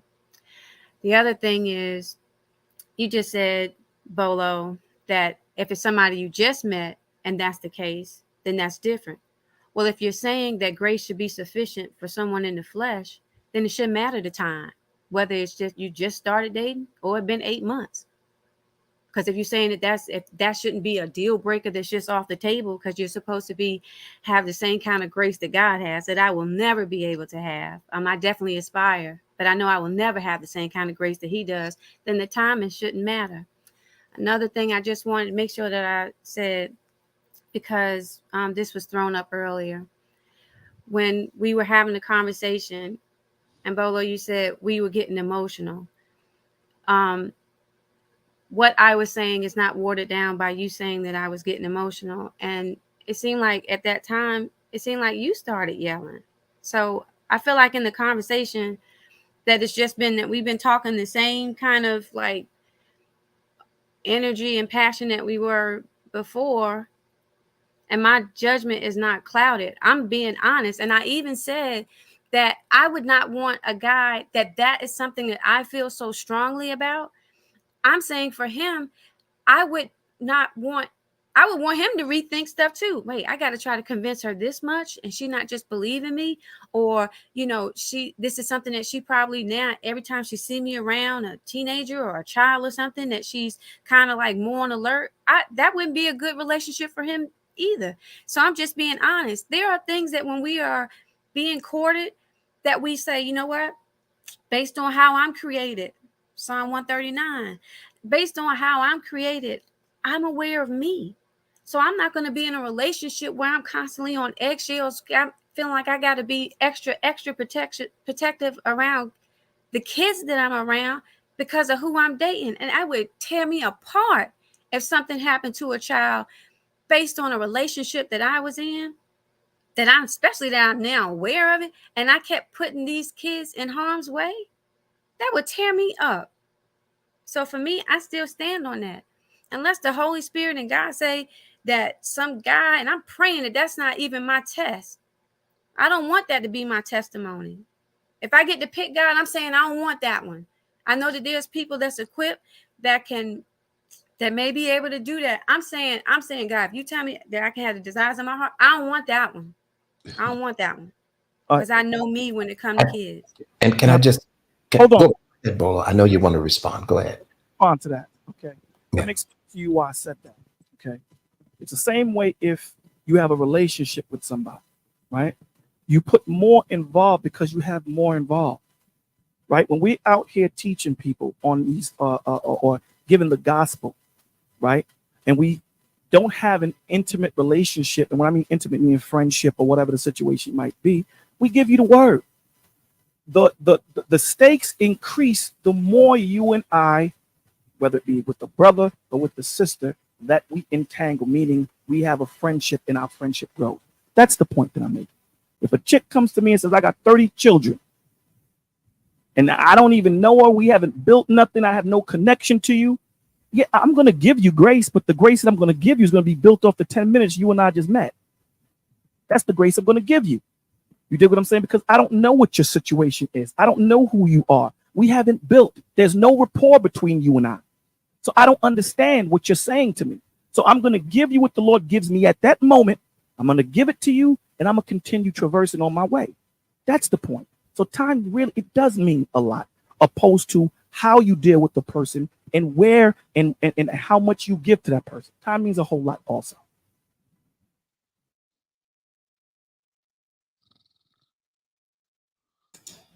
Okay, well, let me interject right here then, since there's a little space of silence.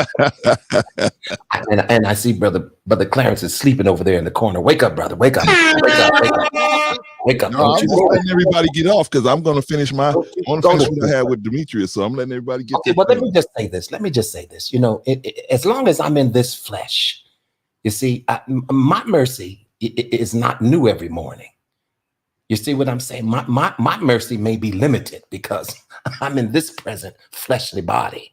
You know, nevertheless, I may have some mercy at times, and other times it may not be the godly mercy. You see what I'm saying? My grace may not be sufficient, although His grace is. And it's very unfortunate that individuals who have been accused of certain crimes, how their careers and their lives have been ruined behind it, although they are innocent. You see what I'm saying? It's like a stamp that follows them along the way. And that aspect of it, I don't believe that that's fair. You see what I'm saying? I just think that that's not fair. But this is the reality that we live in. You see what I'm saying? Yeah. It's a record that's going to follow you, whether you were innocent or not, you know, and people have their own, you know, opinions, you know, and determination as to how they want to proceed forward with you.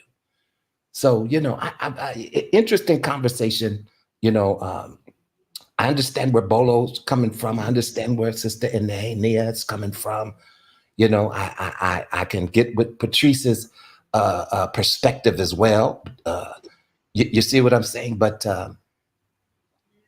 it's unfortunate, but life is life, you know, and it's not always fair. And each individual has a right as to whether or not they're willing to do or not do a certain thing, you see? And like Ane said, hey, you know, this guy may not be the one for me, even though he was found innocent. I just don't want to deal with the stress of just the very thought.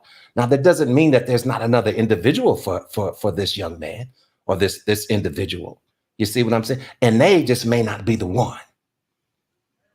So I just let me just say this too, to what Ane said about the emotional portion. My voice got raised because you guys' voice was interrupting me. And I raised my voice so that you guys We can were hear. all interrupting each other. Hold on. Everybody spoke. And that's the point. Everybody was speaking. When I started talking, OG got in.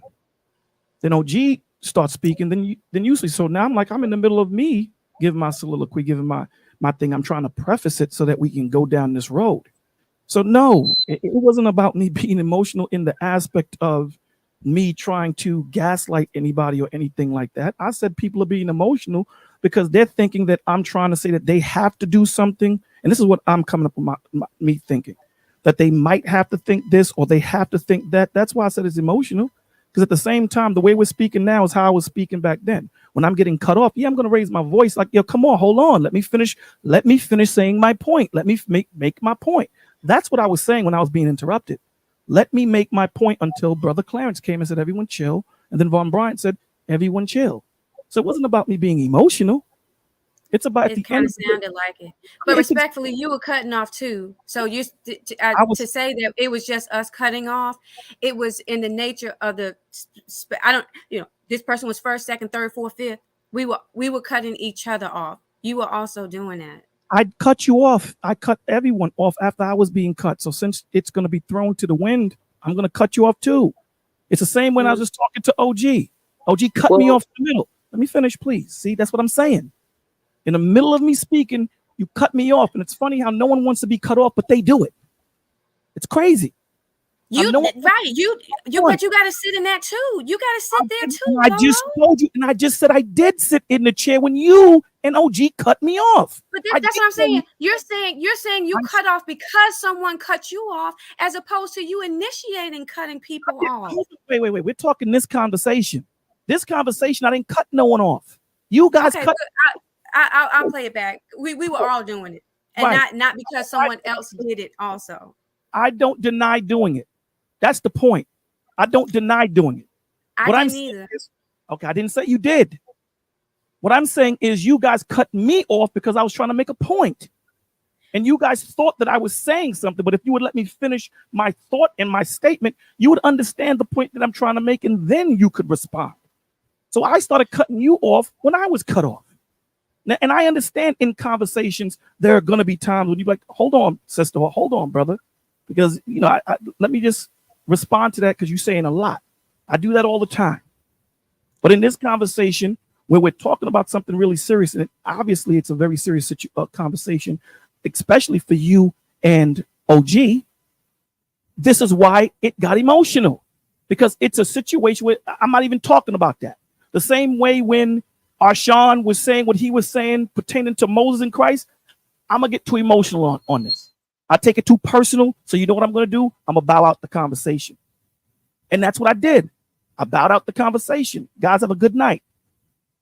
So there are triggering conversations that I may not have, or say, you know what, let me pray to come into this conversation. May I All speak? What? May I speak? Of course. Okay. Sister Annie is right, and if we do roll the back, Bolo, you actually interrupted me first, because I did say, hold on, Bolo, I didn't interrupt you, let me speak. That was way earlier down the line. We can admit that we're all guilty of interrupting people from time to time in the middle of their conversation. I know I do it. I had no problem admitting it, and I actually had no problem with apologizing for it. And it is, and I will say, it is okay sometimes to let emotions get involved if we're speaking of something that is very triggering or emotional. We are human beings. So to use the word of, well, you getting emotional, because I hear that word get thrown out there a lot. And to me, emotion is a part of a human feeling to express. So if it's something triggering, we're gonna get emotional. Our voices may raise, our voices may get a little stronger, and we may have a stronger stance in something, especially that we believe in. I'm a child advocacy, right, as well as a child victim. So this is something that is absolutely very, very triggering for me. So of course, emotions are going to be a little higher than I'm having a normal conversation. But I to loosely just, why you getting all in your emotions is a real thing. And there are certain things that triggers one more emotionally than the other. So I don't want us to use that as a way of saying that we shouldn't get emotional when it comes to certain things, because I believe that certain things absolutely cause for us to get a little bit more emotional than other things. We're talking about something very serious right now, right? So it's only natural that that's going to be. I just want to say. Well, let me say this. When we're talking about being emotional, it's when things get out of order. I understand that we can't have conversation without emotions. That would be foolish of me to come into a conversation like if I'm a Borg or Spock and have a conversation about children or about anything and not expect it to hit. So when I'm saying, so let me be more specific. When I'm saying emotional, when the conversation starts to get out of order, like when Von Bryant had to put us all back on alignment. When things start getting out of order where everyone is talking at the same time, myself included, right? When we start doing that, that's what I mean by emotional. Not that the conversation doesn't hit you and feelings are going to, of course, that's the reason why I came up here and used that example. There was a reason for it. I wanted it to be not triggering, but I want it to be something that, is deep and that we have to think about and feel. So when I say emotional, it has nothing to do with the topic or the way we feel about the topic or the conversation. It's when it starts getting out of order. All right.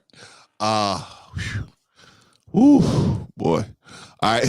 Well, we're gonna continue on, y'all. Now, that's we put a pin in that one. Let's continue on with with what I was talking about with Demetrius. Demetrius, you still there? Yeah, I'm still here, man. Okay, so let me ask you. I was asking you if you were intending on getting married. You said yes. I asked you if do you think that somebody's gonna never do anything wrong in 20 or 30 years? You said no. Okay, so the thing I want to get you to understand, what I'm thinking, right? Because see, this with everything in today's world. See, there was a time in this with human beings where you really didn't have to think about your safety with every move you make. And today you have to think about your safety in every move you make, right? For example, there was a time where, somebody's word meant something, right? If they said, hey, this is what it is, this is what it is. But when bearing false witness became, part of the culture, now you don't know whether somebody's telling you the truth or not unless they can prove it to you, right? So my point is, you're gonna cut somebody loose off the fact that what did you say you would cut somebody loose from? Oh, cheating. You said you would cut somebody loose from cheating. Now, I understand that, but my point is this: in a deeper dive into cheating, why do you think most people cheat? Demetrius. Lack of discipline. Shout out to Arshawn, by the way. Sorry about that. Shout out to Arshawn. Go ahead, Demetrius. Sorry about that. I said lack of discipline. Okay. So when you say a lack of discipline, what exactly do you mean by that? Well, you want your cake and you want to eat it too. Or let's say, you got the whole work husband or work wife situation. That's one of those situations that I'm talking about. You just hot in the pants and you can't keep it in your pants. You ain't got no discipline. Okay, so you're thinking that the people that cheat, most likely most people that cheat are cheating because they're just hot in the pants. Is that correct? Yeah. Okay. I mean, there are those situations where somebody's not getting their needs met, but that's an easier situation to deal with than somebody just having no discipline. You can't trust nobody like that. Right. I agree with you on that. So my point is this. Most people that cheat are not cheating to it's a situation where the opportunity presented itself. Most people that cheat, right? It's you have some people out there that are pursuing cheating with other people. But that is the minority in the people that cheat. Most of the people that cheat are cheating because the opportunity to cheat presented itself, and there was some other factors involved that made the person make the bad decision and say, I'm gonna move forward on this. That's even worse. How was that even worse? Okay, so the opportunity presented itself and you just couldn't say no. Right. That's worse to me. Okay, why do you think a situation like that would happen? Why? Yes. Like, if the situation presents itself, then it presents itself. It can be a myriad of different situations. Correct. But most people, because this is what I'm getting at. There's a lot. Most people live their lives they have the opportunity to cheat. Most people, right? Most people don't even explore that. Most people don't, right? What is it about the people that do make that mistake that is going on? What do you think because what I'm trying to get at is more than just they just want to do this, or they just greedy, or they just want to do. It's more than that in most cases. In most cases, there's something going on. They're frustrated about something that they want to have happening at home that's not happening at home. They're frustrated, and they're not getting any satisfaction behind trying to make it happen. Right? They can't get the involvement of the other person. So this is how most people get caught up in cheating. They get tired of asking the other person for whatever it is they're missing, right? They get tired. They say, hey, I'm asking you, I'm talking about men and women. Hey, I need you to do this, right? This is, let me say a classic one for men. I want some special attention and not just on my birthday, right? And the wife goes, well, you know, I gotta spread it out, right? I can't just give you the special attention all the time. Then you gonna want it all the time, right? So the wife's like, hey, I ain't trying to do that all the time, right? We give you once or twice a year, right? So the man gets tired of asking for that, right? So he says, you know what?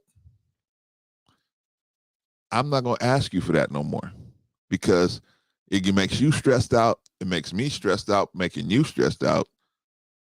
Let me just get you some help. Let me just bring somebody in, a contractor in, that'll take care of that piece. And Wait a minute. no, that's how men think. I was about to say something funny. I was about to say, OG. I was about to say, OG, you haven't been communicating with me lately, so I just saw this fat ass chick.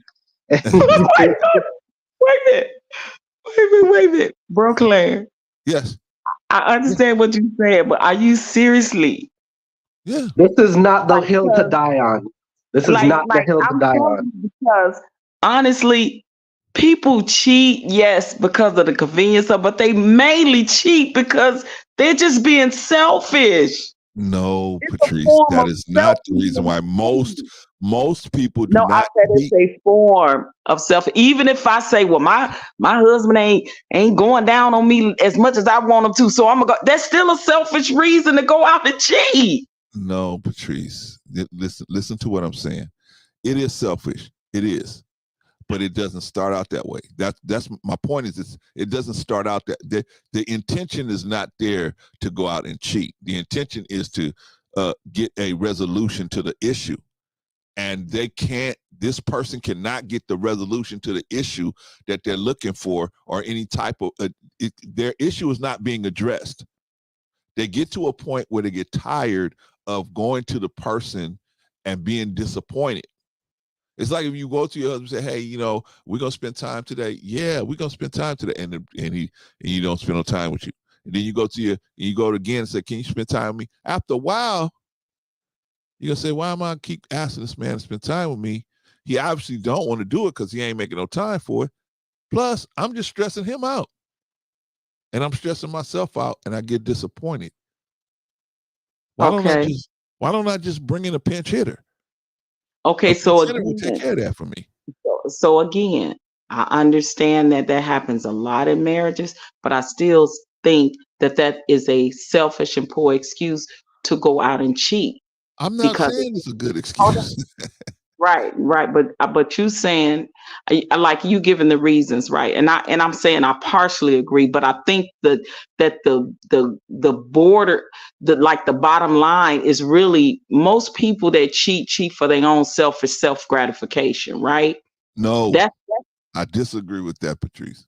Okay. Not most people. Oh, There's a portion of the people that out there that cheat, that they just out there to get it, man. They just want it. They got to have that attention or whatever it is, the sex or whatever. They got to have all of that is selfishness, though. Yeah, all of that is literally just choosing yourself. That's great. That's the same thing, Brother Clarence. Yes, it's self-gratification and selfishness. Okay, well, let's not gang up on Brother Clarence now. Let's not do that. But I'm not saying it's not selfishness. What I'm saying is that is not the opportunity is not the catalyst for the situation. That's what I'm trying to say, where the person went out and tried to search out the opportunity. The opportunity presented itself, and because of their frustration, they make a bad decision. We've all made bad decisions in frustration, right? So their frustration made them make a bad decision, and this is the majority of people that cheat. They're frustrated about something that isn't being resolved at home. Like there's a situation that they want to be addressed that's not being addressed. So therefore, listen, because I know you guys gonna say, well, that's they're being selfish. I know it gets to that point, but in the beginning, it's not. It's just that they want they want, if they're putting out their efforts in the relationship and they feel like, hey, I'm doing everything I can in this portion of the relationship, but I don't think that's coming back to me, right? Remember I told you guys that all relationships are they're based at the base is utility, right? Are you going to do for me? What can you do for me? What can I do for you, right? That's the base. But when there's a gap in the utility where I'm doing everything and you ain't doing nothing, that's where frustration comes in for the person that's putting the most out, that's the most utilized person. That person gets frustrated. And now they have to try to either bring up the other person's utility or figure out something, how they're going to resolve that situation, right? So that's what happens when most of the time, when we're talking about long-term relationships, that's what happens they get frustrated.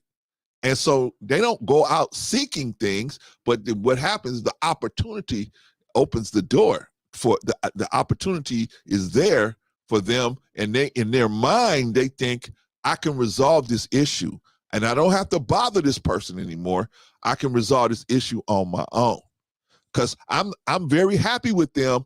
Just this little portion of the relationship is the problem for me. Oh, Brother Clarence, you sounding like an apologist right now. So therefore, so therefore, OG cheated on me. She said she wasn't happy. Yeah, she wasn't happy. But she was right. She wasn't happy, right? Ergo, she cheated, right? But Bro Clarence, I am telling you, most of the cheating that happens in relationships and marriages, let's just be real. It's a selfishness, a self-absorbed, self-gratification. Instead of choosing the other person, they choose themselves. Let me tell you, bro, 9 times out of 10, most of the time, cheaters don't even went to their significant other spouse and tell them what they lacking in the relationship. They cheat because they want to cheat, bro. That's just factual. It is not, oh, well, I went to my wife and then I told her for months and years and she didn't. That's not the case, bro. In majority of the cheating factors, men cheat because because they want to cheat, or women cheat because they want to cheat. It's a self-gratification and it's a selfishness of, yes, convenience when the person is there, but also they selfish. They being very, very selfish. Most cheaters are not saying, well, I had this conversation with my wife and I told her she needed to give me some head a little bit more and she didn't give me no head for like 6 months. So I just went up there and come on. Most people that cheat are not having conversations with their spouses. They are just cheating because they want to cheat. Let's just keep it a buck. Now that's real. Now I'm trying to figure out, Brother Clarence, are we trying to somehow make an excuse as to why the cheating is okay? Because they just happen to. I think he's just providing like the explanation of like his perspective on why it happened. Right. No, but I get it. My thing is, in doing that, he's sounding like an apologist out here. Yeah, so it's not a good look. I'm telling you right now, it's not a good like a procurer of cheaters. Right. Like the PR of cheaters. Cheaters are us. Well, it just sounds like you're giving an excuse to me as to why it happened and why it happened this way. No, he's giving you the catalyst to why it happened. No, I get it. I get that, but I'm just saying, are we suggesting that there's a reason, that there's an understandable reason as to why an individual that made a commitment to another individual? No, what he's saying is, I didn't finish my question. I'm sorry. That's okay. Go ahead, bro. No. I thought there was a pause. My mic must have. Go ahead. I'm sorry. No, I'm just trying to figure out if are we making an excuse to say, well, hey, this brother did this and this is the reason, because no, it wasn't intentional. It wasn't intentional. He happened to stumble across it. Now, what are we talking about? These are intentional decisions that we're making to cheat. This is not accidental. You didn't slip in the shower. See what I'm saying? It's not accidental. Now, if now let's be realistic though. Those of us who are married and in relationships, if we're going to put ourselves in situations, tempting situations, then see, we are negating the fact that we are in this present flesh. You see what I'm saying? You don't put yourself in a situation because you may be apt to err. But we can't use that as an excuse. You know, oh, I really didn't mean it. I really didn't. Yes, you meant it. You did it intentionally. That's it. So, I mean, I guess we heard two different things because it didn't sound like to me. I don't think he was giving people excuses or giving them a permit to go ahead and go do it. I'm trying to understand how we get these numbers of 9 out of 10 people cheat because they just want to. Where do we get these numbers from? I'm trying to understand. If we have a child, again, I'm gonna bring it here. If we have a child that was molested at a young age, and that changes their thought process, and from that inception, they start making questionable decisions. For us to get to a point where we can help that child, we need to find out where it went left. Okay, but you know what, Brother Bolo? I'm going to say this. 10 out of 10 people cheat because they want to. I'm so sorry. This is not, I can understand if an individual held a gun up to your head. You see what I'm saying? Whether you were coerced, whether you were influenced, however it is, you made the decision and the choice. But no one said that person didn't do it. Right. I never said that. I never said it, and I didn't hear Brother Clarence say that. Maybe I misinterpreted what he said, but I thought what he's saying is there's a catalyst. Like he was given the connotation that there was somehow, you know, a more of a reasoning for an individual, you know, who really didn't mean to do it. Of course, and he just happened upon it. What he's saying is, if you leave that door open, if your wife comes to you and says, listen, you're not doing this, you're not doing that, you're not doing this, you're not doing that, and you ignore it completely, 4 to 5 years, 10 years passes, right? The reason why that door was open is because you didn't plug in those holes that you were supposed to. Did she make that choice to step out? Absolutely, she did.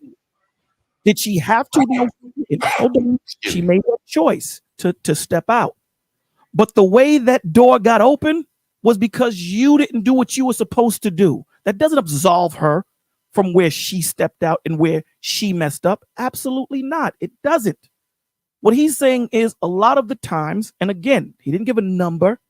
A lot of the times there's a reason why men and women step out. It's not, we understand that, you know, selfishness can be a part of that situation of them not doing what they're supposed to be doing for them because I need this in the relationship for it to flourish and I'm not getting it. So we understand that a portion of it comes from selfishness. Absolutely. But if this person is coming to you, and I can't tell you the number, how many people step to you and tell you, listen, I'm going left, I'm going right, I need help. I don't know what the ratio is in relationships, but to classify 10 out of 10 or 9 out of 10, that's crazy. Thank you. Let me just say this now, you know, and listen, and it's okay to agree to disagree. I do hear what you're saying, and if I misheard what was being said, then you know that my bad. You know what I'm saying? But I did hear a couple of other people on the panel hear the same thing that I heard because they addressed it. You see what I'm saying? So I know that I'm not crazy. So what I'm saying is, we can't have this conversation to the place to where we're saying, well, oh, okay, you know, there's a reason, there's a rational reason why people are cheating. I get it. There are reasons why men or women may step out on each other because they may not be happy with their own relationship. I get that. I get that aspect of it. But I'm saying it's a decision. It's an intentional decision that an individual is making. They just didn't happen upon it. Now, maybe I misunderstood what Brother Clarence said when he made some reference to that. You know, well, they weren't really trying to do it. They just happened to run across it. They didn't know it was going to happen. And so that's why they fell into it. Did I mishear that, anybody? No, you didn't. Yeah, because I heard it like you heard it, and I think Demetrius heard it that way too. Thank you. Because my immediate like thought while he was saying it, I was like, okay, you saying all this? What's the solution? What's the resolution? That's what I was trying to get. And I'm not talking about in the preventative measure. I'm talking about what's the resolution after you find out that they cheated. What's the next step? I was trying to go there and trying to get there, but everybody, I guess I gaslit everybody by saying what I was saying. But no, I'm not going to accuse you of that, brother. I didn't accuse you. But see, this is where we got to have patience and let somebody get to the end of what they're saying, because you guys kind of jump me like you jump Bolo. And so it's difficult to now see. I had to just sit back and let everybody say what they were saying, right? I sat back and let everybody say what they were going to say. I didn't finish, even though I didn't finish the statement. Out, Brother Clarence. Now you're accusing me of jumping someone. No, what I'm saying, well, I mean, if I'm trying to finish the statement and everybody's talking over me, then I have to sit back. Either I'm going to be, we're going to be, contending with each other, trying to speak over each other, or I just need to just let you guys talk, right? So this is what I did. Okay. Well, I digress, brother. I digress. Go ahead. Well, I mean, when I say jump, I mean, where you guys kind of came in on something he said, and then just like me, like I was just sitting there talking. You guys play it back. I was just talking, and then I got interrupted by one person, and another person, then another person, another person talking, another person talking. So I never really got to finish the statement that I was trying to make. That's what I mean by that. I ain't saying you guys got sticks and bats and nothing like that. No, we just, we got to be patient enough to listen. And even though we hear something that maybe might, trigger us a little bit, we gotta be patient to listen, because my point ain't even the fact that whose fault it is that they cheated or not. My point, where I'm trying to go with it, is the fact that there's underlying issues why most people cheat, and most people, because they look at it, and you guys, all of that is good, because it shows what I was trying to get to. It's the point where us as people, we don't look at the underlying issues deep enough to say, hey, look, there's some other issues that might be having this person think this way, right? Like, because my point is, the average person that goes out there and cheat, the average person, I'm not talking about most people, but I'm talking about the average, there's a minority of people that's going to cheat no matter what. They're just not character good. They just don't have good character. So they're going to cheat no matter what, but they can play the role really well. Oh, baby, I would never do that again. I'm not going to do it. I'm sorry. This and that. Here's the flowers. Here's the candy. Those guys and women like that, they're going to cheat no matter what, right? It's a protection for them, for their person, that they always got another option out there swimming around. That's a issue within themselves. But there's other people that get into a relationship that are frustrated. They are frustrated with how they're being treated as opposed to how they're treating the other person. They feel like there's a gap in between that. And so so they go to the person, and maybe they don't come straight out and say it, but they try to communicate to the person. That's why when people say, oh, you just need communication. No, they try to communicate, but they may not communicate well. And then if they communicate well, they may go to the person and say something about something, and then the person have this overreactive type of situation.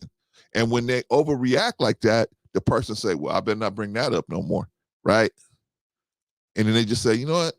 I don't want to have that person overreact like that no more. So I'm not even going to, because they may overreact over something similar. The person might try to ease the way into it, and the person overreact, right? So they just say, well, hell, I'm glad I didn't even bring up everything. They overreacted over that. So let me just do, so all I'm saying, I never said it was right or it's good or they should do it, or no. What I'm saying is, there's always a reason why somebody cheats. There's always a reason why. And it's very rarely it's just because they want to run around cheating. Yes, they made that decision. Yes, it was selfish. I'm not denying that any of that. Well, I never said it wasn't selfish. I never said it wasn't. I'm saying it didn't start out to be a selfish thing. What starts out most of the time is they feel They get frustrated by trying to get what they want from this other person, and the other they feel, their perspective is, they feel like this person is unwilling, or undesirous of trying to address their issue. And so they feel like, hey, I need to address it myself. I'm about 5 blocks away from Figueroa Street. Guys are out there right now. And you know who mostly are out there? Married guys out there.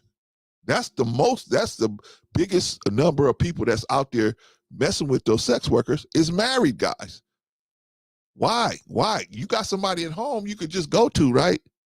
But maybe they can't. Maybe there's an issue that's preventing them from addressing some topic that they have. So they decide in their head, I'm going to do this. I'm going to make this horrible mistake. Now, in their brain, they don't see it as a horrible mistake. In their brain, they see it as, I'm going to deal with this issue. And once I'm done dealing with the issue, my head will be straight. I could go back home, right? But of course, it's a best. Oh, I'm sorry. Go ahead, Patrice. Go ahead. No, I thought you were done. Go ahead. No. Go ahead. I was just gonna say, I get your point, but if we really gonna be honest with ourselves, like people that cheat, 9 times out of 10, and I'm using the numbers, it's something within you. It has nothing to do with your spouse. I really think that we are really using excuses to want to say it's the other person, or the other person what they're not doing and providing. Psychologically, we had a man up here that before that we interviewed that said he was a habitual liar and cheater, and all his women were good, and all his wife, and they didn't deserve that. I honestly know that in retrospect, if you're doing something for your own selfish reasons, it's selfishly motivated. And it has to do with you and what's going on with you. It's not necessarily always, listen, it's not necessarily always the other person. It's easy to blame the other person and say what the other person is not doing and giving them, but we have choices to stay or leave those relationships. So to go outside of our marriage or relationship because of what the other person is or ain't doing is an excuse. And I really feel, and this is just my humble opinion, that it's so easy for us to say or blame or shift the blame on the other person when a cheater cheats majority of the time because something is going on within themselves. You can ask any psychiatrist that, you can ask any psychologist that. And we had a man we interviewed that sat on this panel and literally said that.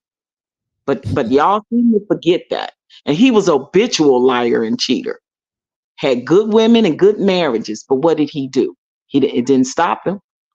And he said, I couldn't blame them because it was something wrong with him, going on with him. And until we deal with our own internal traumas, yet can we treat somebody else right? I agree with you, Patrice. I'm not saying that. I think you guys are getting the misunderstanding that I'm saying that it's okay to cheat and it's No. I'm not saying that. I didn't get that.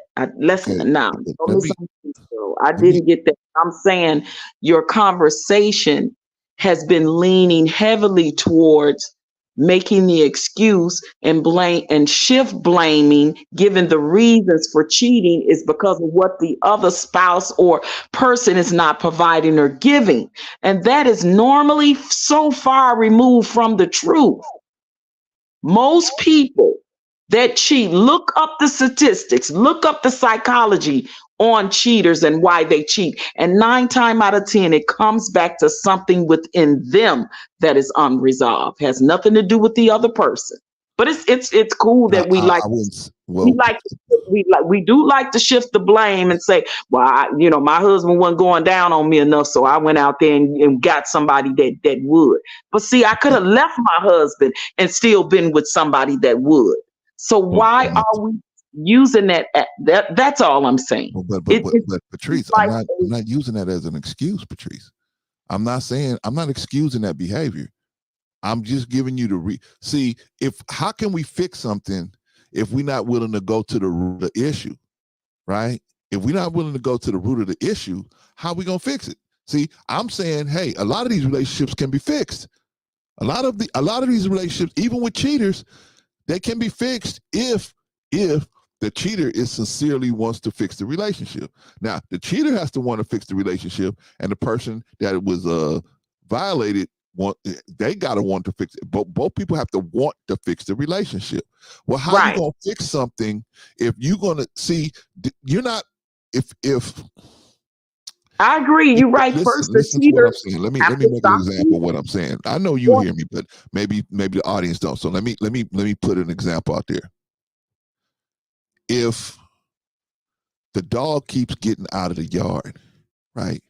The dog keeps getting out of the yard, and instead of me fixing the gate, what I do is just say, let's just go back and keep getting her, and let's get her better food. Let's treat her better. Those things might help, but we're not addressing the issue, which is the broken gate.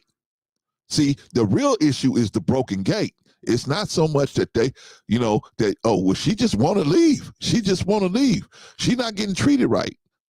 Who knows? But an issue that we know is a problem that led up to them that's getting out of the yard. And those of y'all that's homeowners, you know that your dog get out and bite somebody can sue you, right? So you don't want that. You don't want that. So you want the dog to get out unless it's on a leash with you, right? So my point is, so I understand you saying the gate need to be fixed, and whatever that gate need to be fixed in the marriage, right? If you want to keep the dog, right? If you want to keep the dog, right? From escaping, right? But majority of the people that are cheating are not having conversations with their spouses about what they're not happy about and lacking. They're not. They're just going out there and doing it because they want to. And then they say, well, and then they'll come back home and say, well, it's because you didn't do this for me or that. Hold on 1 second. LOL, if you want me to bring you up, I got to see that you're a human being. That's my friend. Oh, that's your friend? Yeah, I can vouch for her. Okay, so I don't want it to be no prying out there. Okay, here we go. We're going to bring LOL up here. But let me finish my little soliloquy here. Well, Patrice was talking. Let me let Patrice finish, and then Ashan is cracking me up. No, but that's the only thing I'm saying. Listen, statistics has shown, psychology has shown, in regards to cheating. Please look into this. 9 times out of 10, it has nothing to do with their spouse or the person that they cheated on. It has everything to do with them, you guys. Okay. That's all I'm saying. I would say that about I'm not saying narcissists. you don't have valid points. I'm not saying that. Everybody's not a narcissist. I would say that about narcissists. Listen, we're talking now. Narcissists are habitual cheaters and liars for the most part. I'm not even talking about narcissists. I'm talking about just cheating in general, right? Most time people have cheated for their own selfish self-gratification. Had nothing to do with what they spouse wasn't giving or doing for them. That's just cool. I disagree with that, Patrice, because the whole point of getting married, of course, everything is for themselves. Of course, I married you because I thought you were going to be a benefit to me. Of course, I said everything is built based on utility. I'm married. The whole reason why I married you was to improve my life and make things better for me. So everything about this situation should be better for me. So if there's an issue in this, of course, I'm going to have a problem because I'm not getting what I thought I should be getting. I'm not getting the payoff that I thought I was going to be getting in this relationship. And again, that's a selfish reason to go out and cheat. Everything, people get mad. The whole reason why people get in relationships is selfish. It's all selfish. I understand what you're saying. It's all you getting in a relationship. That's because you feel this person is going to be good for you. You ain't getting in a relationship because you thinking about them. I'm going to be a great asset to them. No, the first person you thinking about is you, right? So Broken, let me ask you this. Yes. When you get into the marriage and you're young and fresh, and the woman becomes pregnant, she gets pregnant for you, she has your child, and you know after she had that child, that woman can't do anything with you for a while. Right. Are you going to use that as an excuse to go out and she said, well, what's she? Because she can't give it to me right now, so I'm going to go out and get it while I can't. You see what I'm saying? See, If that depends on the character of the person. Me personally, I would not but do it's that. the same. But I'm just saying, It's the same in your scenario too. It depends on the character of the person, does it not? This is what I'm trying to tell you. Most people are not looking to cheat. Most people that cheat are not looking to cheat. The opportunity plus the frustration come together at a certain point. That's what I'm trying to say. I said there's a small portion of people that are going to cheat no matter what. They are like that. They just have, like, I agree with you. They have issues from childhood that they are unresolved, and they can't fix it no other kind of way. And so they're so insecure because they don't feel they have some type of issue from childhood that they're so insecure. They have to have other options around because the fear of being left alone is so great for them that they have to have all these options out there. Okay. And there are various reasons, because not just being narcissistic or dealing with trauma, there's also that thing called, the ex addiction. Like that can cause people to cheat too. Like people will marry somebody and not let them know that they have that ex addiction, and then they go out and they will cheat because they have the addiction. That's a real thing too. I'm just saying that's a tool being used by the person with the low self-esteem and the low insecurity. The sex is the tool. The sex addiction becomes an addiction because it's a tool they use to satisfy the issue that they have. Right? It's the crutch that they've grown up using, and it's always been there for them. So they get used to doing that. Okay, so Brother Clarence, I have a question. So you're saying the majority of people that cheat, it's really not their intention to cheat? Right. That's my proposal. Okay, so that's what I want to and yet we already established that cheating is an intentional action. Yeah. So this is where I disagree with you. At the time, let's get this clear. Let me let this clear up, and then I'm gonna let Vaughn finish. I just wanted to ask that question. Okay. No, because I'm gonna let you finish, Vaughn. But let me clear this up because Demetrius keeps bringing it up. It's intentional at the time where they actually put it into action.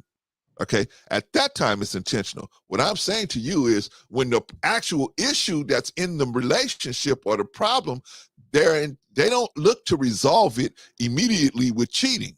Not most people don't do that. Most people try to resolve it some other kind of way.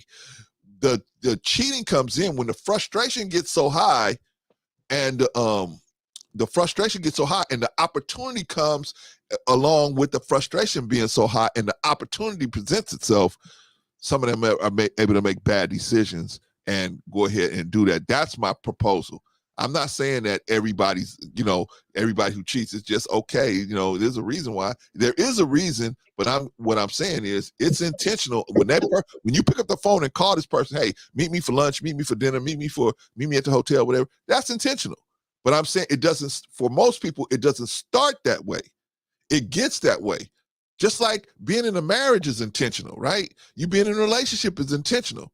You looking at this person saying, this is good for me. This is good for me. That's why I'm going to get in this situation. Otherwise, if you thought it wasn't good for you, you ain't going to get in a relationship, right? So everything is for ourselves, right? At the root, right? Then at a certain point, we start thinking about this other person and say, well, if that person's going to be useful to me, I want to be just as useful to them because I want them to feel what I'm feeling. That's later. That's as we get down the line, right?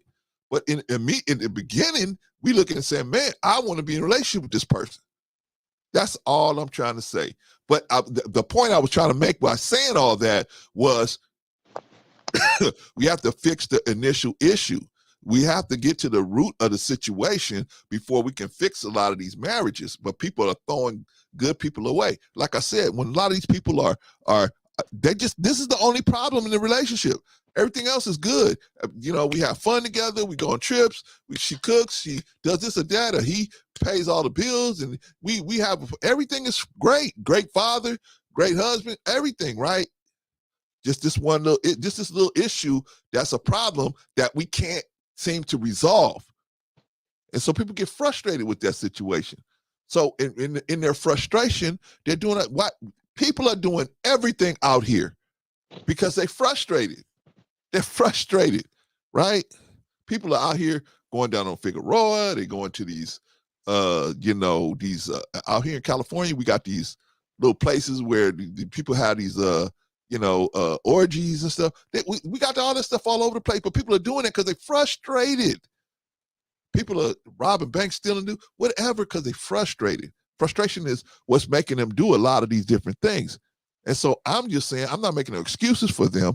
I'm saying, okay, if the real issue is back here, then first we have to address the cheating, right? We have to address, okay, you disrespected the relationship. That has to be addressed first. Then we can go back to the original issue to see if we can address that, if everybody wants to do that. That's all I was trying to say, so that we can move on, right? So we can, because everybody that cheats, most of them just made a bad decision. Most of them just made a bad decision and just they felt so neglected or frustrated that they decided to do this, right? And the opportunity presented itself. Hey, Annie, you looking good, girl. Oh, Ramon.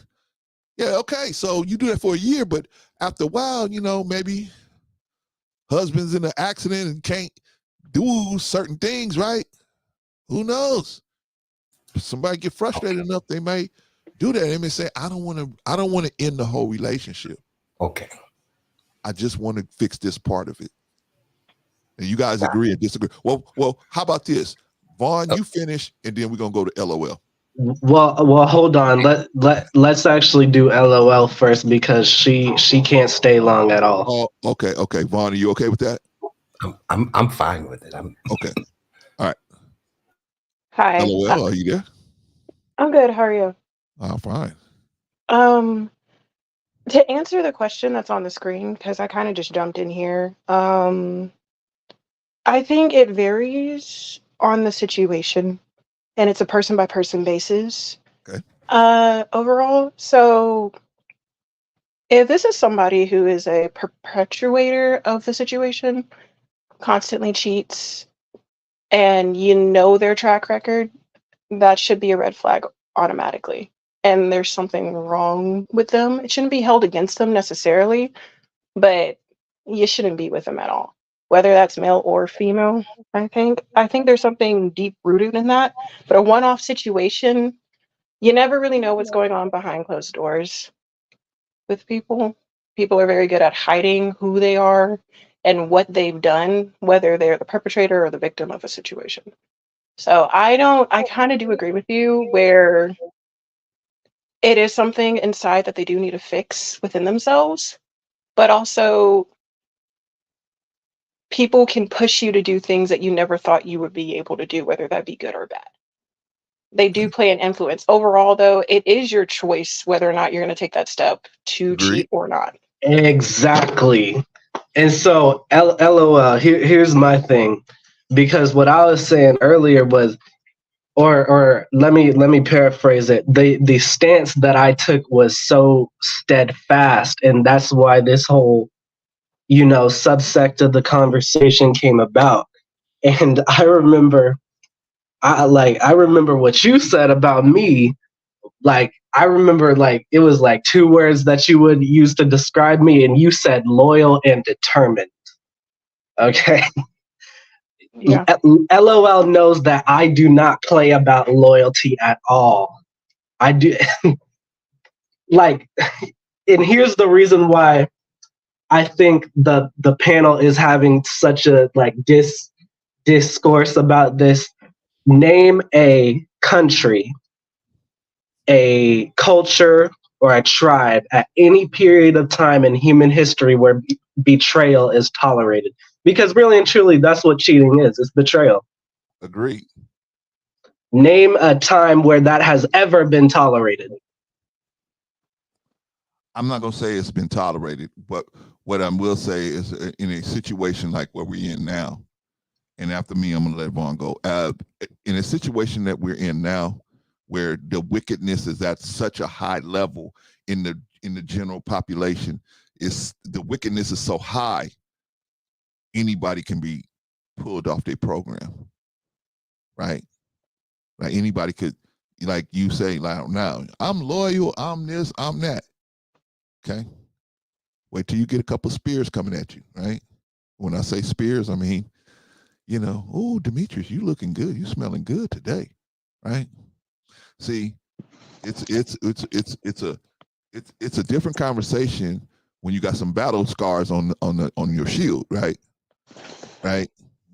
So I want you to stay that way. I really want you to stay that way. I just want you to remember that the in a wicked world like this, temptation is on its way. If it haven't gotten to you yet, don't worry, it's coming. It's coming. But let me let Vaughn finish. Right. Go ahead, Vaughn. I'm sorry about that, man.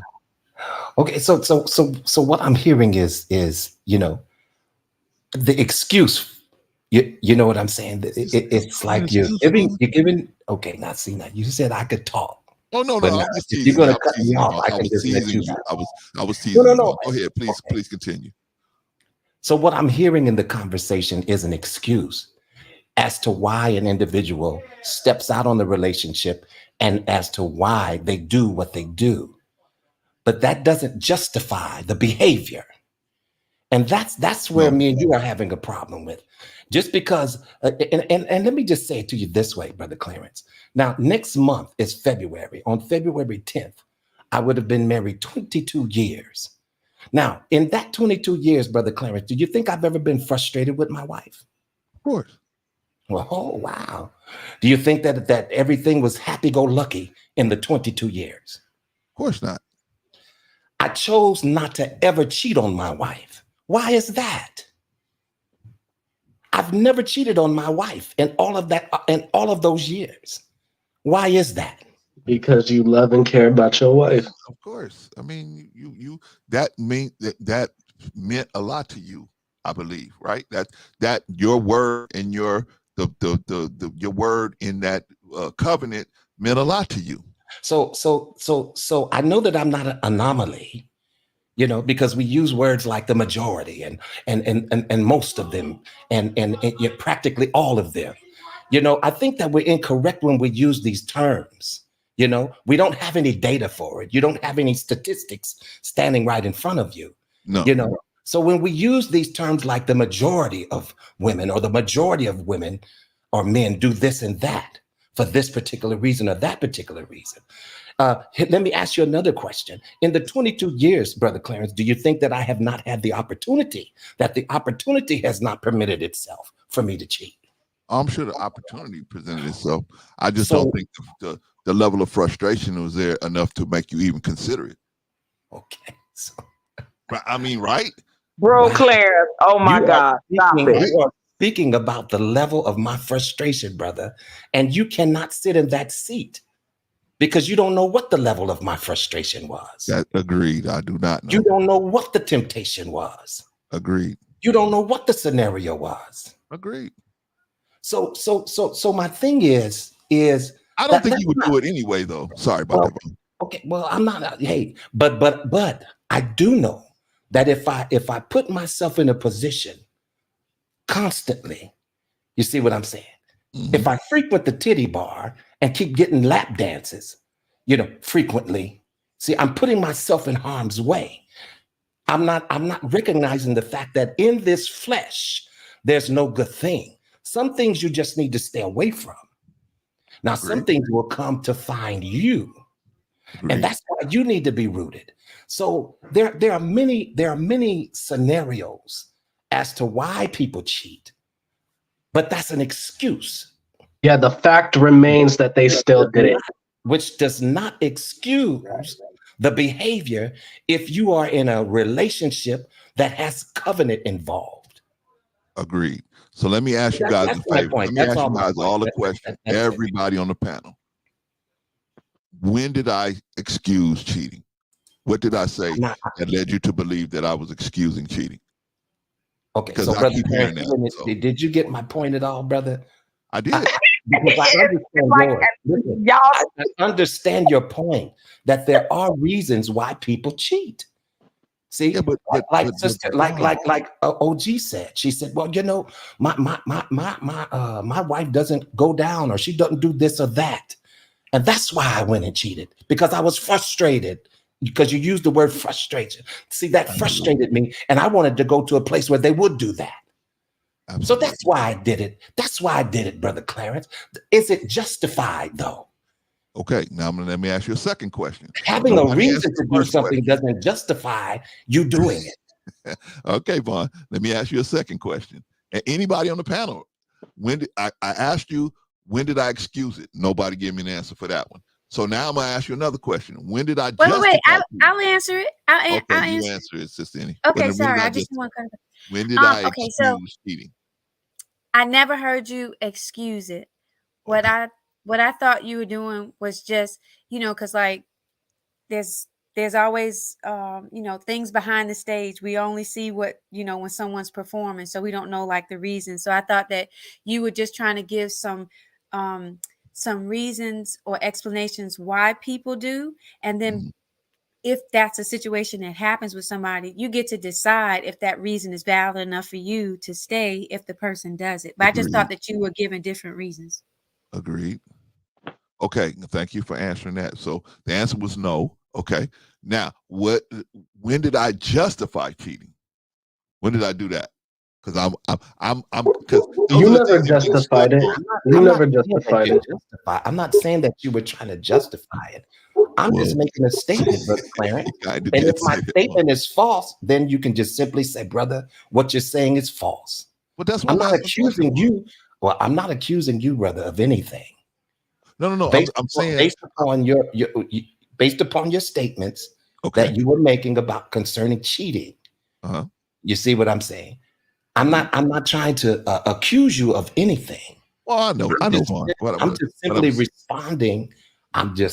responding to some statements that you made. Agreed. Okay. And I may be responding to them the same way other people on the panel has, because we saw it the same way. Okay. So That's why I'm asking everybody on the panel. I'm looking for somebody, not just you, Vaughn. That's why I didn't just say, Vaughn, you gotta tell me what I said. Right. No, I'm asking everyone on the panel, what did I say? If you feel justified it, then what did I say that made you feel that? Okay, can I just say this before the next person goes on, and then I will digress, if that's okay with you. Yes, you were making reference to the fact that, people are not cheating because they want to. See, they have a reason. You see what I'm saying? And because of that reason is the reason why they really didn't want to cheat. It was not them. It was not their fault in a way, because they had a reason. There's a reason why they're doing. Okay, Vaughn, run the tape back. I got to stop you right there. Run the tape back and go back and where I said it's not their fault. Go No. Maybe that's not the right word that I use, brother. Okay. But if I could explain it a different way, I would. But it didn't sit right with me what you said, and I would have to go back and re-listen to it again. Okay. But it just seemed like you were giving reference to as, it was an excuse you were giving for their behavior. It seemed like you were playing defense. Okay. So I didn't. Oh, sorry. Go ahead, Sister Annie, and then I'm gonna address you guys. I didn't take it as you trying to justify it. I think that, like, because some people, like, you, if you say, oh, a person cheated, our minds automatically go to that a person has plotted on it. This is something that they've sent letters on. So sometimes we have like this thought in our head of like what happened when someone cheated. And I just thought that you were giving kind of like a lay of the land of different reasons why people cheat. I never got the impression that you were saying that a person should stay if a person cheated. It's just that like the reality is, I guess I would probably agree with you, is that, or there's a reason that we all do things, even if the reason is that I didn't care anymore. The reason was, I felt like this person wasn't doing this thing for me anymore. And there's sometimes that people in their relationships, they go and they almost kind of like plead like, hey, listen, that I have this kind of drive, and you knew it, and and you're intentionally not doing it because you just don't want to, like there's no health reasons or anything like that. And that desire is still there. And some men with that desire, they can maybe resist it, and some men they can't.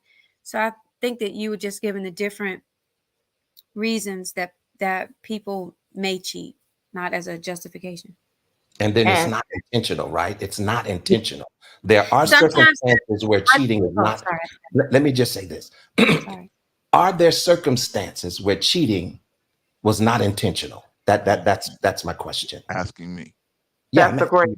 Okay. Can I answer first? No, I just want Brother Clarence to answer that, and then let me ask this No, question. no, real no. quick. I wanted to piggyback off of what Vaughn and Annie said first, before we move to the next question. I'm so glad that Vaughn is up here as a married man that so eloquently broke down the analysis because I got the same thing that Annie got, that you were giving reasons, but I also felt like you was saying it in a way like Vaughn was saying that it like it's not intentional. And we know that every decision and choice that we make as an adult, good, bad, ugly, or indifference, once we do it, it's intentional because we did it. So it was intentional. So I just wanted to say that. I just felt like, thank you, Vaughn, for just literally breaking it down as a married man that absolutely have been frustrated in your marriage, have been frustrated with your wife, have been in the rooms, opportunities presented itself for you to cheat and you didn't. So for us to go and say that it is, and not say that whether it was easy for you to do it or hard, I don't know the scenario on that, but thank you for bringing the light and reality of when these things present themselves, it still all boils down to, do you do it for your own selfish gratifications without passing the blame onto your spouse as for the reason why you did it? Because whether you frustrated or whether you whatever, at the end of the day, you made that choice. That's all I wanted to say. Exactly. You still did. Hold on. LOL, what you think? Honestly, I do agree with her, but my question goes back to the basics in a sense. Was the person even supposed to be in a relationship to begin with? Let alone marriage. I feel like a lot of people cheat and do things simply because they're not even supposed to be in a loving relationship. They're supposed to live their life as a single person. Right. That's what was I saying, bro, Clarence? Discipline issues. Versus, I do agree with you. I do think people go into relationships for selfish reasons. They definitely do. But also, I think not enough people realize that marriage is just not meant for them. Being in a relationship with another person is just not meant for them, and that's okay. Agreed. It's not meant for everybody. It's work. It's a lot of work. Okay, can I answer? Can I add something, brother Clarence, before you go on, man? Please. All right. The statistics show, I'm on Smith Investigations Agency. It says 44% of men report cheating on their partner because they wanted more sex. And excitement was reported, and 40% of women reported cheating for emotional reasons such as needing attention or wanting to feel desired. It's 40%, 44% on men and 40% on women. It's not 90%. It's number one. That's the statistics. It's the Smith Investigation Agency. If you have a leak in the house and you don't take care of that leak, it will spread. Leaks just don't stay in one place. They infect the house. They cause bigger issues, right? So if you make a conscious decision not to plug that leak, absolutely. Everything that all of you guys are saying is absolutely 100% on point. That person chose to do what they wanted to do. That person chose to step out. A catalyst opened that door. Doesn't absolve that man or that woman for stepping out. Doesn't absolve them. It doesn't justify them. Okay? Doesn't excuse them. The point of the matter is something caused that trigger. And if that man and woman decides to stay in that relationship, if you do not deal with the catalyst that triggered that selfish move, it's going to continue to happen. That's the only point that I think he's trying to say. Correct me if I'm wrong. Agreed. And I just that's what I was trying to get to. I think I triggered a lot of people by saying some of the stuff I said. But as far as I'm going to be clear, I never justified cheating. I never made no excuses for cheating. I simply was laying out the mathematical situation that cheating usually catalyzed from. Right? I'm not excusing it or saying. Now, Vaughn asked me a question. It's a good question. Do you think cheating is an intentional act? Was that your question, Vaughn? I want to make sure I'm addressing the question right. Yeah, that was my question, brother. Okay.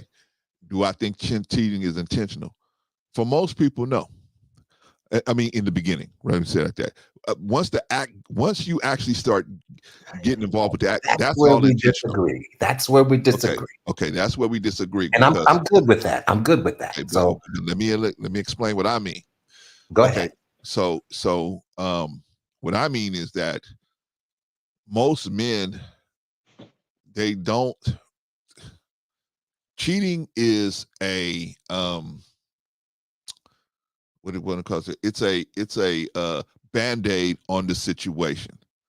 There's a situation that's going on inside that person within that relationship that they're looking for a resolution to in the relationship to solve that, resolve that.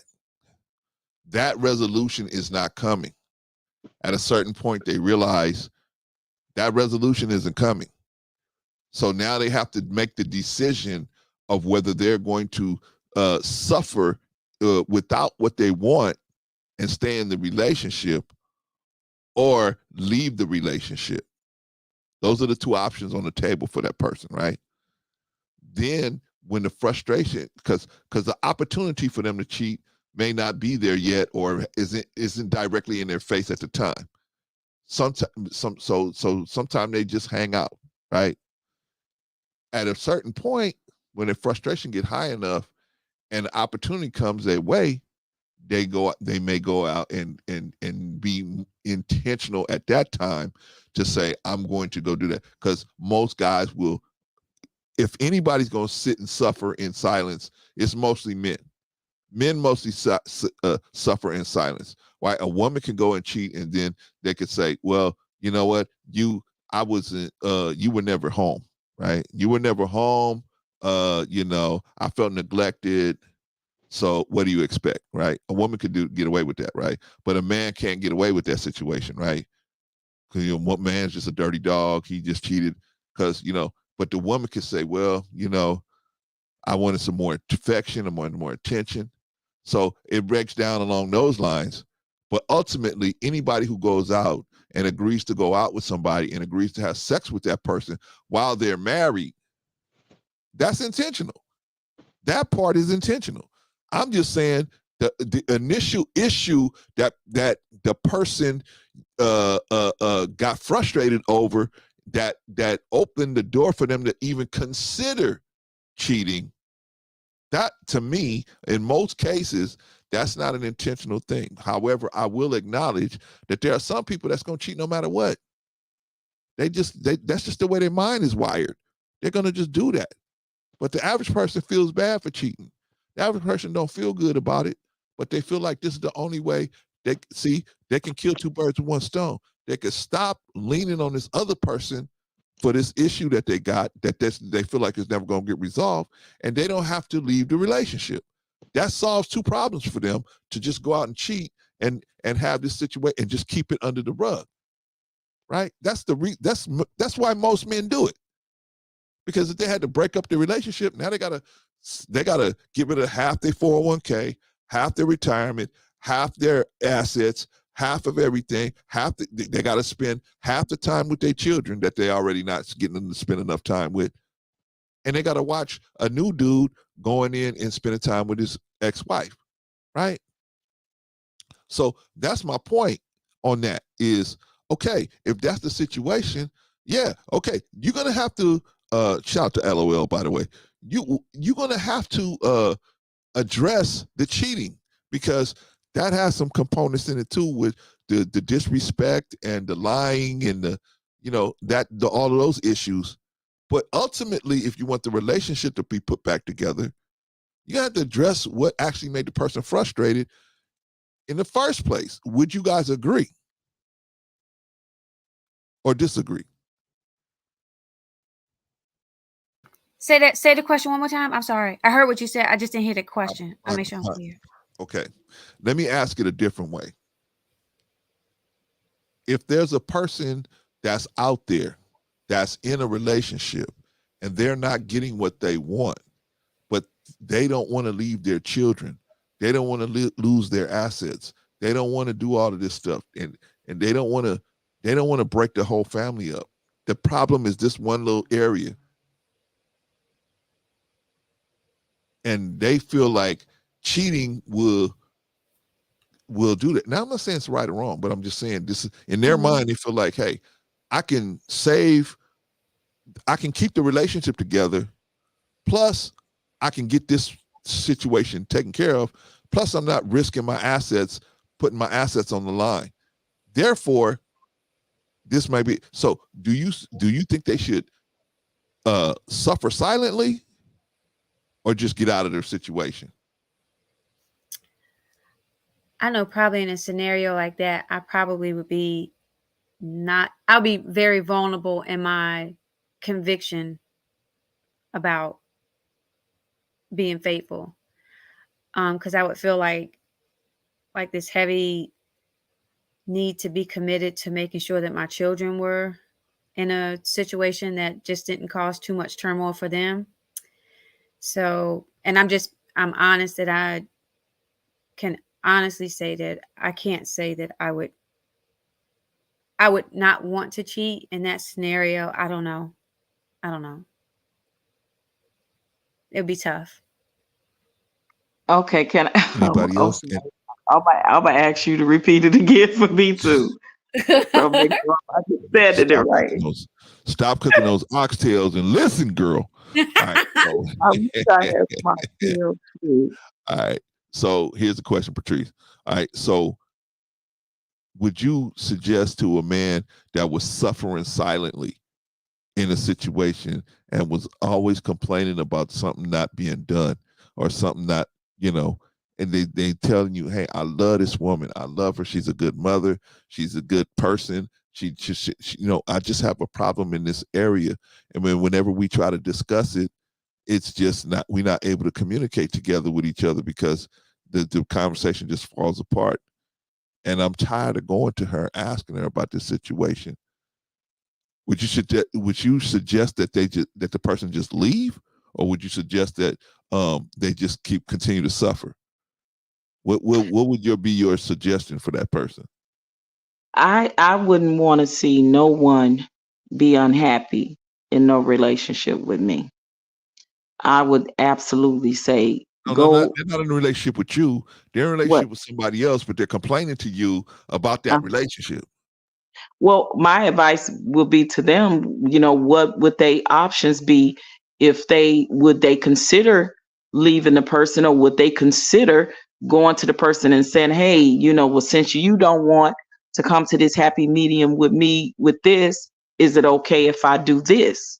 Because sometimes there's people living in loveless marriages and relationships, but they stand together for financial reason or the kids or whatever excuse they use these days.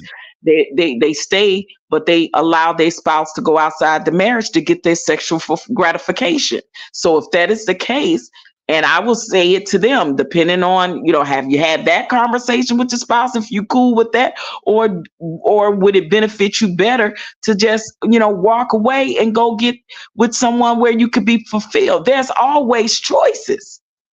I wouldn't want that person choice to be taken away. That's the thing for me. Like I wouldn't want choice. There's always a choice. But the thing is, you got to do an assessment, right? Okay, I want this but is that worth not spending time with my kids? Because if I leave, that's going to break this whole situation up. And now I'm going to be seeing my kids twice a month on every other weekend. But again, every day now. But again, if that is an issue for you, and it's more important to you to stay to help be there for your children, raise the children, the finances to be easier burden on you, then have the conversation with your spouse about doing something outside the marriage if she's okay with that. Because there are people living their lives like that. Again, that is a choice. That isn't something that I personally would agree with, but it is a choice.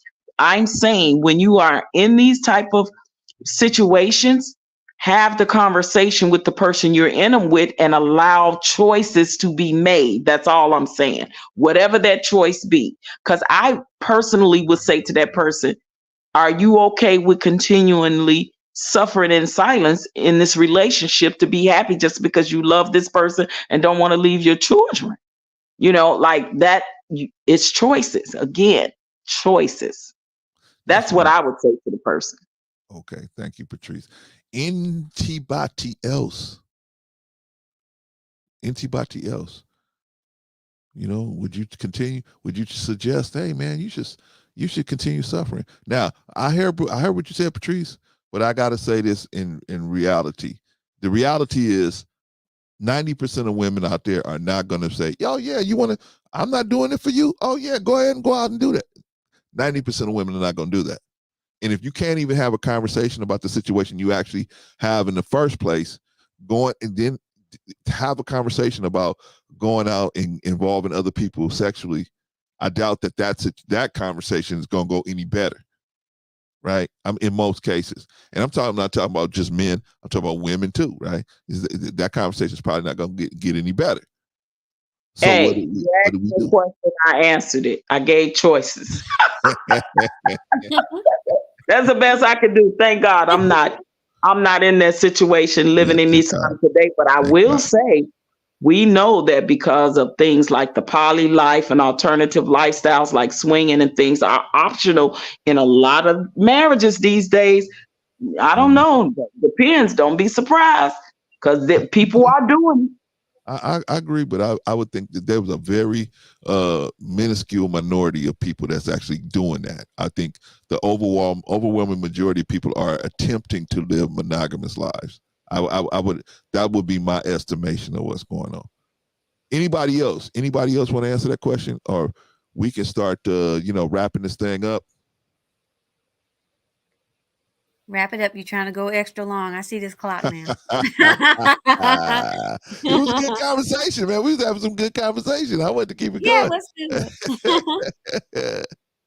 All right, y'all. Okay, so let's start closing out. Should a woman's past stay in the past?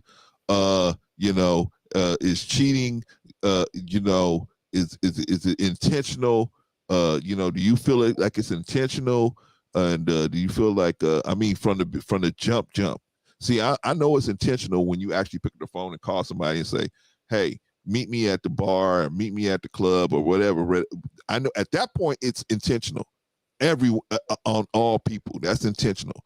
But I'm saying most people, when they're in a marriage, it's just overwhelming to them when they feel like they get so frustrated because they can't make the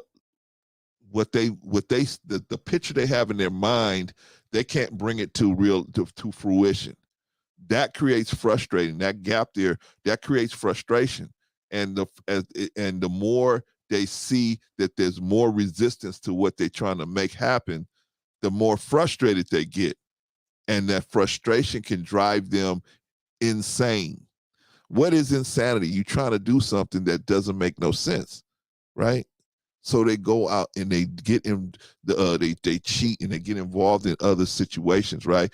Drugs, alcoholism, all these different crutches that they try to use instead of going to God saying, look, God, tell me what I need to do, right? Should I continue this relationship, or should I? But I'm only going to spend, if I break this thing up, I'm only going to spend 2 weekends a month with my children. Well, maybe that's the best time you ever going to spend with your children. Maybe you ain't really spending no time with them during the week. You see them during the week, but you ain't really getting to spend no real time with them. Well, now you're going to get to spend real time with them because you're going to have to make that time, right? I got you, Patrice.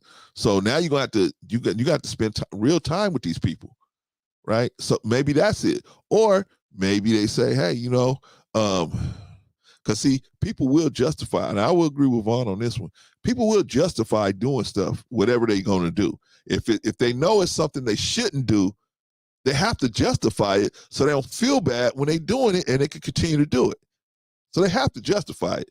I'm not justifying anything. I'm just talking about the things that cause these things to happen, or factors involved with the things that happen. Because ultimately, that person that go out and cheat, they're going to make that decision on their own, right? That person's going to decide, hey, I'm going to go do this and do that, right? So, therefore,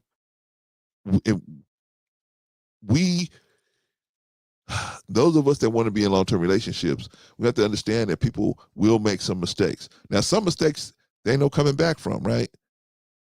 Right? There's a limit to what we will be able to absorb and forgive, right?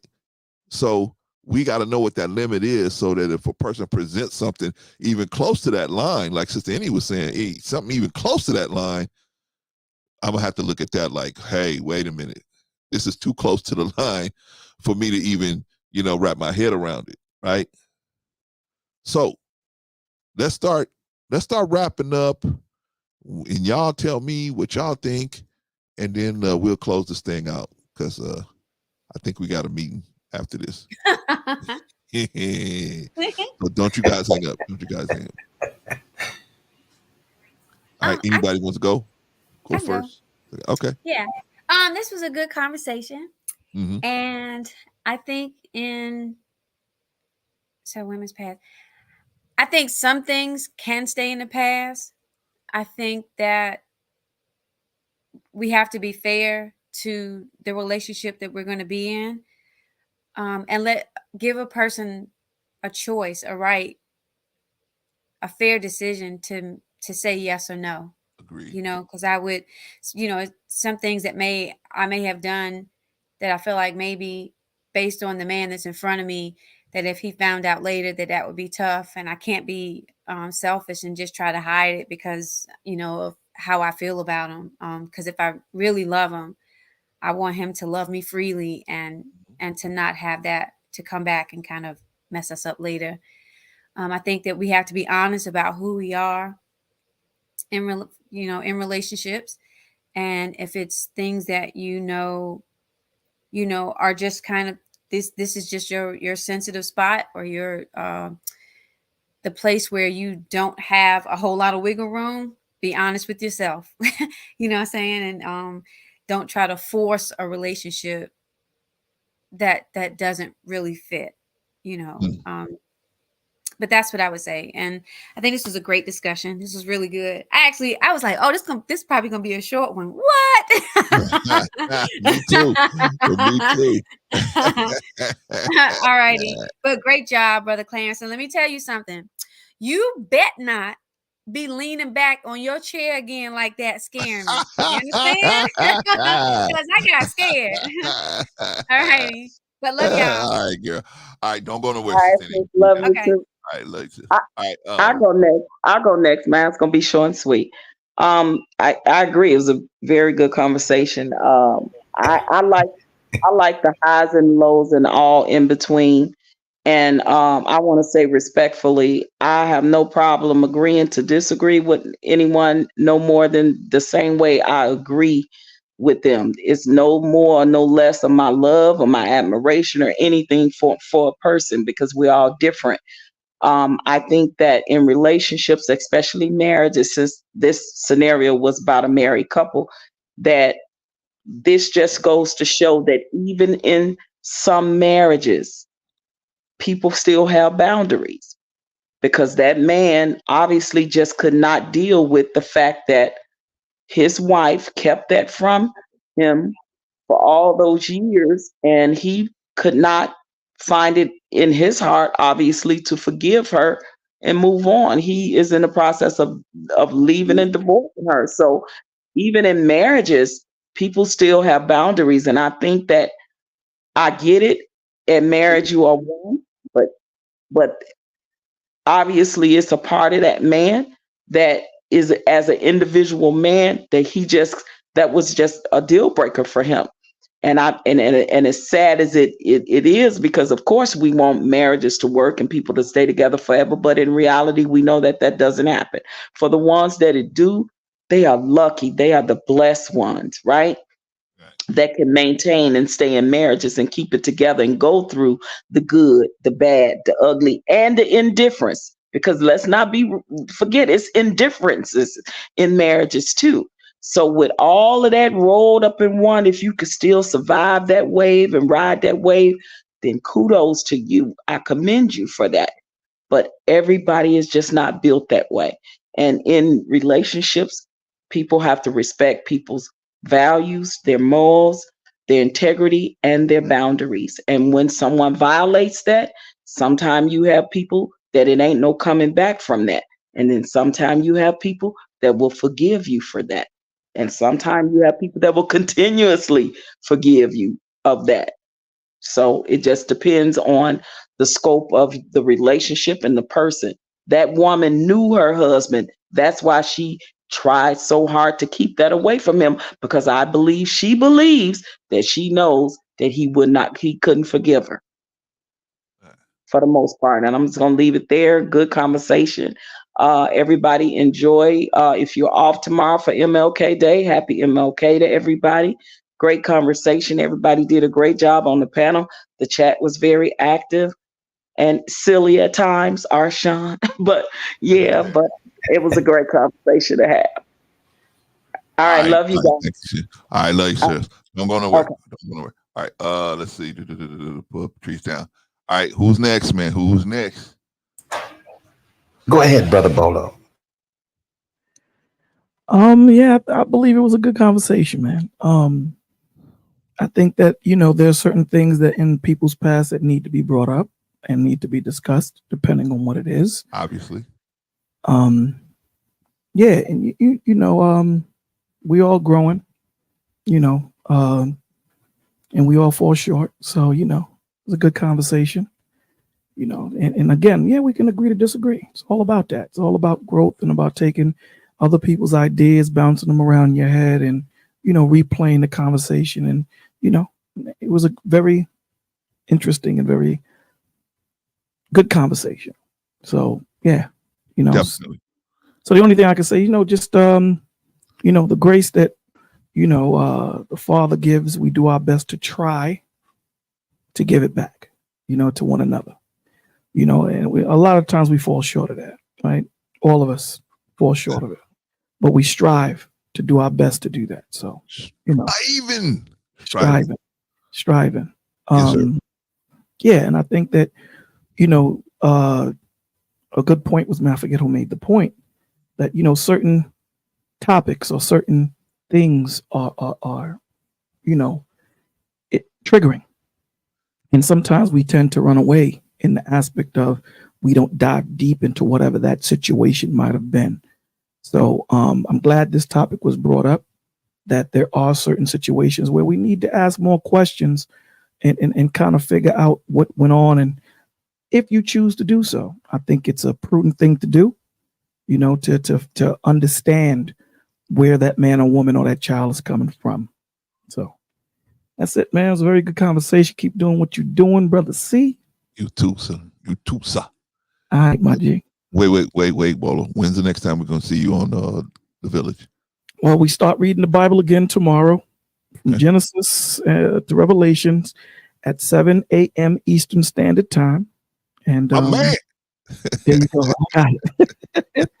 And that's what we'll be starting from Genesis. That's 4 a.m., Brother Clarence. For me and you, that's 4 a.m. I got it. Don't get it twisted, brother. You better rise early. Well, hey, Vaughn, you kept me up the other day. You remember? I know. We broke day, right? We broke day together, right? So yeah, we did. You happen to be up. Yeah, I'm through. We did. All right, brother. All right, I'm gonna put you down, man. Love you, man. Hey, if you haven't already subscribed to the Bolo in the Village, man, get on over there. Good conversation, just like what we just did here. They do the same thing over there. Everybody, has their point, man. Gets a little heated, and then everybody hugs and goes home, man. So, all right, brother, I'm gonna put you down, man. All right, that was Brother Bolo. All right, Vaughn. Vaughn, yeah, I don't know, man. You just will not listen to me. I try to get you some biscuits too. What do you just mean? will not listen to me. I'm listening. What are you talking about?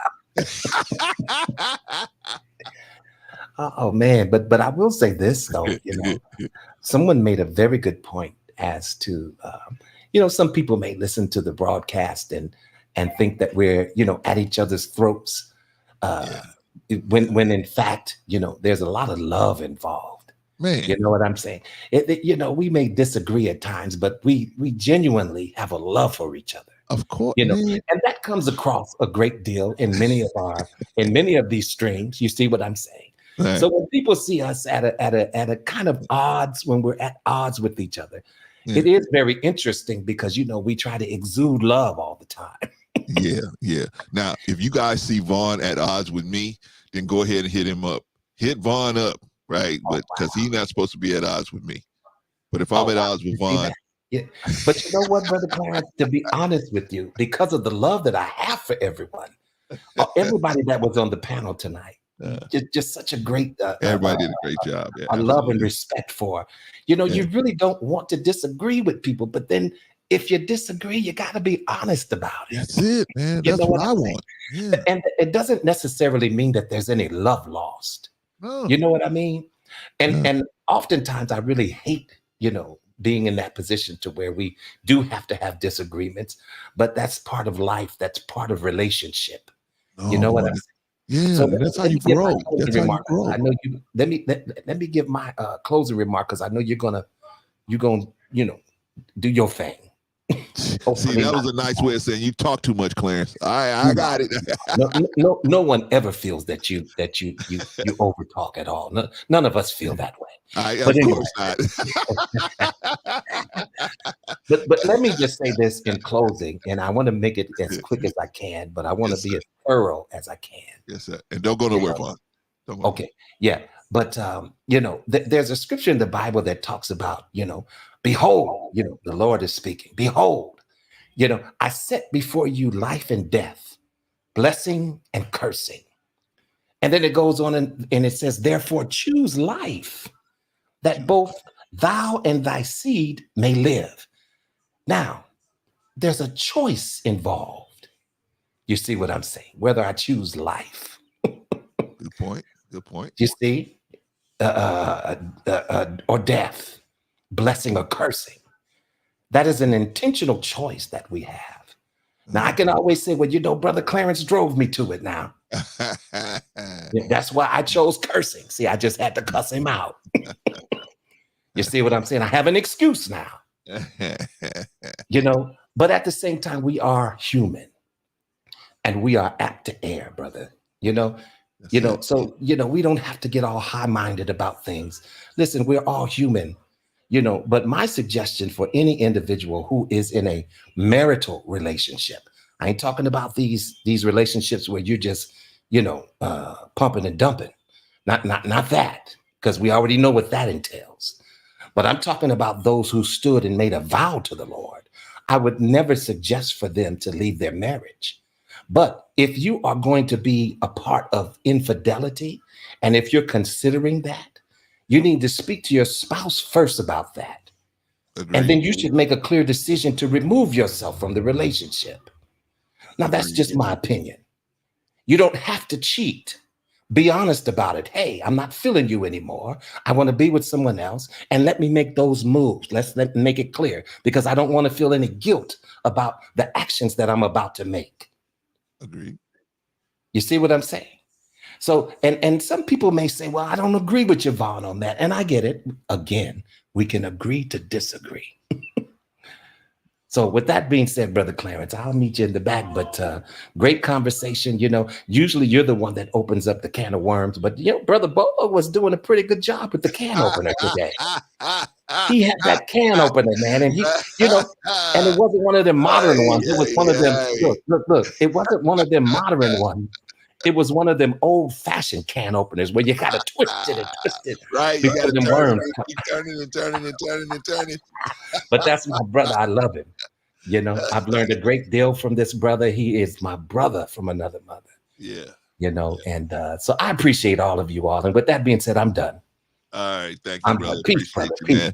I'll be back there. All right, I'll see you in the back, Brother Vaughn. All right, that's Brother Vaughn Bryant, man. Oh man, dude, you know, and he's right, man. You know, we see people come over here and think it's just sunshine, right? It's just sunshine, and you know, it's all sunshine, and no. And, you know, you go over there, they're gonna just agree with Clarence. That's what they're gonna do.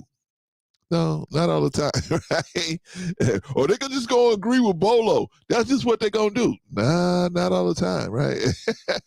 Me and Bolo, we the ones that we open up a lot of cans of worms out here. But it's good. See, y'all, it's good. You have to be challenged. That's why I like Critically Drinking. I like Mr. He Said. I like pages like that because those pages will think differently than me, right? I'll be like, I didn't even think about it like that, right? Or they challenge something I said, or challenge something one of them said, or we have to challenge each other, and we can't be scared to challenge each other, you know, just because me and my wife, man, we might get into it, right? Right. She, you know, we might get into it. When I say get into it, we're too old to be arguing with each other, but we just, you know, have a disagreement, right? And when if it may start getting to a point where it's hot, we'll just leave it alone. We'll just both say, okay, you know what? This is getting too crazy. This is not even nothing so we should even be doing. Let's come back later. And then cooler heads prevail, and then we usually find a solution for it, right? But that's gonna happen, man, because relationships are dynamic. Things gonna happen. But just because you have people on your panel, and you know, just because, man, I love all these people that was up here, all of them. Excuse me, all of them, right? They may disagree with me. I told y'all, man, they don't always disagree with me. They think I'm crazy over the Prince Seller situation, right? They don't always agree with me, but we got love and respect between each other, man. You might have looked at it as well, they going at it, man. They gonna no. We might disagree. We might get passionate about our position, but we ain't ever gonna, you know, be like, oh well, you know, I don't like Vaughn, I don't like Bolo because he did it. No, that ain't never gonna happen. That ain't never gonna happen, man. We gonna still be a happy family no matter what happens, right? You know what I mean? We're gonna wish each other well and everything, and we might fuss, but then we're gonna, like we about to do, we're gonna go backstage and act like it never happened, right? We just start talking and let it never happen. All right, y'all. So let's get to it. Let's go close out because I got a lot of people back today that we got a meeting back there. All right, so and Risa, you know what that means if you're available. So anyway, yeah, man, what'd you think about the show today? Right? Should a woman's past stay in her past? Should it? Should it have no effect on the relationship? Well, it depends, man. It's ultimately going to be what you can bear, right? If her past isn't affecting her future, maybe you can bear it. But if her past is still lingering around right now, while you know, you can't expect that you just meet somebody and just because they went on one date with you, they were supposed to stop everything that they had going on before they met you. No, it might take them a while to get interested enough in you to say, you know what, I'm ready to release all these other people and just focus my energy on you. That may take a while, right? You can't hold that against somebody, right? They don't know you yet. They don't know if you're worth doing that for yet. So that might take a minute. But anyway, should a woman's past stay in the past? I think everybody's past should stay in the past unless it may affect the future. If it's something that may affect the future, hey, baby, I'm on parole. I'm going to have a parole officer. My parole officer be checking on me. That's something you need to know, right? Okay. Because I'm like, the woman's going to be like, why is this person coming to your house every month? What's going on? Right? Now, I'm not saying you got to say it on the first date. Yeah, on the first date, let me tell you, baby, I'm on parole. I was in the prison for 12 years. You know, you ain't got to say it on the first date. But as you get to know the person, you build up some type of rapport, then you build up some type of trust. Then, you know, and this is the important part, you're no longer involved in that type of activity. If you sincerely are not involved in that type of activity, then maybe, yeah, you know, you can disclose, hey, look, I was a kid. I messed up. I was on the job. I needed money. I embezzled this money. So that's why I did 4 years in prison, whatever, right? But if it's something that's going to affect the future, yeah, right? Because if you're going to have a parole officer for the next 10 years, then that's going to affect the person that you're going to marry. That stuff like that needs to be known. Or your health situation, your health status. I'm HIV positive, or I got hepatitis or whatever, right? These are things that we need to know now. We need to know because it's going to affect the future, right? Arshawn said, I'm judging her even if she hasn't watched Let's Talk to Better Black Lives. Unforgivable.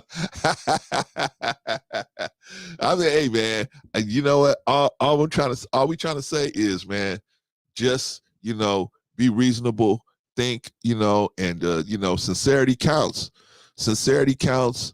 And then, there's certain things that, you know, if you can see that they have a different flow than what that paperwork says, then okay.